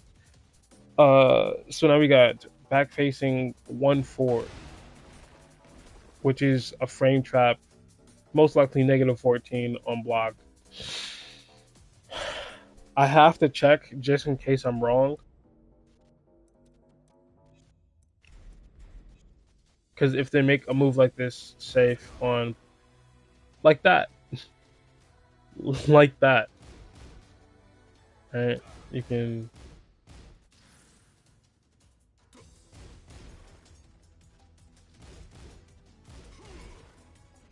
So let's make him respond after.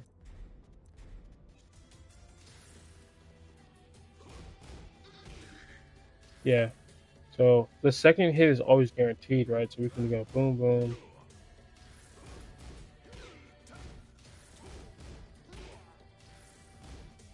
Hmm. So yeah, he's beating me. I can't do it. I guess I would just have to be purely back turn.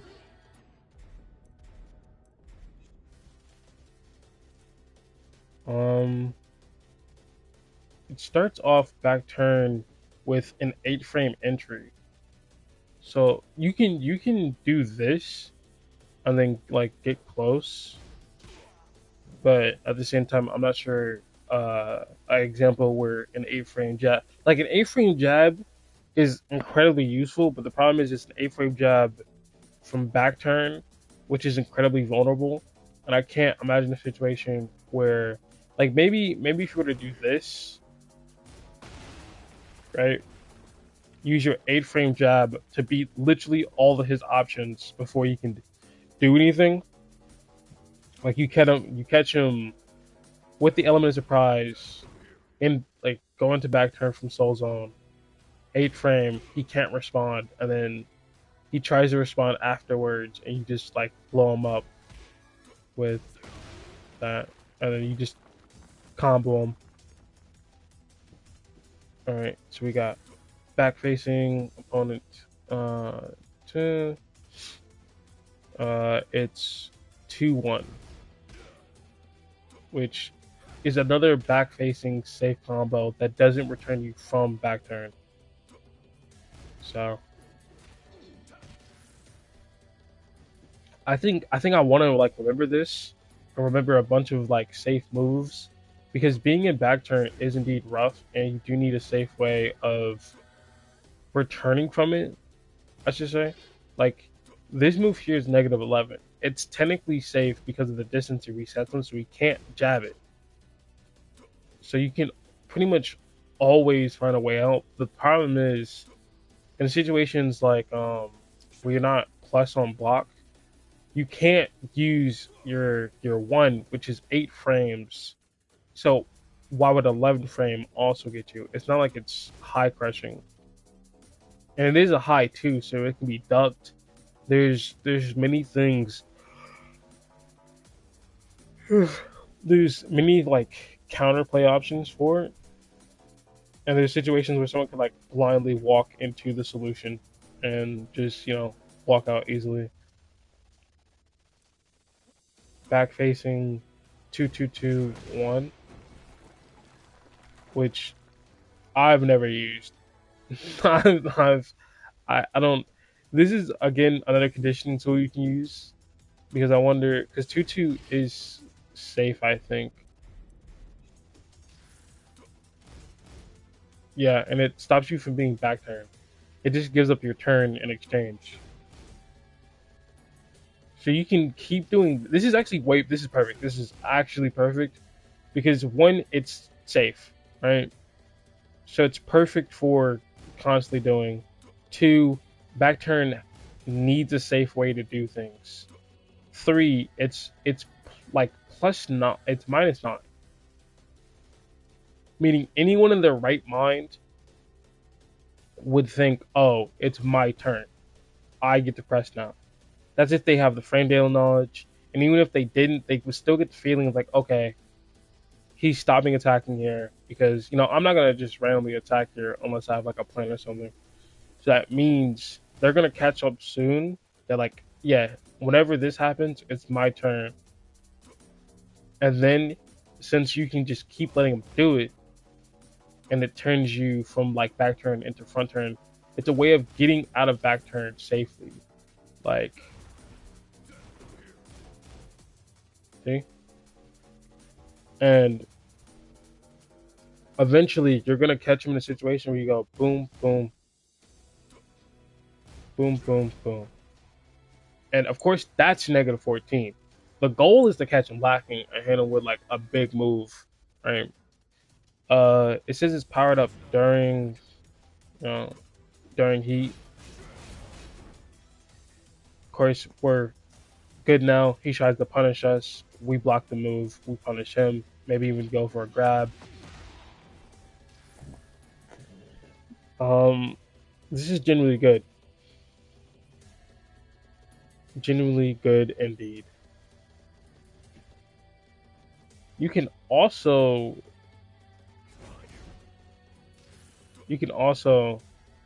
go into soul zone from here.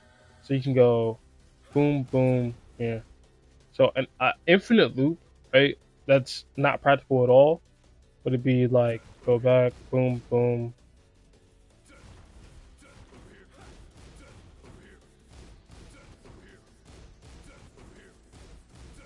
You know what I mean? And if you can get someone scared enough to respond, you could definitely keep doing that into something else, into like another soul zone, into back turn. The problem is it's not like MK1 with smoke where you have vapor cancel, where you can cancel into another move, cancel into an overhead, cancel from the overhead into like, you know what I mean, into Melina. It's not like that. They can just jab you at any point. They would just have to be like, what the fuck's going on, and don't want to like mess up your flow. It would have to be like Mercy. So we got back turn 3-4-1. I'm guessing the 3-4 part is actually neutral. That's hilarious. The 3-4 part is neutral. What is this, bro?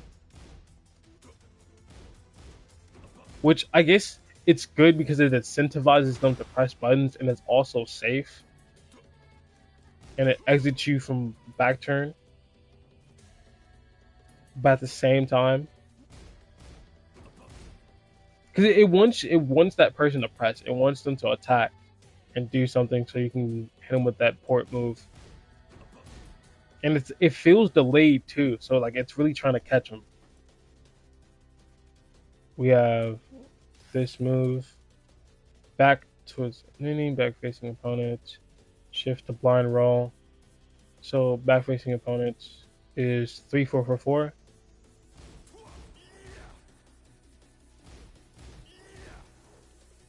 That's actually clean. I'm not gonna lie.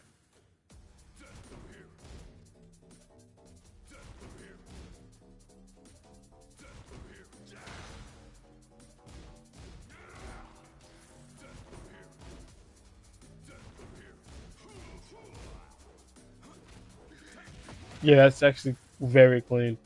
It's one of those situations where you can just press in somebody's face because they don't know what's going on.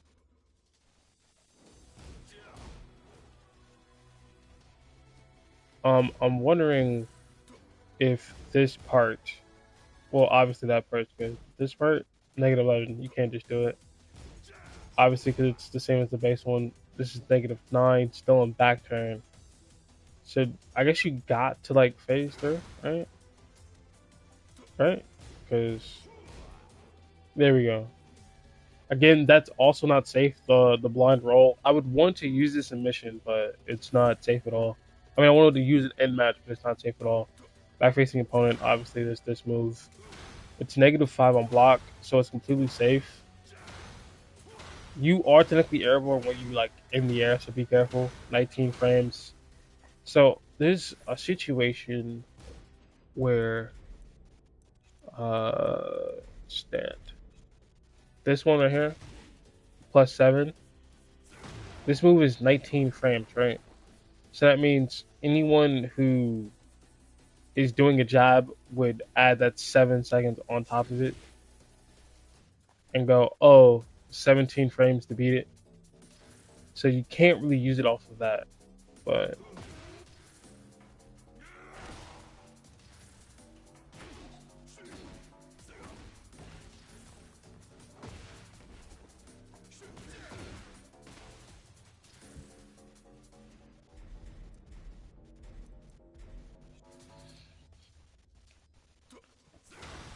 it's useful because of like the distance it covers. So they could like be making some movement over there, you don't have to care because any movement they can go over there and you're completely safe. So it's like a situation where it's like boop, boop, boop, right? You don't have to care. Because when you're back turn, that's a 10 frame jab, right? On two. So back turn two is a 10 frame jab. So you go back turn, see some movement you don't like, hit four, it's safe on block, four, and then you want to get in there, boop, boop, boop. Or then like you risk it and like he's probably tired of holding back. So you do the last string rip or like the string extension, and then he gets hit with it and dies. We got back facing opponent, 1+2, which I I forget this is a move. I forget this is a power crush that exists. Where like you have a back turn power crush. Do you know how strong a back turn power crush is? There's so many times where like this is a situation you find yourself and it's like, oh, what do I do? And of course you're -3. So like you're thinking, oh, I need to like worry about jabs, stuff like that, maybe crouch here. Like I'm back turned, what do I do? Maybe like one to turn myself around. There's so many options. When you could really like no bullshit, just like no bullshit, you could just yeah. You wanna hit me on a back turn? Yeah, okay. Alright. Now it's like it's cool, bro. Just keep trying. Because you spend so much of your time in back turn because back turn is your threat. And there's like that's this armored, right? That's a heat engager. And there's just a random like armor move that is in like the perfect spot. I'm not gonna lie. When back facing, press 3+4, which is a launcher. This is a mid launcher, right? It's 15 frames. So you would think like, oh, cool, a 15 frame launcher, but it's not meant to punish things. Like right, it's not meant to punish things. It's meant to um what's the word I'm looking for? It's meant to like catch people crouching and then send them flying because it is like a launcher. I wonder if it's a launcher for all things. Yeah, it is. So it doesn't really matter that it's 15 frames. I guess it's there to like it can beat other options, but 15 frames is just the number I was given. It's obviously a mid. What else is there? Not much. Back facing opponent forward one. What is this? Oh yeah. This. What the fuck, bro? It just side swaps and like it does a decent amount of damage, and it has to be like them facing you. But let's see what it's like on block. It's safe, so it's a way to like swap sides if you're like in the corner, which is kind of crazy. The question is, what is it frame data? 16. That's wild. Because I want you to know, if I know something is -15, I'm not finna fucking side swap. It has good distance, so I'm guessing something you can do is just bait for it. Like the guy's coming in, boom, you reverse the sides, and then you like apply your pressure. Um, Back facing opponents, 4-2-1. I mean 4-2-3, which is another safe move. But the 4-2 comes out at 17 frames. And you're definitely giving up your turn if it was yours. How going into back turn stance is giving up your turn at this point. And then it's safe on block. This is the back turn version of the same move like 4-2-1. So it's safe on block.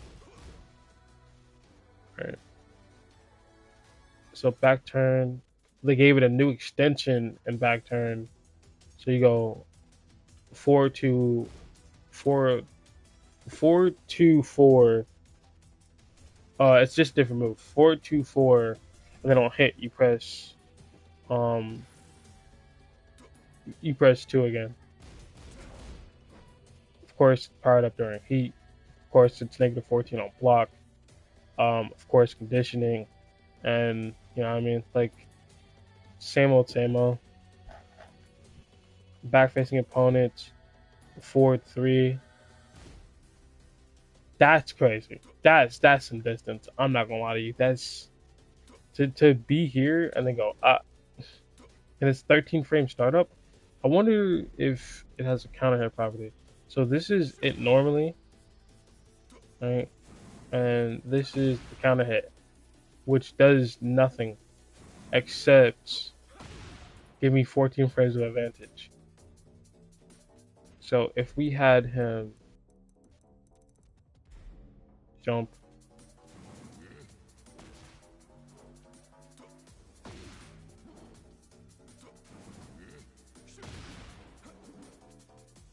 so that's what that looks like. You can cancel into back turn.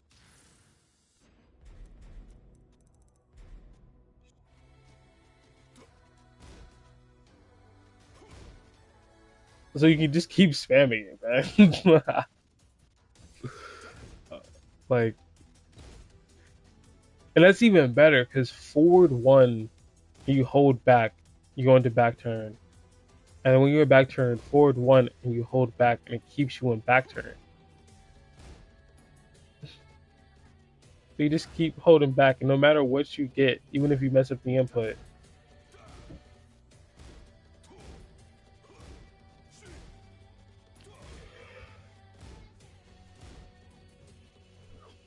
yeah, this is nice.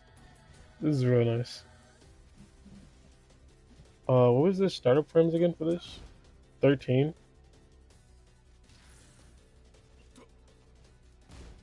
Actually, really nice to catch people off guard. All right. We got back facing forward 4-2. That's different. So you're in back turn. It forces you back turn, but it starts off with a low. No, no, no. You're in back turn. And then it hits with the low, giving you +4. And then hits high.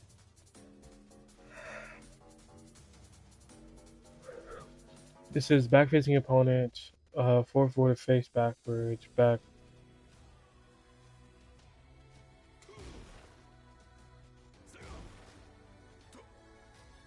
The base factors, back points opponents.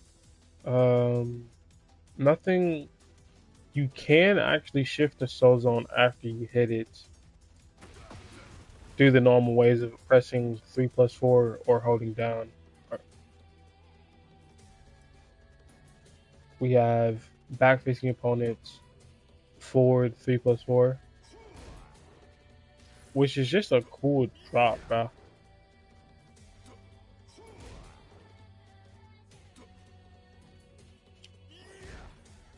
Like, definitely, not gonna lie, this is the sauce that makes me want to play Raven.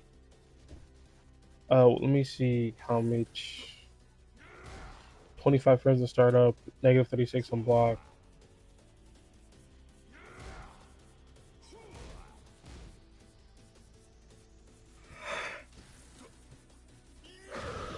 Down 3. I've been using it this whole time.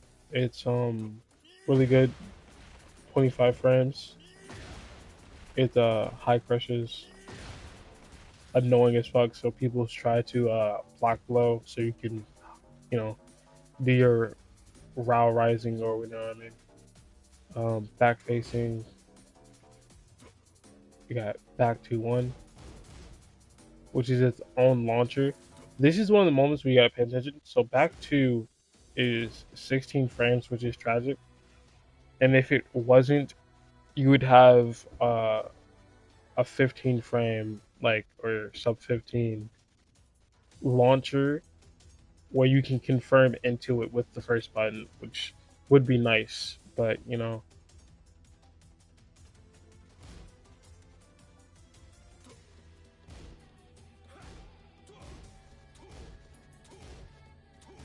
It's safe on block, so you can spam this, but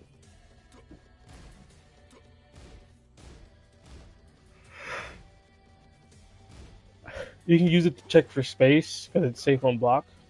I'm gonna have to refer back to this video because I'm not gonna remember this move, and I know it's gonna be one of those things where it's like at a higher level you can use it to control. But all right, so we got back facing back to 4, and what was the other one?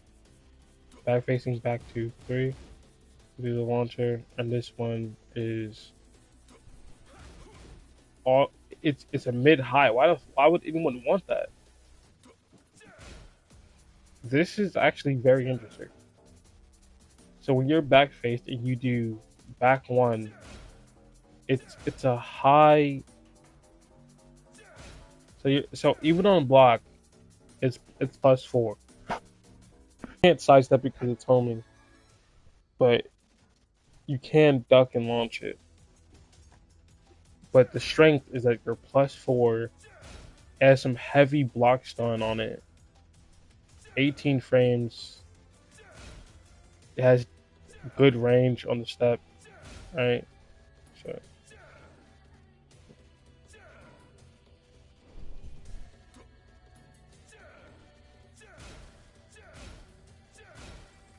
And it isn't overpowered that like someone can't find a way out of it just by jabbing. But like +4.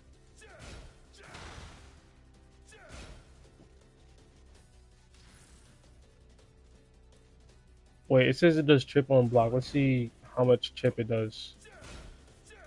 Not very much. Let's move on. Make sure I'm on the right one. Alright, back facing opponents. Back 3+4, which is just turning back around. We got back facing 4 forward 1, which I've never seen before. I've never seen this before. Hold on. You guys see what it looks like.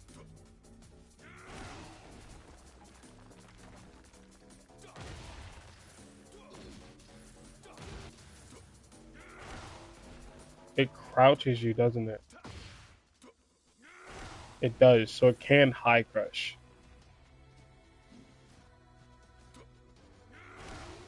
"21 frames.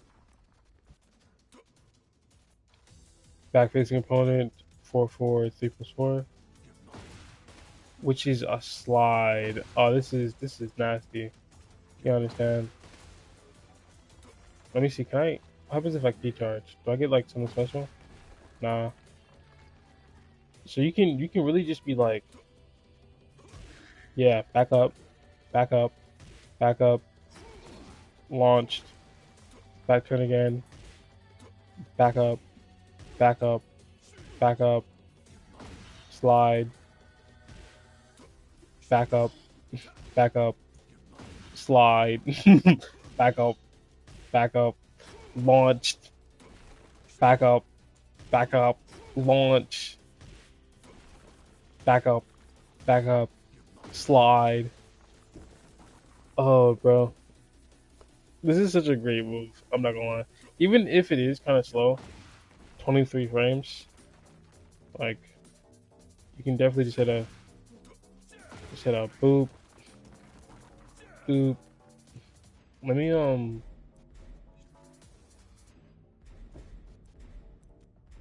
put the block back on. Because if that's the case, you go here you go. Go on the back turn, spin, +4, and then slide.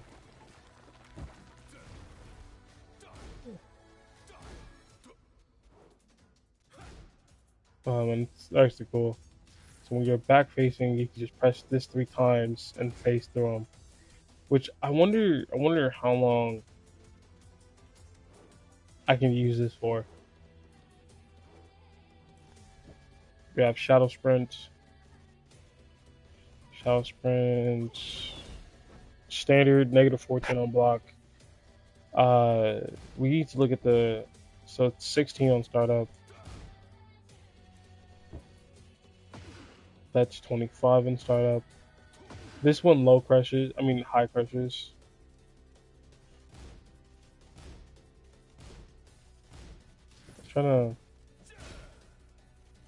This one also high crushes, I think, but it hits it low.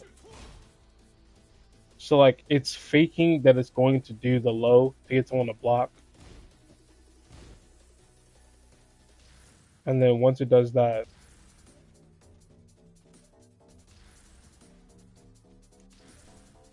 then it hits you with the mid. But I think sends you flying. Yeah. And in fact, I want to see something. We're going to do the spear. Breaks the wall, right?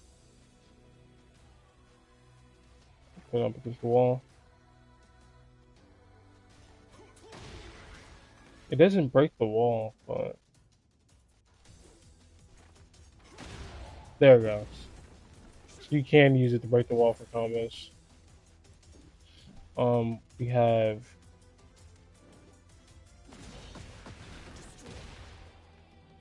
have Shadow Sprint into 3. That's what this is. It's a side swap too. This one is actually interesting because it immediately goes into back turn, which now I can do this.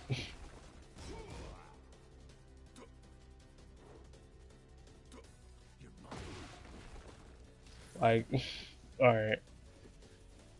And it's a natural tornado too. So.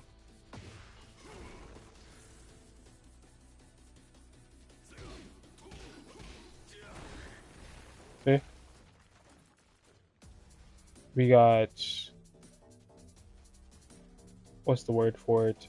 Shadow Sprint 1+2. Sizz has attack reversal, meaning he gets a parry, but I have not seen.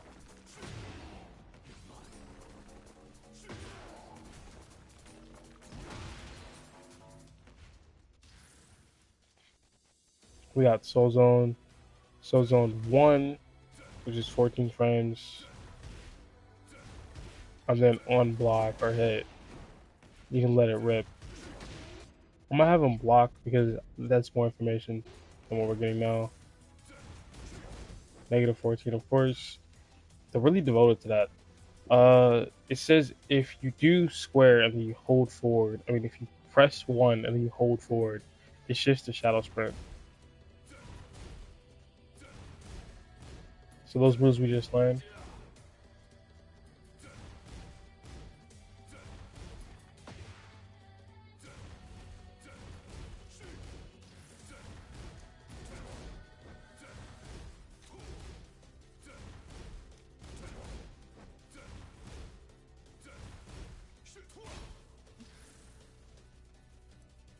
We got Soul Zone 2, which is a heat engager, and it's safe on block actually, which is crazy to have a heat engager that's safe on block. Because there's so many ways to actually, you can always just check and see are they going mid, and to them it's like, oh, he's just pressing buttons, he's being annoying, but to you it's like I get to keep checking whether or not you're going mid and the consequence of you going mid, like you crouching, is dying. And since you're always standing here, I always know. Yep.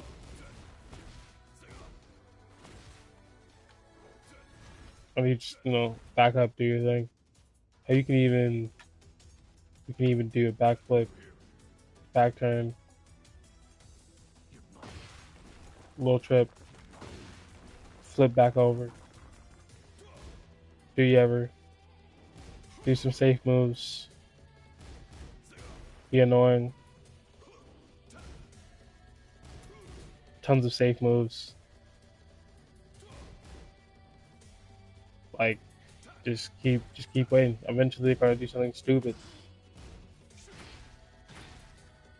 Right?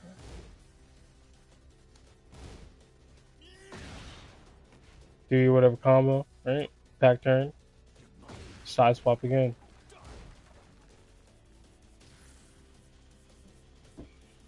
Right. During Soul Zone 1, 2.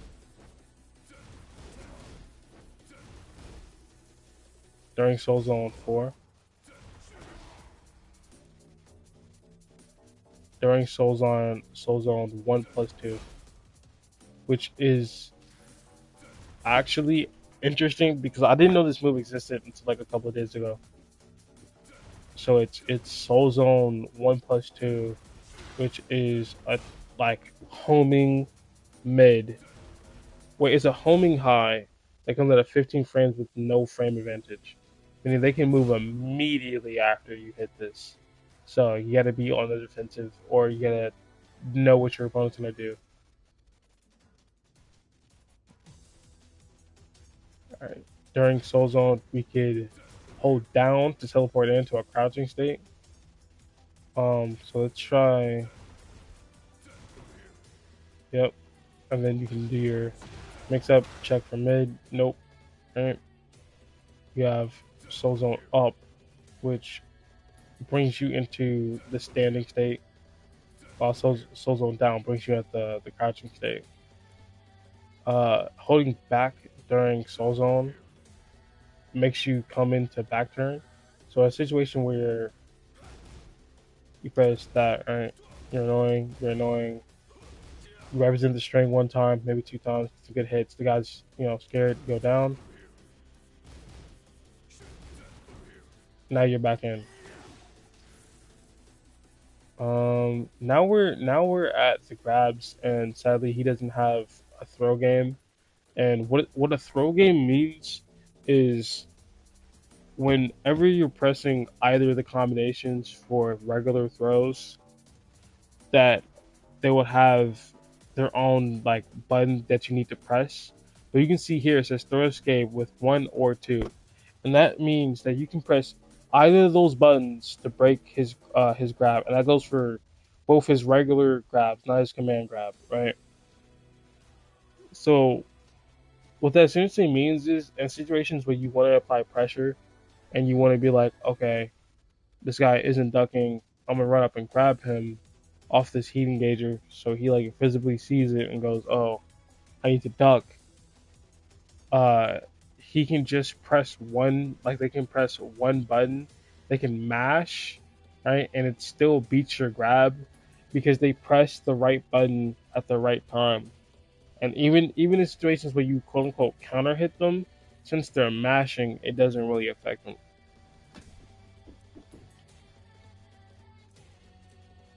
There's a bunch of variations of the grabs. uh oh yeah, this is a grab that like you can perform while in the shadow sprint. It does a very good amount of damage. And like shadow sprint ducks under highs, right?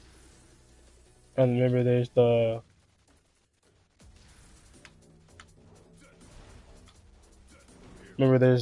crouch version, right?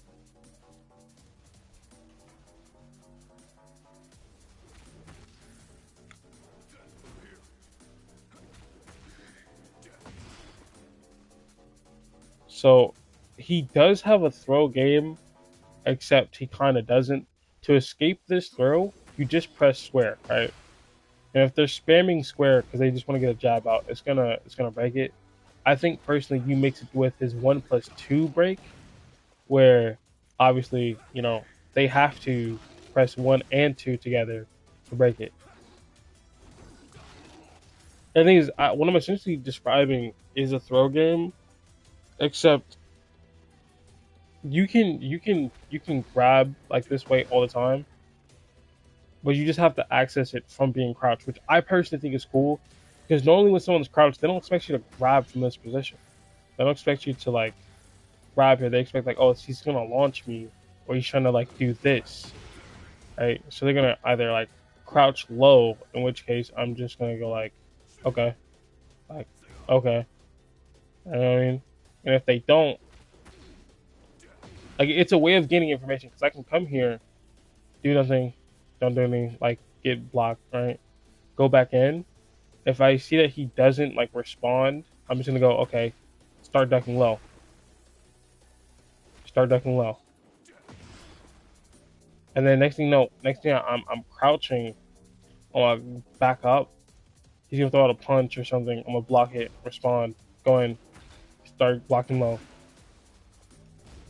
and then just start bullying him. But then again, that grab is broken by pressing square. So it's best to go in, do some confusion, maybe hit a hit engager, right? Go in, hit the 1+2, 1+2,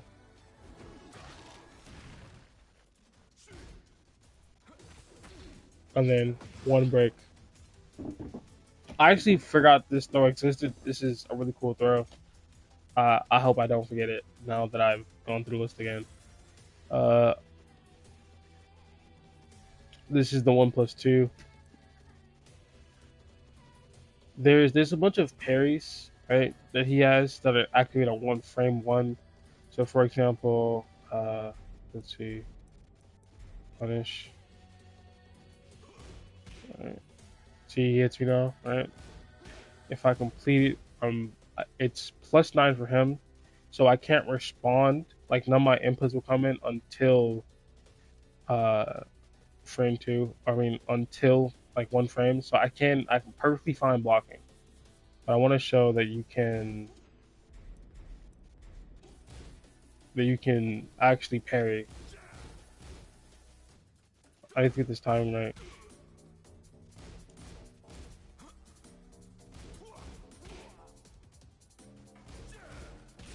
See? Let's actually move this out the way. So the way it works is that he has a frame one parry, and the parry that I'm doing now, the command for it is back +3+4. And well, no, that's not true at all. It's back +2+4. And it looks like this when you press the buttons, and it like activates a one frame to parry. Meaning in a situation like this where someone's like mashing, right, and you do 4-2-3, like there's only one frame in which you can activate because they're +9. So like, okay, he's not gonna respond with the jab. It's over, and there's no move that can hit me in one frame, right? Which he's wrong. There is. So let's pop here. Another parry he has is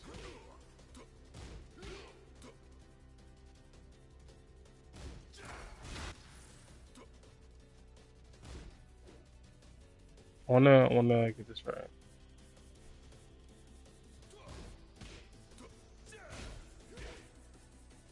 All right.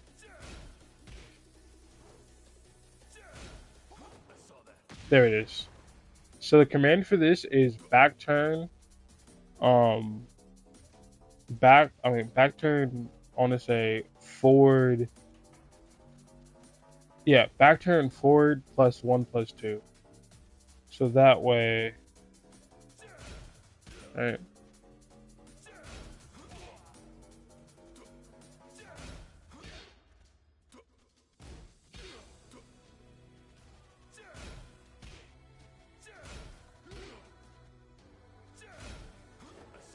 there is.